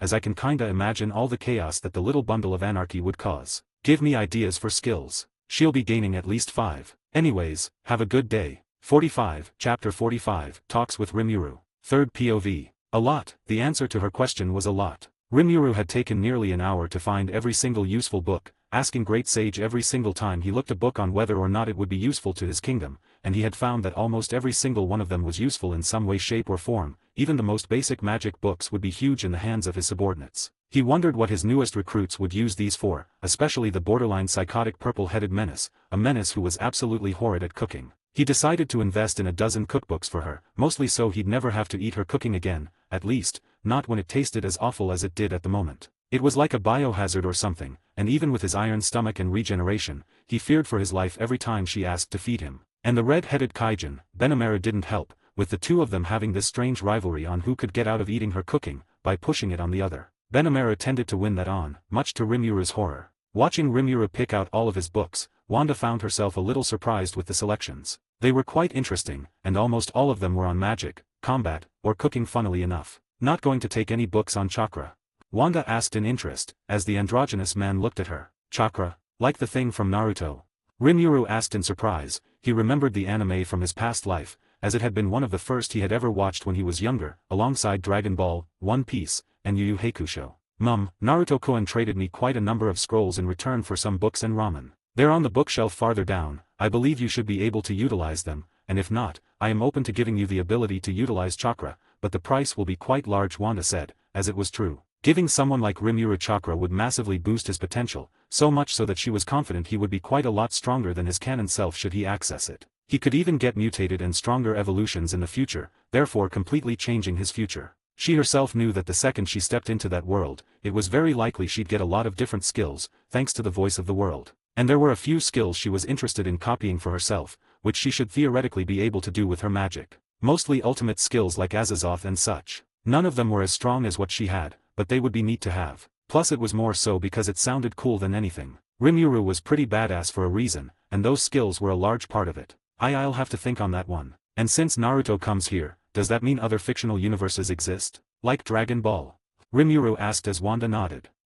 Pretty much any and all fictional universes you have ever imagined are real. Even the most horrifying ones that even a being like me would have to be careful of, Wanda said, as 3 universes came to mind. One with a money that was the OG OP character. One with mad horrors that would break the greatest of minds, and the last of which had so many overpowered characters that she couldn't even count them all, some of which could actually kill her, and some of which were impossible to kill. Yeah, she wasn't interested in even thinking of visiting any of them, especially not the first one. She didn't want to mess with the monkey, she had no idea how strong he actually was, and she'd much rather not find out herself. The dude was impossible to kill, even for her, having like 12 different forms of immortality was bullshit. There were also universes with ones that saw reality as nothing but fiction, as a story that they could mold to their whims. She remembered the woman who looked down upon it all as nothing more than chess, and was considered one of the most powerful beings in reality. Another universe she wasn't interested in entering or interacting with. Rimuru watched in confusion as Wanda grumbled, before she shook it off. Sorry, I get annoyed when thinking of all the universes that seem so interesting,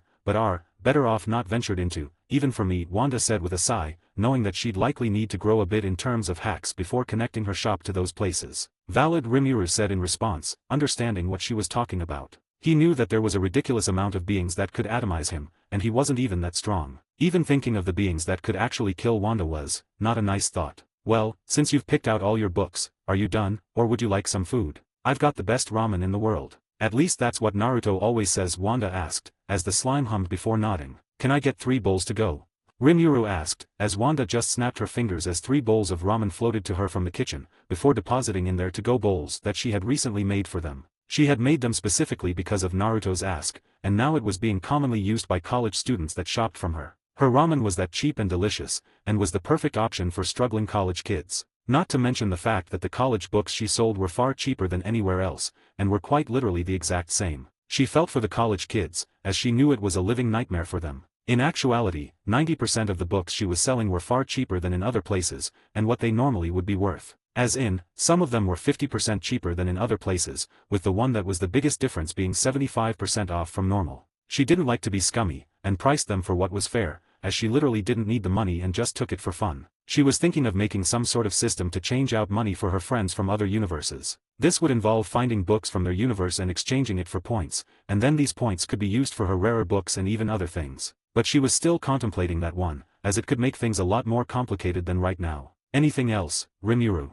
Wanda asked, as the man shook his head. He had only asked for the ramen so he didn't get bugged by Shin to eat her awful soup or whatever else she tried to make. He was also interested because if Naruto himself said it was the best, then it had to be the best in the world. Nope. Oh, and if you get any more magic books, could you reserve them for me? Great Sage says that your books are almost guaranteed to always be useful to me and my people, Rimuru asked as Wanda nodded. That's fine. In return, I'd ask that you find some books from your world to exchange. The magic system of your world is fascinating and I'd love to learn more about it, Wanda asked as the man hummed before accepting it. It shouldn't be that hard to accomplish. With the rate his village is growing, he should be able to get all sorts of books in no time. Alright Wanda, I'll be off. If I'm gone any longer, my subordinates will throw a fit. I'll have to bring them next time so they stop freaking out whenever I come here, Rimuru said as he waved bye to Wanda, and exited the store. Wanda watched him go with a smile, hoping that next time he brings some interesting books, and brings along the pink bundle of chaos that is Milim Nava, as she knew that she would be showing up soon. Seeing that she was alone in the shop again, Wanda had only one thought on her mind as she returned to reading. Let's hope I get some more books soon. Gain access to an additional chapter early for each of my main fanfics, 4 chapters on total, as well as other bonuses, like more than 75 exclusive stories, on my Patreon for $3 a month, or $30 for an entire year. There is also a new tier that gives 3 chapters early for each of my main fics, 2 more than $3 tier, 12 chapters in total, as well as other bonuses including the ones from the previous tier. It is $5 a month or $50 for an entire year. https://www.patreon.com/fanfiction770 UTM campaign creator Shari creator, or just look up Crazed Madman on Patreon and you should find me. New edition: if you use the app on iOS/Apple phones, this is around 43% more expensive due to some changes they had to make to their terms of service. So use the web browser for it if you want it to be cheaper. That's the end of the chapter. I'll be introducing a new customer soon, and she'll start to go to other worlds after that. She'll also be interacting with the League a lot more starting in a couple of chapters too, more than she is already beginning to. Anyways, have a good day. 46, Chapter 46, Death Returns. Third POV. A couple of days had passed since Rimuru had left, and Wanda had gotten access to an entirely new energy. And boy was the new energy an interesting one in her hands. So much so that she had made a clone specifically to train in the usage of it, as she realized that Magicules was quite powerful and had a lot of potential for use in the future. She had begun to learn its inner workings so that she can manipulate the Magicules of not only herself, but others. But she found that it was surprisingly complicated, and not easy to use as Chakra had been. She suspected that it was due to its nature of being intricately connected to the Tensura universe, meaning she would need to travel there in person in order to truly use it to its fullest potential. Something that she planned on doing within the coming week or so, as she wanted to get some skills if she could, as she was interested in seeing if it would boost her power at all, or would just be another useless addition that did nothing for her. She hoped it would be useful, but who knew? At the moment Wanda was placing books into the bookshelves by hand, as the ones that she was putting away were cursed books that were going to be the most expensive books in the shop, and were going to be specialty items that would only be sold to very very specific people, basically a limited item. It was for their safety more than anything. As she put the book away, she heard the ding of the bell, as she glanced to the entrance, only to raise an eyebrow at who had entered, a small smile forming on her face. "I was wondering when you'd come back. It has been quite some time since I've last seen you, Death," Wanda said, looking at the goth woman who looked a little apologetic. "My duties were, especially time-consuming as of recent. Some universal war had started in a neighboring universe, and you know how large those can get. But the war is over for the most part, so I've had the time to come and get some new books. And wow, you really upgraded the place, huh?" Death said as she looked around, noticing the thousands of new books, new plants, and even the menu for cafe food. "Where's your helpers at?" Death asked, as she did know of them. "Ivy is out dealing with some business in Gotham. I believe it involves someone she grew close to during her time in the asylum, and Raven is out dealing with some cultists that are trying to spread her father's name. I found out about them a couple of days ago and she wanted to take care of them," Wanda answered as Death hummed. "The daughter of Trigon and a champion of the green. Quite the interesting employees you've gotten. You getting anyone else as interesting?" Death asked as Wanda shrugged. "No idea. I recruit them as I go. But I do have a couple of people in mind that might be interesting," Wanda said, as Death giggled, her eyes locking onto Tikal who was playing with one of her toys, which was a lifelike copy of a mouse. "So you really did kill that brat, huh? You take his power too?" Death said, as Wanda nodded. "Mum, he tried forcing me into his little club, so I got rid of him. Why is that a problem?" Wanda questioned. Death just snorted in response. "No, I could care less what you do to the little lords of chaos. They mean little in grand tapestry, especially now that you've come into form, a being of true chaos and magic. I'm sure you're starting to understand just how strong you are, and just what you are, right?" Death said. "It took a little while, but yes," Wanda replied simply, causing Death to smile, pleased. Before she looked around at the books, raising an eyebrow at some of the ones on the shelves. "Books from beyond this reality? You truly are incredible, you know that." Death said with a shake of her head, upon realizing that Wanda was pulling books from other multiverses, which was, not something that she could do. Nobody in DC could interact with an outside multiverse, not even the big guy, who was one of many gods with none of them being truly omnipotent. They were simply so strong, so massively stronger than the others, that they looked as if they were. "Thanks. You interested in any of them? And I've got new food too if you want any," Wanda asked. Death glanced at the selection before walking over and grabbing a few books. Most of them were on the history of other worlds, as well as a book on cooking. "I'll take a blueberry muffin, a chocolate muffin, a breakfast sandwich and a coffee please," Death ordered, and within the next few moments the food floated in from behind Wanda and onto the table that Death was now sitting in front of. "MMMHM, your food truly is delicious. The best I've ever had," Death complimented, biting into the breakfast sandwich with a pleased sigh, as she began to eat. "Thanks. So, since your duties are over for a while, does this mean you will be visiting me more often?" Wanda asked, interested in interacting with Death more. She was not only interested in the potential books she could gain from the woman, but she was also genuinely interested in the woman herself. "I should be, at least I certainly hope so. There's no way I can stay away from this food for too long, and your selection of books is becoming quite impressive, even by my standards," Death replied with a nod after a few moments of contemplation. "Good, I quite enjoy your company. Is there anything else you need, or is that all?"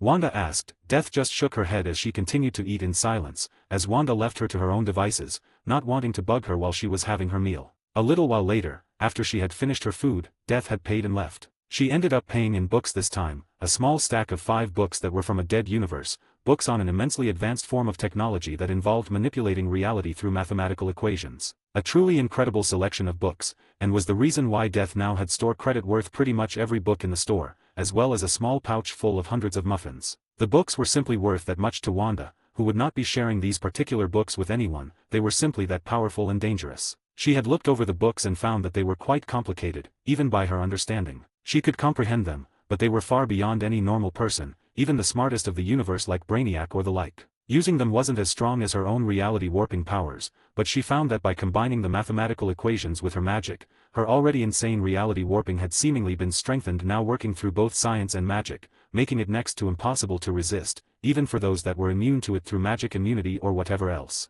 After reading through the books, Wanda had opened up the shop to normal people, and hid the magic books like usual. She had gotten more and more customers from the normal world over the past weeks, because of her self-created books, manga, and comics that were becoming increasingly popular. She had even had publishers send representatives to ask if she wished to publish them, but she had always denied them as she wasn't interested, at least not right now. Instead she focused on selling her books, and had even begun to allow a nice group of old ladies to host a book club within her store at later hours. It was fun to hear them talk about some of her books so enthusiastically, and she had joined them several times for their meetings. All in all, she had been having a great day so far, and as she sat in her chair behind the counter, Wanda looked up at the door as it opened, her eyebrows raising as she stared upon the 4 teens that stepped in. One with dark black hair, one with white hair, one with bright yellow hair, and one with dark hair and red tips. She instantly recognized them as RWBY. Gain access to an additional chapter early for each of my main fanfics, 4 chapters on total, as well as other bonuses, like more than 75 exclusive stories, on my Patreon for $3 a month, or $30 for an entire year. There is also a new tier that gives 3 chapters early for each of my main fics, 2 more than $3 tier, 12 chapters in total, as well as other bonuses including the ones from the previous tier. It is $5 a month or $50 for an entire year. https://www.patreon.com/fanfiction770 UTM campaign creator Shari creator. Or just look up Crazed Madman on Patreon and you should find me. New addition: if you use the app on iOS/Apple phones, this is around 43% more expensive due to some changes they had to make to their terms of service. So use the web browser for it if you want it to be cheaper. That's the end of the chapter. Basically just another chill chapter. She'll be talking with RWBY next chapter, and obtaining her last energy for, well, a long time, with Aura being the last main energy she obtains. Mostly because I don't want her to have an overwhelming amount or anything. Anyways, have a good day. 47, Chapter 47, RWBY. Third POV. Seeing Team RWBY in her shop was a bit of a surprise,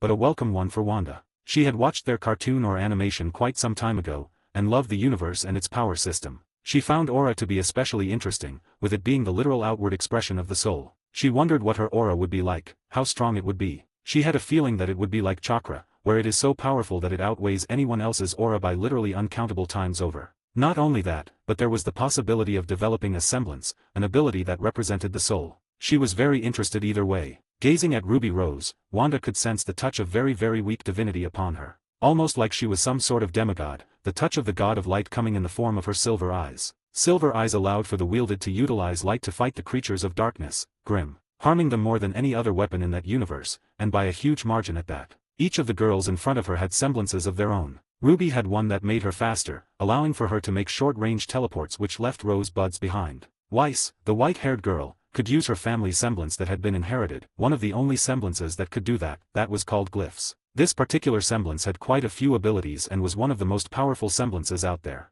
Then there was Yang, the blonde-headed girl, who had the ability to absorb kinetic energy and store it to boost her own power in one big burst of momentary physical might. While the last of the girls, a black-haired girl that had a bow on that failed to hide the cat ears upon her head, was Blake. She had the weakest semblance of the bunch, that was basically a shadow clone, but can't be used in the same way. Instead they can be infused with dust, an elemental compound from RWBY with a variety of different types and uses, such as fire dust making them explode upon being destroyed, ice clones making them freeze others, and lightning dust making them move faster. Not all that impressive in comparison to what it could have been. Looking over the group of girls, Wanda watched in amusement as Ruby looked around with sparkling eyes, while Blake was glancing at the bookshelves. Blake was a bit of a pocket pervert, and read smut novels all the time. She was very similar to Kakashi in that regard. "Whoa, look at all the books," Ruby exclaimed as she looked around with sparkling eyes. Wanda's bookstore was growing more and more by the day, and it had now grown to the point that it had more books than most bookstores, even the large retail ones like Barnes and Noble.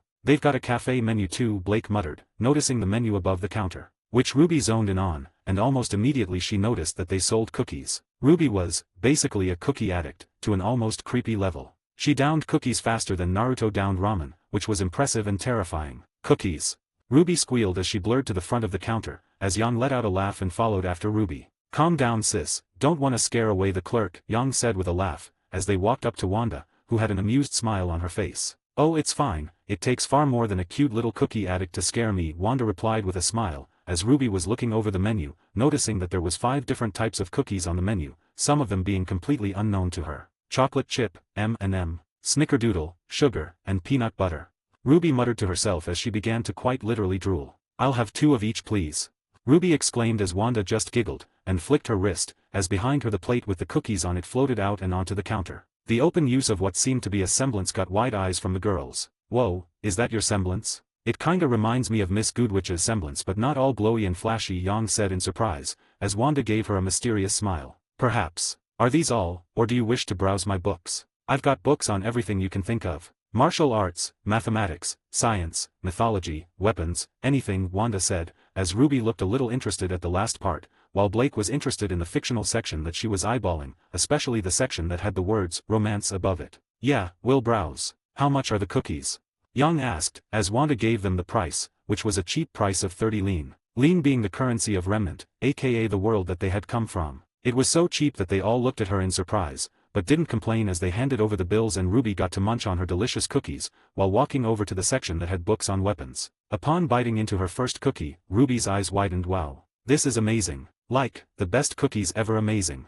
Ruby said as she scarfed down the rest of the chocolate chip cookie in 2 bites, savoring every moment of the delicious chocolatey goodness. Yang looked a little surprised at this, as Ruby had eaten a lot of cookies over the year, and her dad's was always at the tippy top in terms of taste. Wow sis, looks like you might have a new cookie spot, huh? Yang said as she watched Ruby look over the books while munching on a cookie. Ruby was 15 years old at the moment, while everyone else on the team was 17. Definitely. I'm gonna come here whenever I can. Ruby said with a bright grin, as she began to focus on the books again, finding one that looked interesting. It was a book on weapons and how to produce them from the PJO universe. Whoa, these weapon-forging weapons are amazing. Ruby said as she read through the book, before closing it, deciding that she was going to buy that one. It was a book that Wanda had gotten from a Hephaestus demigod, and was quite the impressive little thing. Ruby was a weapons nerd, so this was right up her alley. And she had never seen a majority of the methods in the books, making them very appealing to her. At the same time, Blake was in the romance section while no one was looking, pervertedly giggling as she looked over the books and reading some of their synopsis. She couldn't buy them now, but she decided that she was going to come back later to buy some, as she had never heard of most of them, and quite a few of them had caught her eye. While Weiss had been attracted to some of the books on mythology, finding them to be very interesting, as she had never heard of any of them. Yang had ended up picking up a couple books on martial arts, as that was her primary form of attack. After a little over 30 minutes of looking around and piling up a stack of a little over 30 books, the group had returned to Wanda, who was absent-mindedly stroking Tikel's fur as she purred happily. You find everything you wanted? Wanda asked, as they all nodded. How much will that be? Weiss asked, as she prepared to pay. Matters. Do you wish to pay in lien, exchange, or through doing a favor for me? Wanda asked, as Ruby looked interested. What sort of favor? Ruby asked, as Wanda smiled. Simple. I have been meaning to unlock my aura, and if one of you were to help me do so, I will give you all those books, as well as some cookies to take home, Wanda offered, causing Weiss to frown. But you used your semblance. How can you levitate those books without having aura? Whoever said I was using a semblance? Wanda replied mysteriously, as Weiss and Blake both looked at her with narrowed eyes, while Ruby grinned. Deal. I'll help you unlock your aura.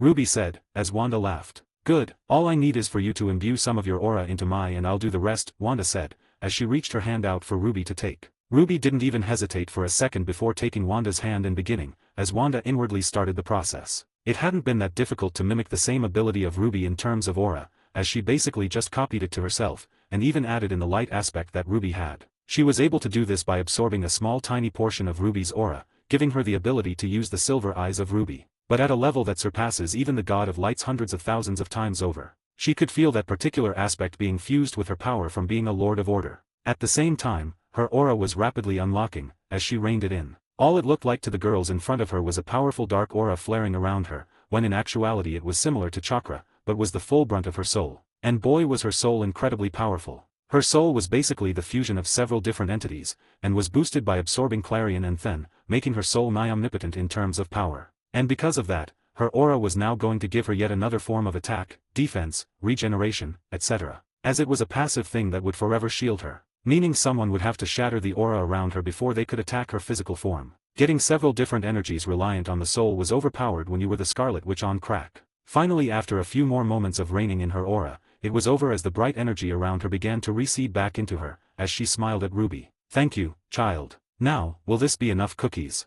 Wanda asked, as from behind her floated 3 large boxes of cookies, 50 cookies in each. If the happy squeal that came from Ruby's throat was any indicator, it seemed it was. Watching as the little cookie monster happily took the large boxes from her, Wanda had only one thought on her mind. "I think it's time to mess with the procs a bit more. Gain access to an additional chapter early for each of my main fanfics, 4 chapters on total, as well as other bonuses, like more than 75 exclusive stories, on my Patreon for $3 a month, or $30 for an entire year. There is also a new tier that gives 3 chapters early for each of my main fics, 2 more than $3 tier, 12 chapters in total, as well as other bonuses including the ones from the previous tier. It is $5 a month or $50 for an entire year. https://www.patreon.com/fanfiction770 UTM campaign creator Shari creator. Or just look up Crazed Madman on Patreon and you should find me. New edition, if you use the app on iOS/Apple phones, this is around 43% more expensive due to some changes they had to make to their terms of service.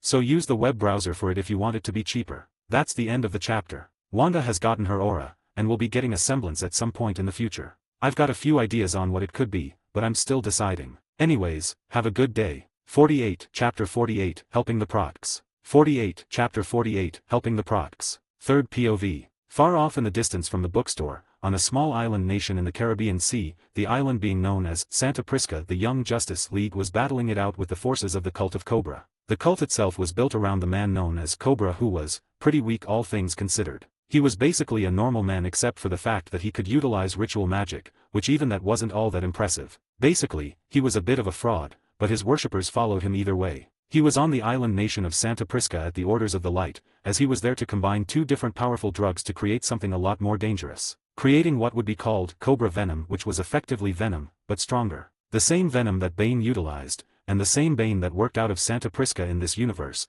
using the island as a base in order to produce his venom. He was just as strong as his DC Comics counterpart, making him immensely dangerous to the kids, but thankfully it seemed that they understood this much, and had ended up working with him in order to stop Cobra. Not that he would work with them for long, with him also being far more intelligent than his Young Justice counterpart. As while he didn't really show it, Bane in the comics was a genius in various ways, especially in terms of martial arts. The Young Justice had only even won because he allowed them to, the only members of them that were at all a threat to him being Miss Martian and Superboy. The Cobra venom that was being produced would then be sold to the Light, carried there by Sportsmaster, a martial artist assassin guy who was very underwhelming and not even remotely as good as Bane in terms of martial arts. Really, Bane was just playing around with them at this point. At the moment the group was hiding as they were looking into the Cobra venom and what it was, Robin silently tapping away at a keyboard as he scanned over the information on the page, finding that the Cobra venom was essentially a combination of Venom and a Project Blockbuster that was being made at Cadmus, the same Cadmus that had made Superboy. "This is bad, real bad.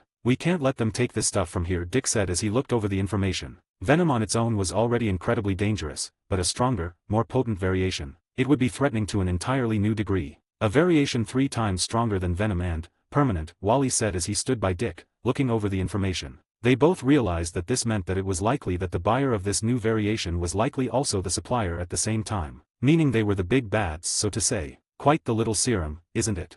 A voice echoed from behind them, as they both jumped in fright, only to stop as they realized it was the mystery woman. What are you doing here?" Dick Whisper yelled the best he could without getting loud enough to alert any guards that may be nearby. "I was bored, thought it'd be fun to see what you were doing. Only to find out that you're on a foreign country's land and doing some very illegal things. Not to mention fighting with the cult of Cobra." "Impressive really," Wanda said in amusement, finding their shock to be even more fun. "How did you even get here? We're miles out from any other land." Wally exclaimed somewhat loudly, causing Robin to shush him so he wouldn't alert anyone. "That's my secret now. How are you going to deal with the mysterious buyer and the cult of Cobra? Not to mention Bane, who even your teacher would have to be careful around," Wanda asked, looking at Robin who frowned. "We'll regroup with the others and then plan around this. I'm sure we can stop the shipment if we go about it correctly. And I think it's time to select an actual leader. Not having anyone directing us is making us confused and lost," Robin said, causing Wanda to smile, even though they couldn't see it, her face still cloaked. "Good, you're learning. Perhaps it'd be best to move quickly. No. I'm sure their buyer is on their way, Wanda said, as she disappeared from sight a moment later, causing the two to glance at one another. She is creepy, agreed. Off in the distance, Wanda was watching the show from far away, sipping on some tea. She found the entire thing to be somewhat fun to watch, almost like watching a live show. She wasn't sure if the fact that she found it to be so fun to be a good thing though. Almost like she was getting some sort of complex or something.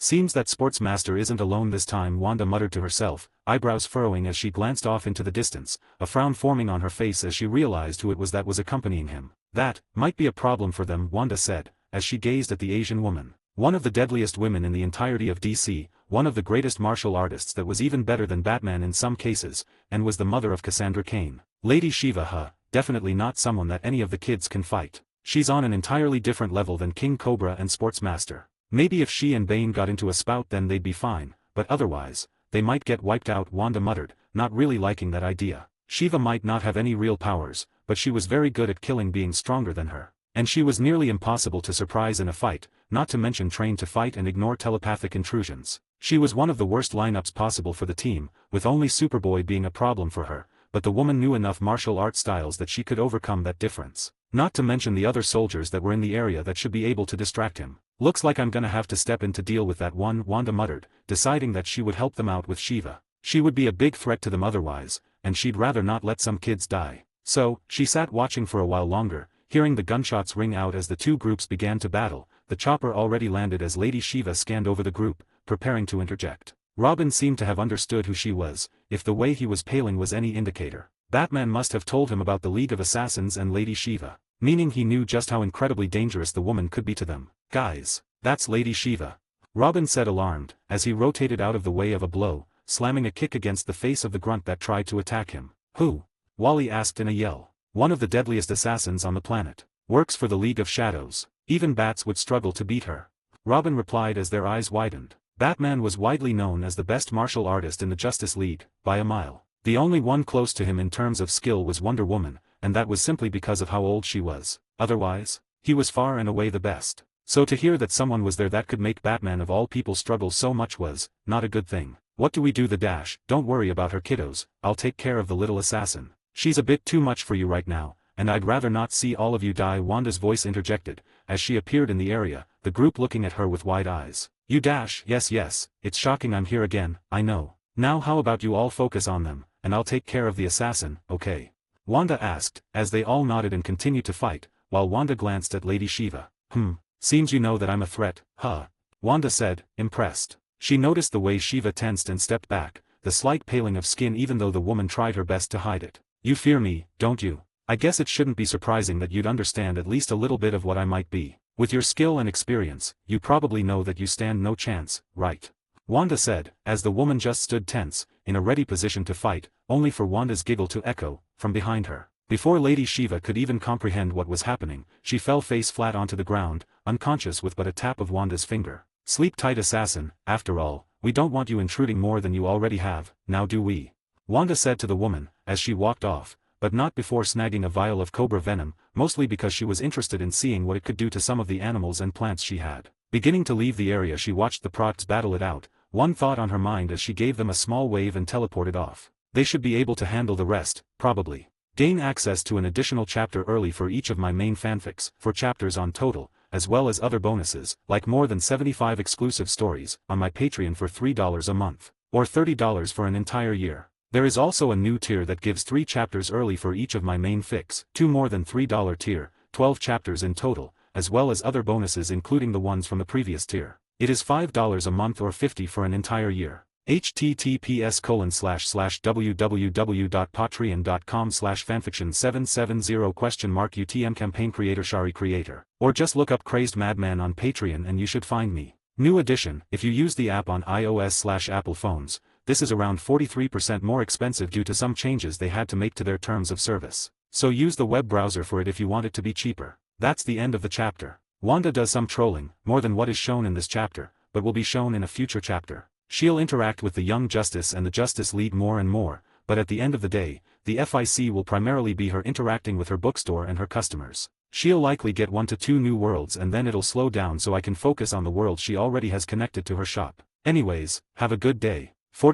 Chapter 49, The Skeleton and the Doctor. Third POV. Turns out they were indeed able to deal with the rest of them. With Bane himself fleeing after watching Lady Shiva get absolutely obliterated in a fight against Wanda, being knocked unconscious as if she was nothing more than a bug, a single tap of Wanda's finger had knocked her out. Someone like that was not worth the attempt at fighting. Instead, it was better to flee in hopes that he could fight another day. Wanda hadn't bothered to do anything about him, as she knew the Justice League would keep an eye out, and the young Justice didn't focus on him either, as they had far more important things to deal with, like making sure that the Cobra venom wasn't taken off the island to be replicated by the light. In the case of the Cobra venom, Wanda had looked through the venom itself and had found that it was a neat little thing, but weak. So using her powers she had strengthened it a decent bit, and then sent it off into one of the animal dimensions she had, allowing for it to be consumed by some of the creatures there. She had made sure to upgrade the venom so it wasn't painful and didn't make them mindless. All it would do now was strengthen them, and also help them evolve faster and in different ways than before. Basically just improving on what was already there, without harming them in any way.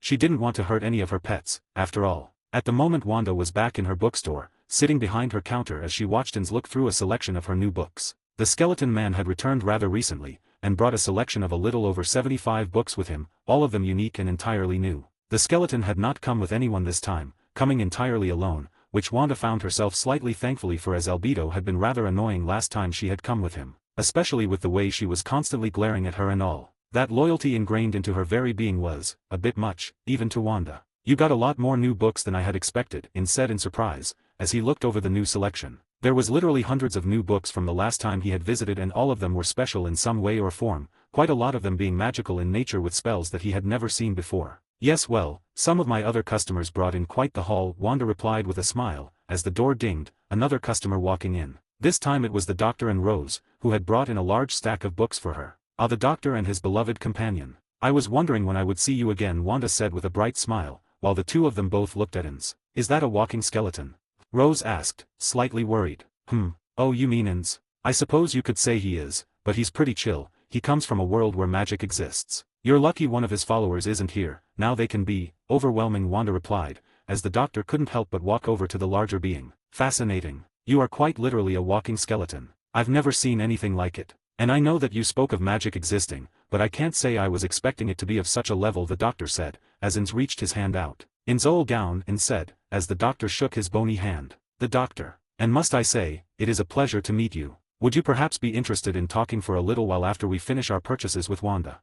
The Doctor asked as Ins thought about it for a few moments before nodding. "I don't see why not." "Splendid. Now, if you'll excuse me, I have a large stack of books to sell, and an even larger stack of books to buy," the Doctor said with a smile as he walked over to Wanda, placing the stack of books onto the counter, only to walk out of the shop for a few moments, returning with another stack. He repeated this 3 more times, bringing in a total of 87 books. "Quite the group you've brought me. All of them alien, quite a few on new alien languages as well as history books to go with them. Even a few books on advanced sciences. And is that a few more Gallifreyan books that I see?"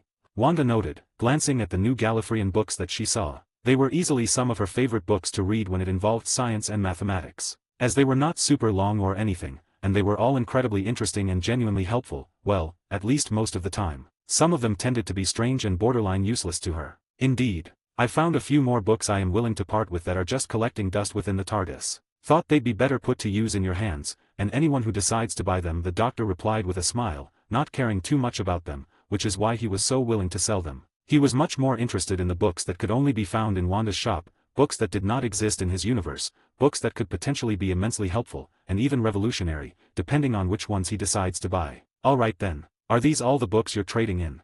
Wanda asked, wanting to make sure, as the man nodded. "Good, go ahead and pick out your selection. This should cover at least 30 books, mattering on which ones you end up buying," Wanda informed the Doctor, who smiled as he walked off, Rose walking to her corner to find some more romance books as usual. Ins watched the entire interaction silently, interested in talking to the Doctor the more he heard him speak. The man was obviously not from his universe or Wanda's, not only that, but it seemed that he was an alien with a lot of knowledge. Knowledge Ins could potentially use if they were the pieces of knowledge. The Time Lord had walked around the shop for the next 25 minutes, selecting a stack of books, while Rose had picked out her own books. This time she ended up switching it up and had gotten science fiction romance books, a couple of them, one of which was about a romance with a literal time traveler. Wanda wondered if the Doctor had noticed the obvious infatuation yet, or if he was just acting like he didn't realize. If he didn't actually know yet, then she questioned his intelligence, as the eyes she gave the man were, well, let's just say she made it very obvious she was into him. After a few more minutes, the doctor had walked back with his stack.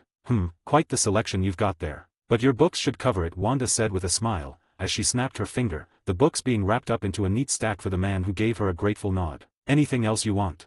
Wanda asked, as the man shook his head. No, I'm quite alright. Instead I'll be taking this back to the TARDIS and talking with my skeletal friend over there, the doctor said with a smile as he walked off, leaving Wanda alone once more, as she sipped on her tea. Looking over the books the doctor had given her, she sent off most of them to the back, but decided to read some of the Gallifreyan books, more specifically the ones on history and science. She found the Gallifreyan and Time Lord history to be incredibly interesting, and she loved to learn about it whenever she could. Reading the beginning of the book, Wanda hummed as she learned about the middle half of the Time Lord's empire, of the growth of the Empire and of the development of the first TARDIS. She wondered if she could create her own TARDIS in the future, but she decided she wanted to do it the right way, and to do that, she needed to learn more of the sciences before then. As she was reading through the book, the door rang once again. Wanda looked up expecting to see the doctor, only for her eyes to widen in surprise as she gazed at the person who had entered. One of the most powerful beings in his multiverse, capable of obliterating universes should he go all out, a god. Alongside his trusted companion, an angel meant to teach his lord,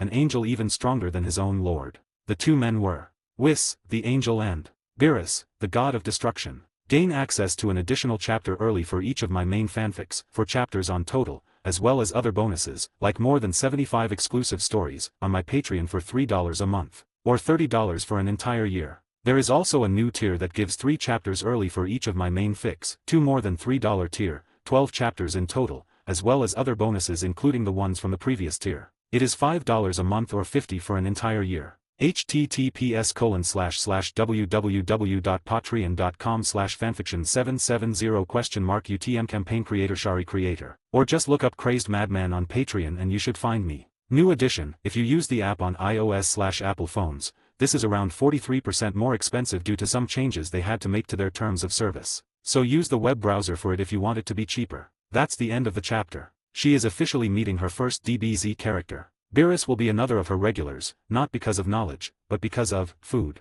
You can expect to see Goku and the others soon. Anyways, have a good day. Hi guys.